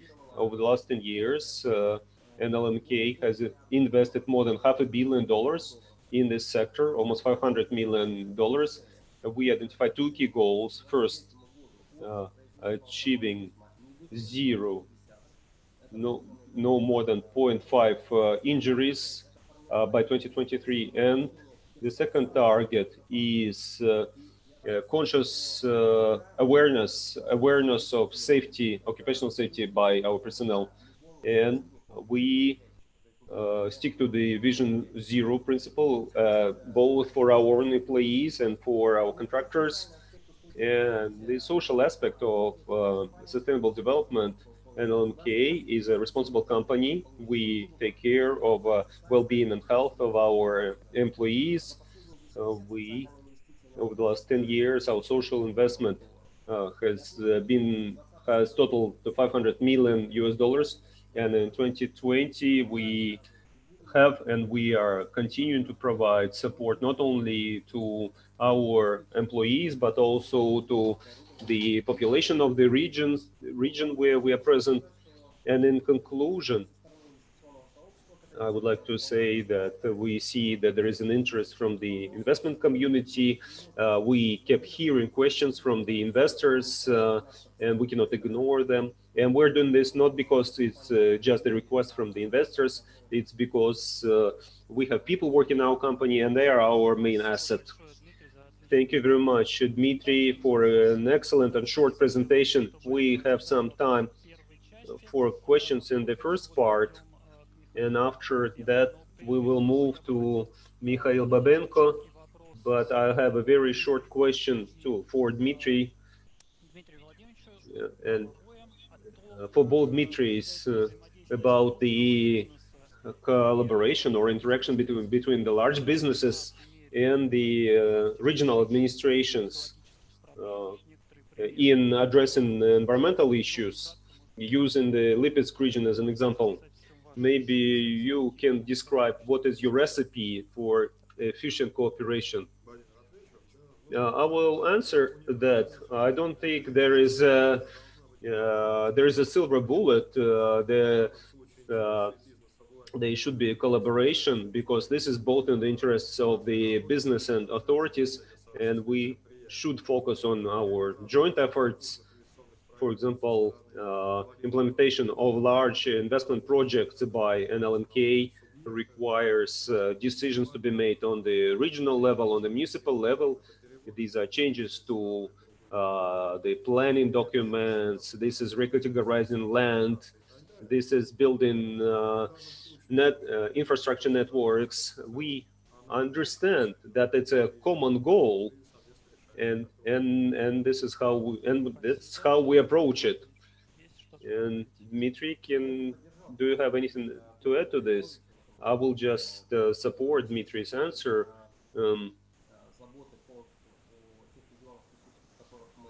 We are responsible for the regions where we're present. We always look at the needs of the regions. We always keep track of where the main needs are and try to respond timely. Thank you very much, colleagues. I'll remind you that we have a chat for questions, and I ask our next speaker to join in. Mikhail Babenko. Mikhail, you are the director of the Green Economics program of WWF. We have been cooperating with you in a number of fields. So in addition to the regional authorities and large business that are represented at this session, it is important for us to hear from independent environmental organizations to verify and to confirm what is happening in Russia, so that our ESG assessments are more credible. So can you tell us about your projects, WWF projects in Russia, about verification of data? Maybe you can cite examples from other regions where the cooperation between the business and the authorities is not as efficient. Thank you, Vladimir. Thank you for the next invitation to take part in this very important event. And it is very luckily that I am speaking after a large metallurgical company and a representative of administration of Lipetsk region, because I think I will rephrase the question that was asked to me, and I will start by bullet points. Number one is the important issue that we face all the time, that is not quite correct understanding of the public organization or NGOs, non-profit organizations in particular, unclear understanding of their role in environmental and economic development.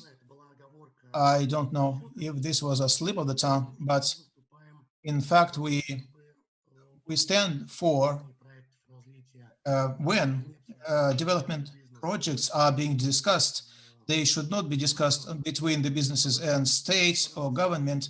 They need to be a triangle where the public takes part together with the other stakeholders.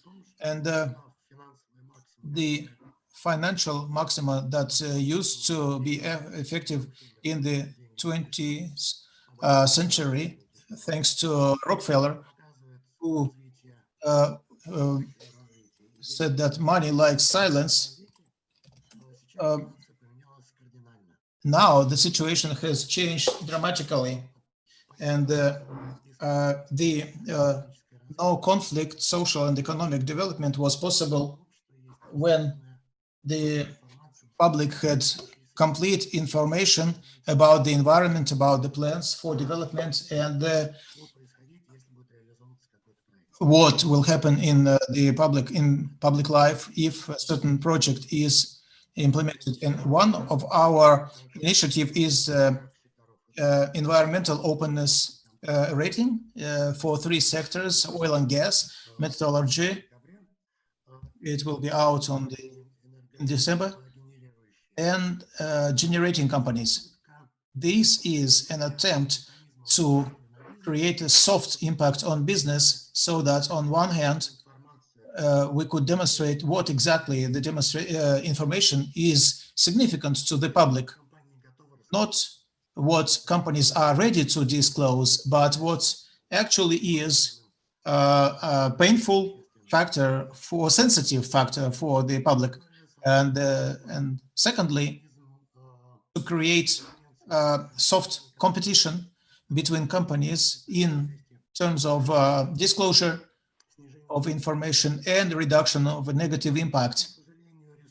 Unfortunately, resources for verification are very limited, but in one of the projects funded also by the European Union, we tested mechanism of environmental monitoring by space satellite images, and we paid attention to illegal forest felling and illegal gold mining. And this information was very well demanded by regional authorities because they did not have any mechanisms. But now we have demonstrated that we do have quite efficient mechanisms. And talking about the role of public, it's not only about the existing facilities where certain accidents are possible. We all have been watching the Krasnoyarsk accident this year. We're talking about the existing infrastructure. This is also a very important story because the public can be quicker to react in detecting an emergency and notify or alert the relevant authorities. And here we see a strange story. Some kind of inexplicable fear by the authorities in a situation when, for example, a large oil spill takes place, and to deploy the relevant organizations responsible for elimination of oil spill. The faster they react, the less the damage is. And if we allow the public observers to the facility, then we reduce the risk for the image of the company itself. And it makes it simpler to arrange good constructive dialogue between business and the public. And many conflict situations emerge just because of lack of information, and some problems emerge on an empty spot.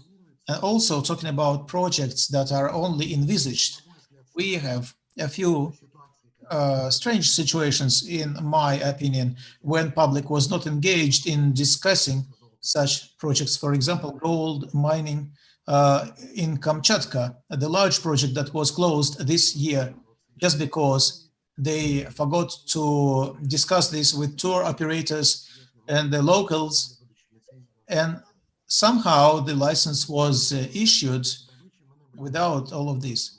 Another case is Khabarovsk Krai, where a company with quite a high ESG rating, for some reason, ignores responsible business principles, but it looks good in international markets in terms of financial reporting, ESG ratings, and things like that, where it is listed, but it fully ignores these principles in implementation of principles where they actually have this impact on the environment. My point is, 1 minute left. In this triangle, we will reduce the risks at very early stages, and this is what we are calling for, both business and regional authorities. I understand my time is up, so I think I will pause at this.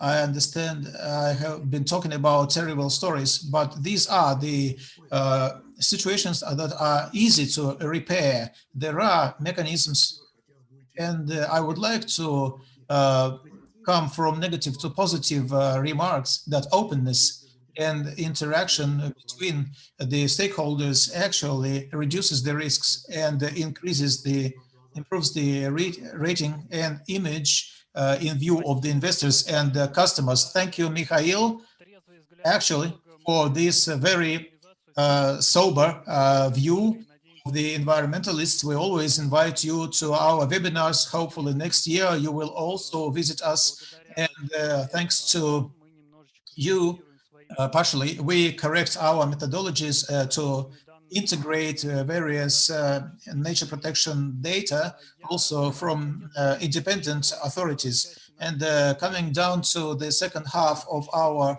quite concentrated session, we have been talking to representatives of authorities and large business and environmental organizations. And now I would like to come back to, again, to finance organizations And historically, the banks of development have been the key participants of the sustainable green financing, the responsible banking and financing. We have two large representatives, banks of the Black Sea Bank, and I would like to invite first Vladimir Tamorznikov, the group of World Bank.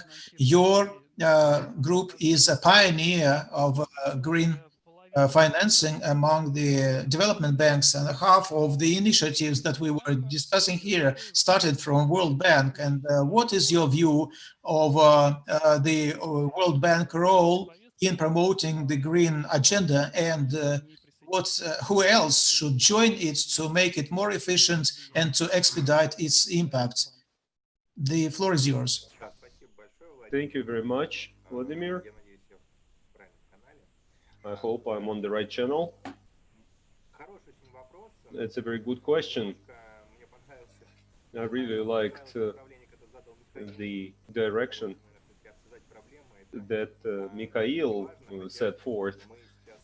It's important to discuss problems. We have very many nice things to share in terms of green bonds. As you noted correctly, the World Bank is a whole group of partners, and together with other development banks, we have one common goal. We have made serious achievements in terms of developing green bond market. The World Bank and the IFC was there in the beginning of the development of green bond market, and recently we've seen an exponential growth of this market, and credit for this should be given to the initial boost that was given by the World Bank and other development banks. By now, just recently, the IFC celebrated a decade of the start of its green bond program, and more than $10 billion worth of green bonds. That's a total issue that the IFC has been able to present over the last 10 years. We've also invested more than $28 billion in green projects, and we've managed to raise money through the cooperation with other participants. These are significant amounts. Also, there are significant efforts made by development banks in terms of creating the infrastructure for green bonds. That's a system of standards, the system of verification. And here, the development banks play a very important role. Another important focus area is mobilizing the efforts of stakeholders and bringing them under one umbrella, united by a common goal. These are important areas, and they have, I guess, they have given a boost to the market. And according to the latest data, it is expected that the total issue of green bonds in the world by 2030 will be $1 trillion. It's a very high mark. And again, it shows that the exponential growth that we've seen over the last few years is still the main driving force of this mechanism is cannot be played by the development banks, cannot be the driving force of this mechanism due to the limitations in their operation. And who can be that driving force? It's a good question. We can create the infrastructure, but there should be somebody who will become this driving force.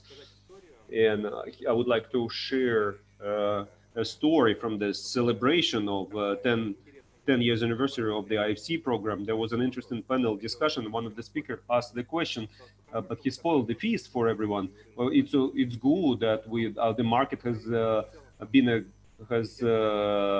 shown great development, but if we look at the overall goal, the ultimate goal, that the companies launch green projects and green their production. is it right from the capital market to stimulate, to create a stimul for business? It's great that we have investors that they're so socially responsible that they want to be a part of an important process by investing their money. Last year, there was a couple of interesting studies that investors in green bonds, they actually gain in terms of yield because there is quite a stable correlation between financial successes of companies and their greenness. But at the same time, whether is this, we're talking about several basis points in the cost of investment, whether this boost is decisive in making the change. Despite the large growth in the green bond market, it is only 0.1% of total financing market. And it's interesting. It's an important question. So the elephant that everybody tries not to notice in the room, that's the government. Because there are two important tools which are well known. These are standards and taxation.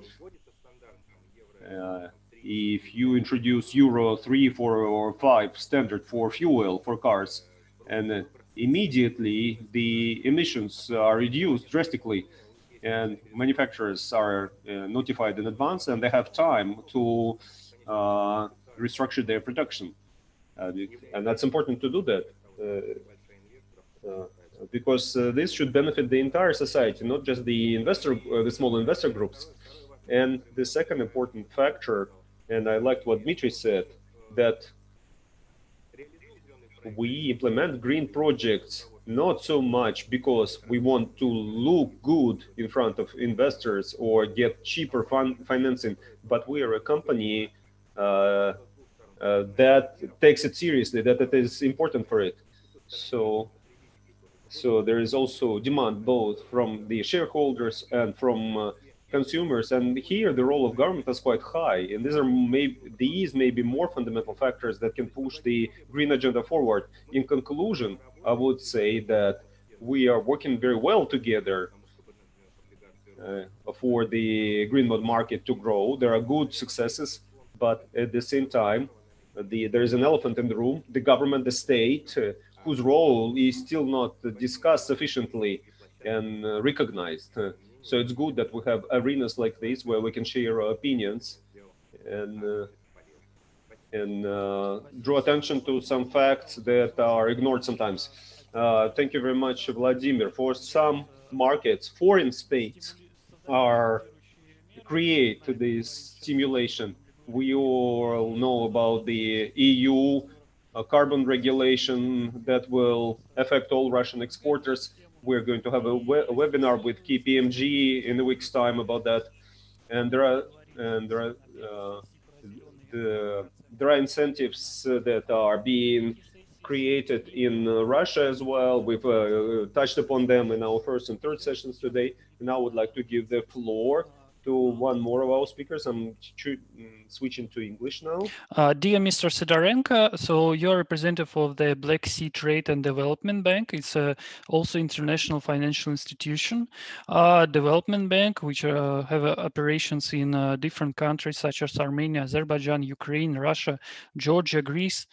So could you please tell us about the projects financed by your bank in the CIS and Black Sea region, and how it corresponds with environmental and social mandates and the strategies of your bank? So the microphone is yours. You can switch on.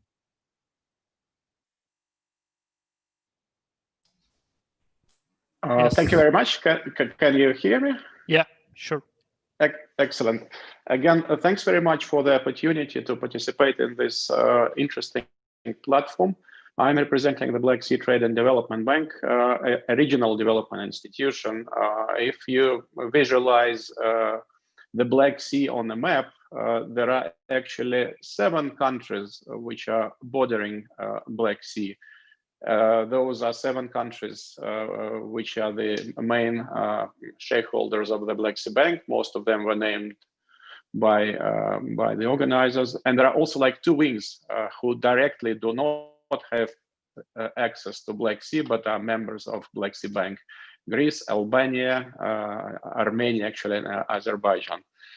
So the main raison d'etre of the Black Sea Bank as a development institution is to promote economic development and economic cooperation between those 11 countries.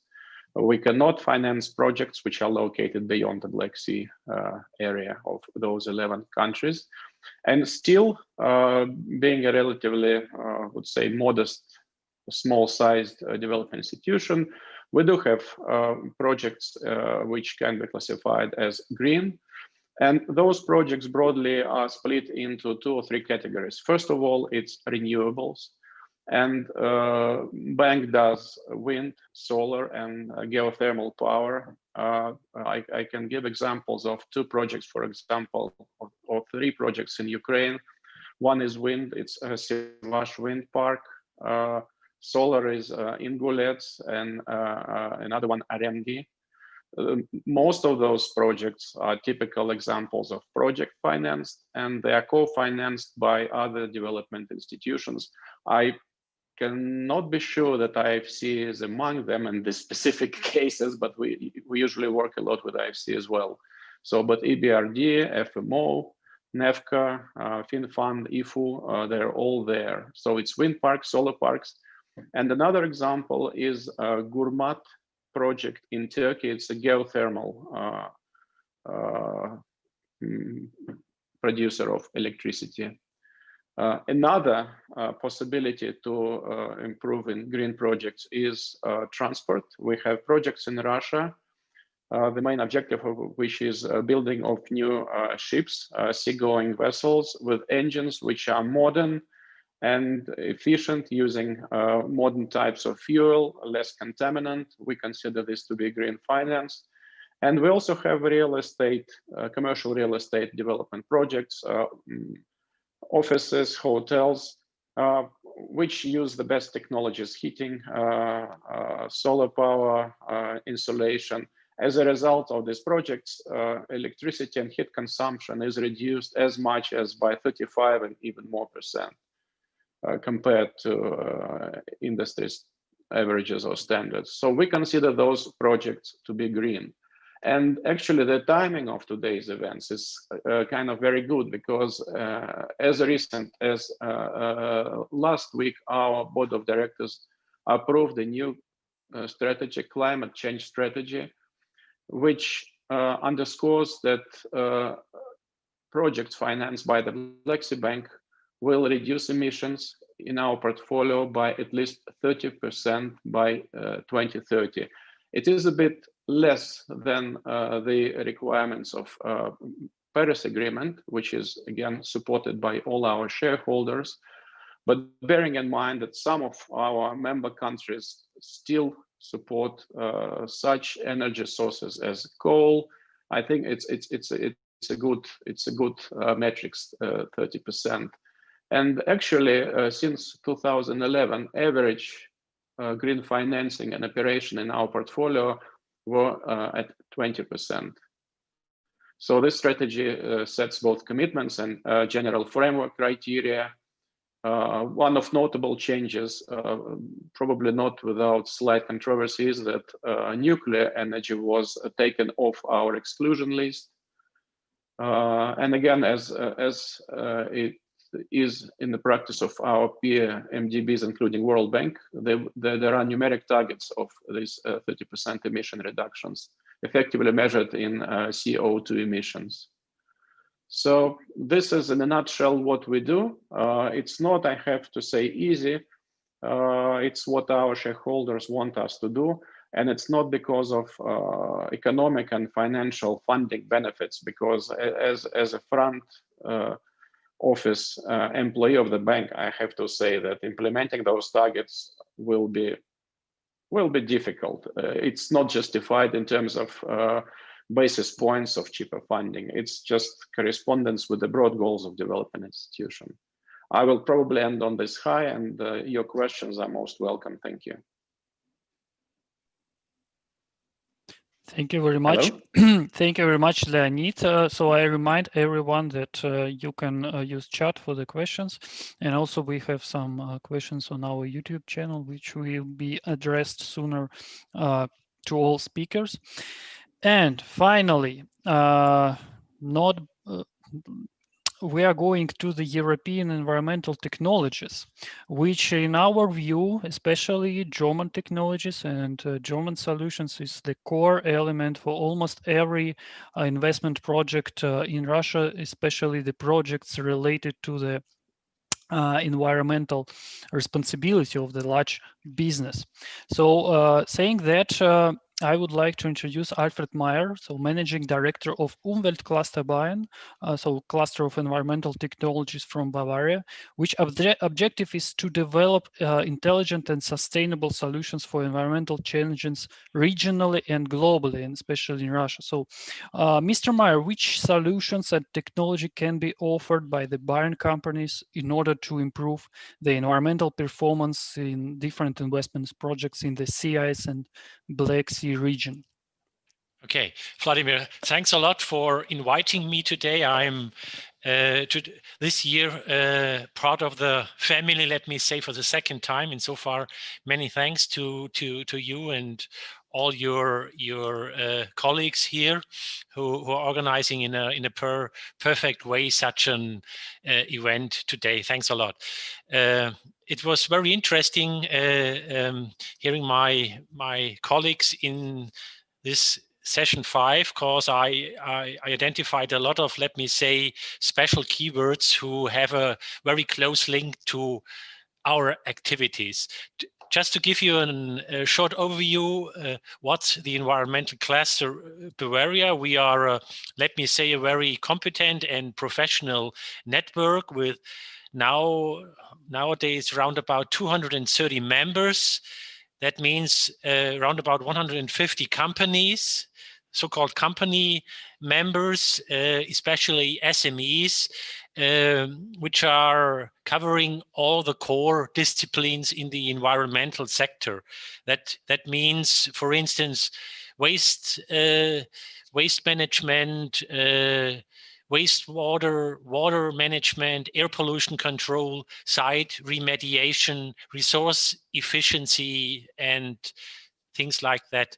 That means that we have bundled a very competitive number of, let me say, hidden champions in the environmental fields with an let me say, fundamental international expertise too, because that's not very surprising for all of you. Environmental challenges are a global topic, and in so far, around about 70% of my members are acting in global markets all over the world, of course, in Eastern Europe too. And insofar, I'm very happy to have the opportunity today to give you a short overview what's behind our let me say, structure here in the. Just a moment, my mobile was disturbing me, but I pointed it out. Okay, yeah. I think regarding the different challenges in the regions or the environmental markets you described during our session, I can point out that we have solutions, let me say, for nearly all your environmental challenges. Just to give you an impression, I think we have a fundamental expertise, for instance, in wastewater treatment, where we have some very competitive and competent members within our cluster who have a deep expertise in, let me say, solving things like air flotation, sludge dewatering, and things like that. On the other hand, I would say we have a fundamental expertise in let me say, constructing and restructuring landfill, for instance, landfills, because as I know, especially from my colleagues in the Russian market, the percentage of landfills are, let me say, more than 90% as I know, and insofar, from my point of view, I can recognize a big potential here in restructuring such, let me say, methodology of waste management and recycling. And I think that could be absolutely interesting for many of your companies or who are acting in, let me say, different markets. So we have a deep expertise with many of our members in the oil and gas field, where we have installed a lot of, let me say, functional and competitive infrastructure in different countries. For instance, we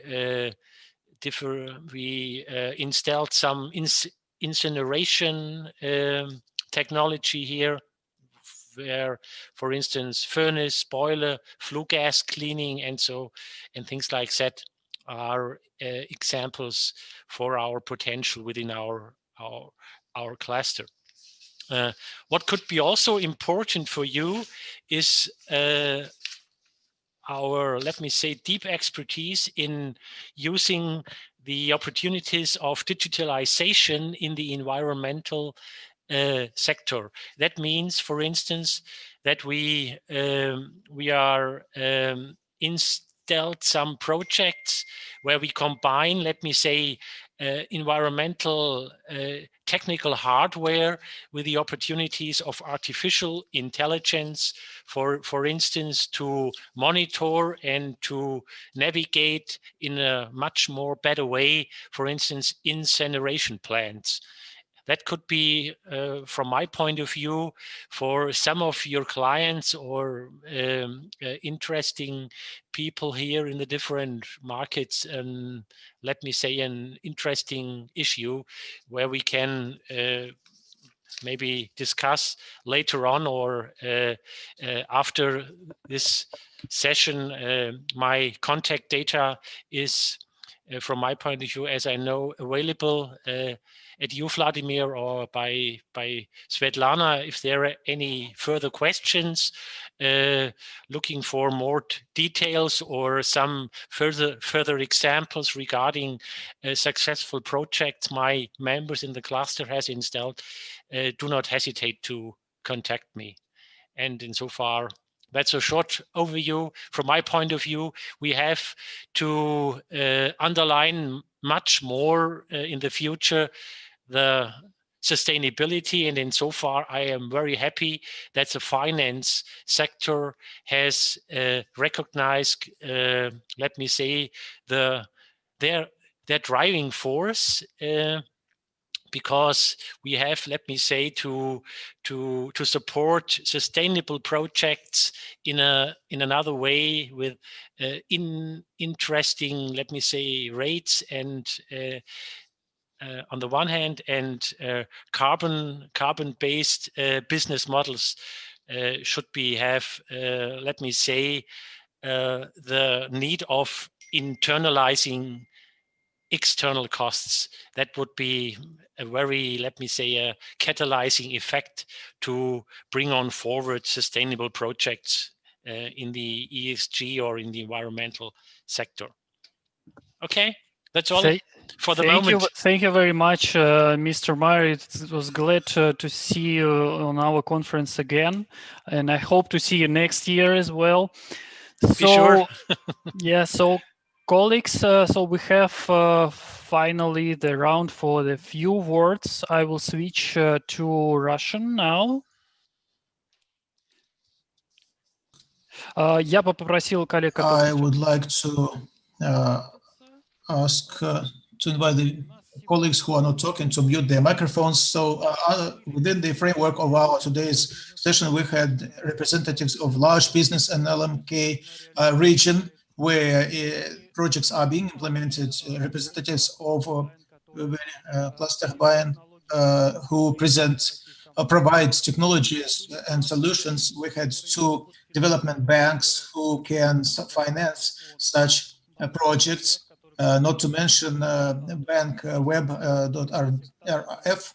represented in other sessions, and also regulators in 2 central banks and 1 regulator above in the commercial banks such as Center Invest, Societe Generale, SSBC, financial structures, microcapital.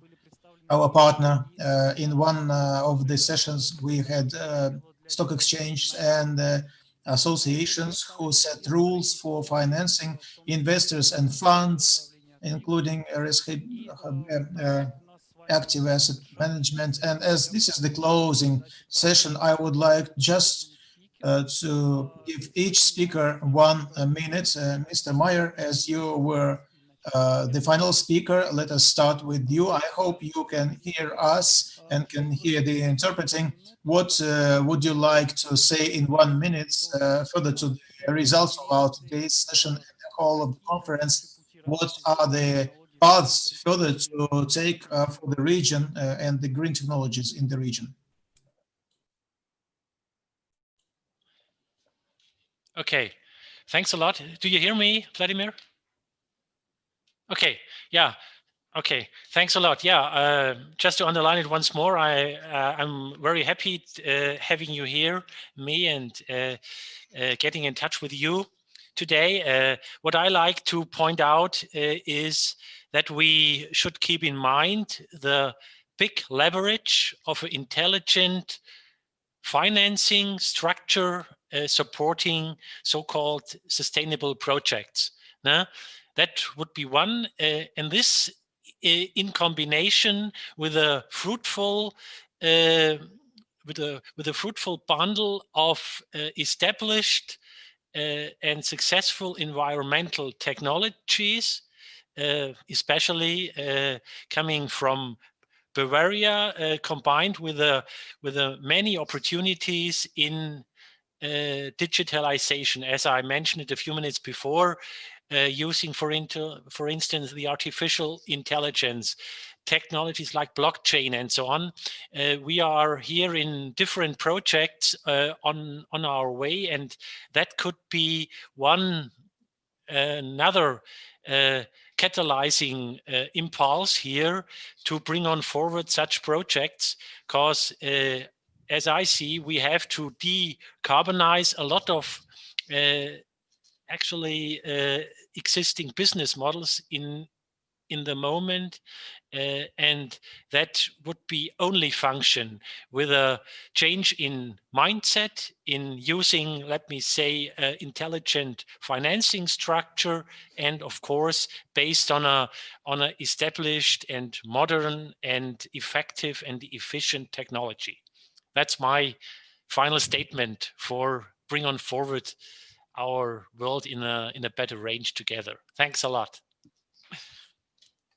Спасибо большое. Thank you, Mr. Meyer. I will not change the channel, and I just invite Leonid Sidorenko for closing remarks from the viewpoint of the Development Bank. What do you see? How do you see the initiatives to improve our future?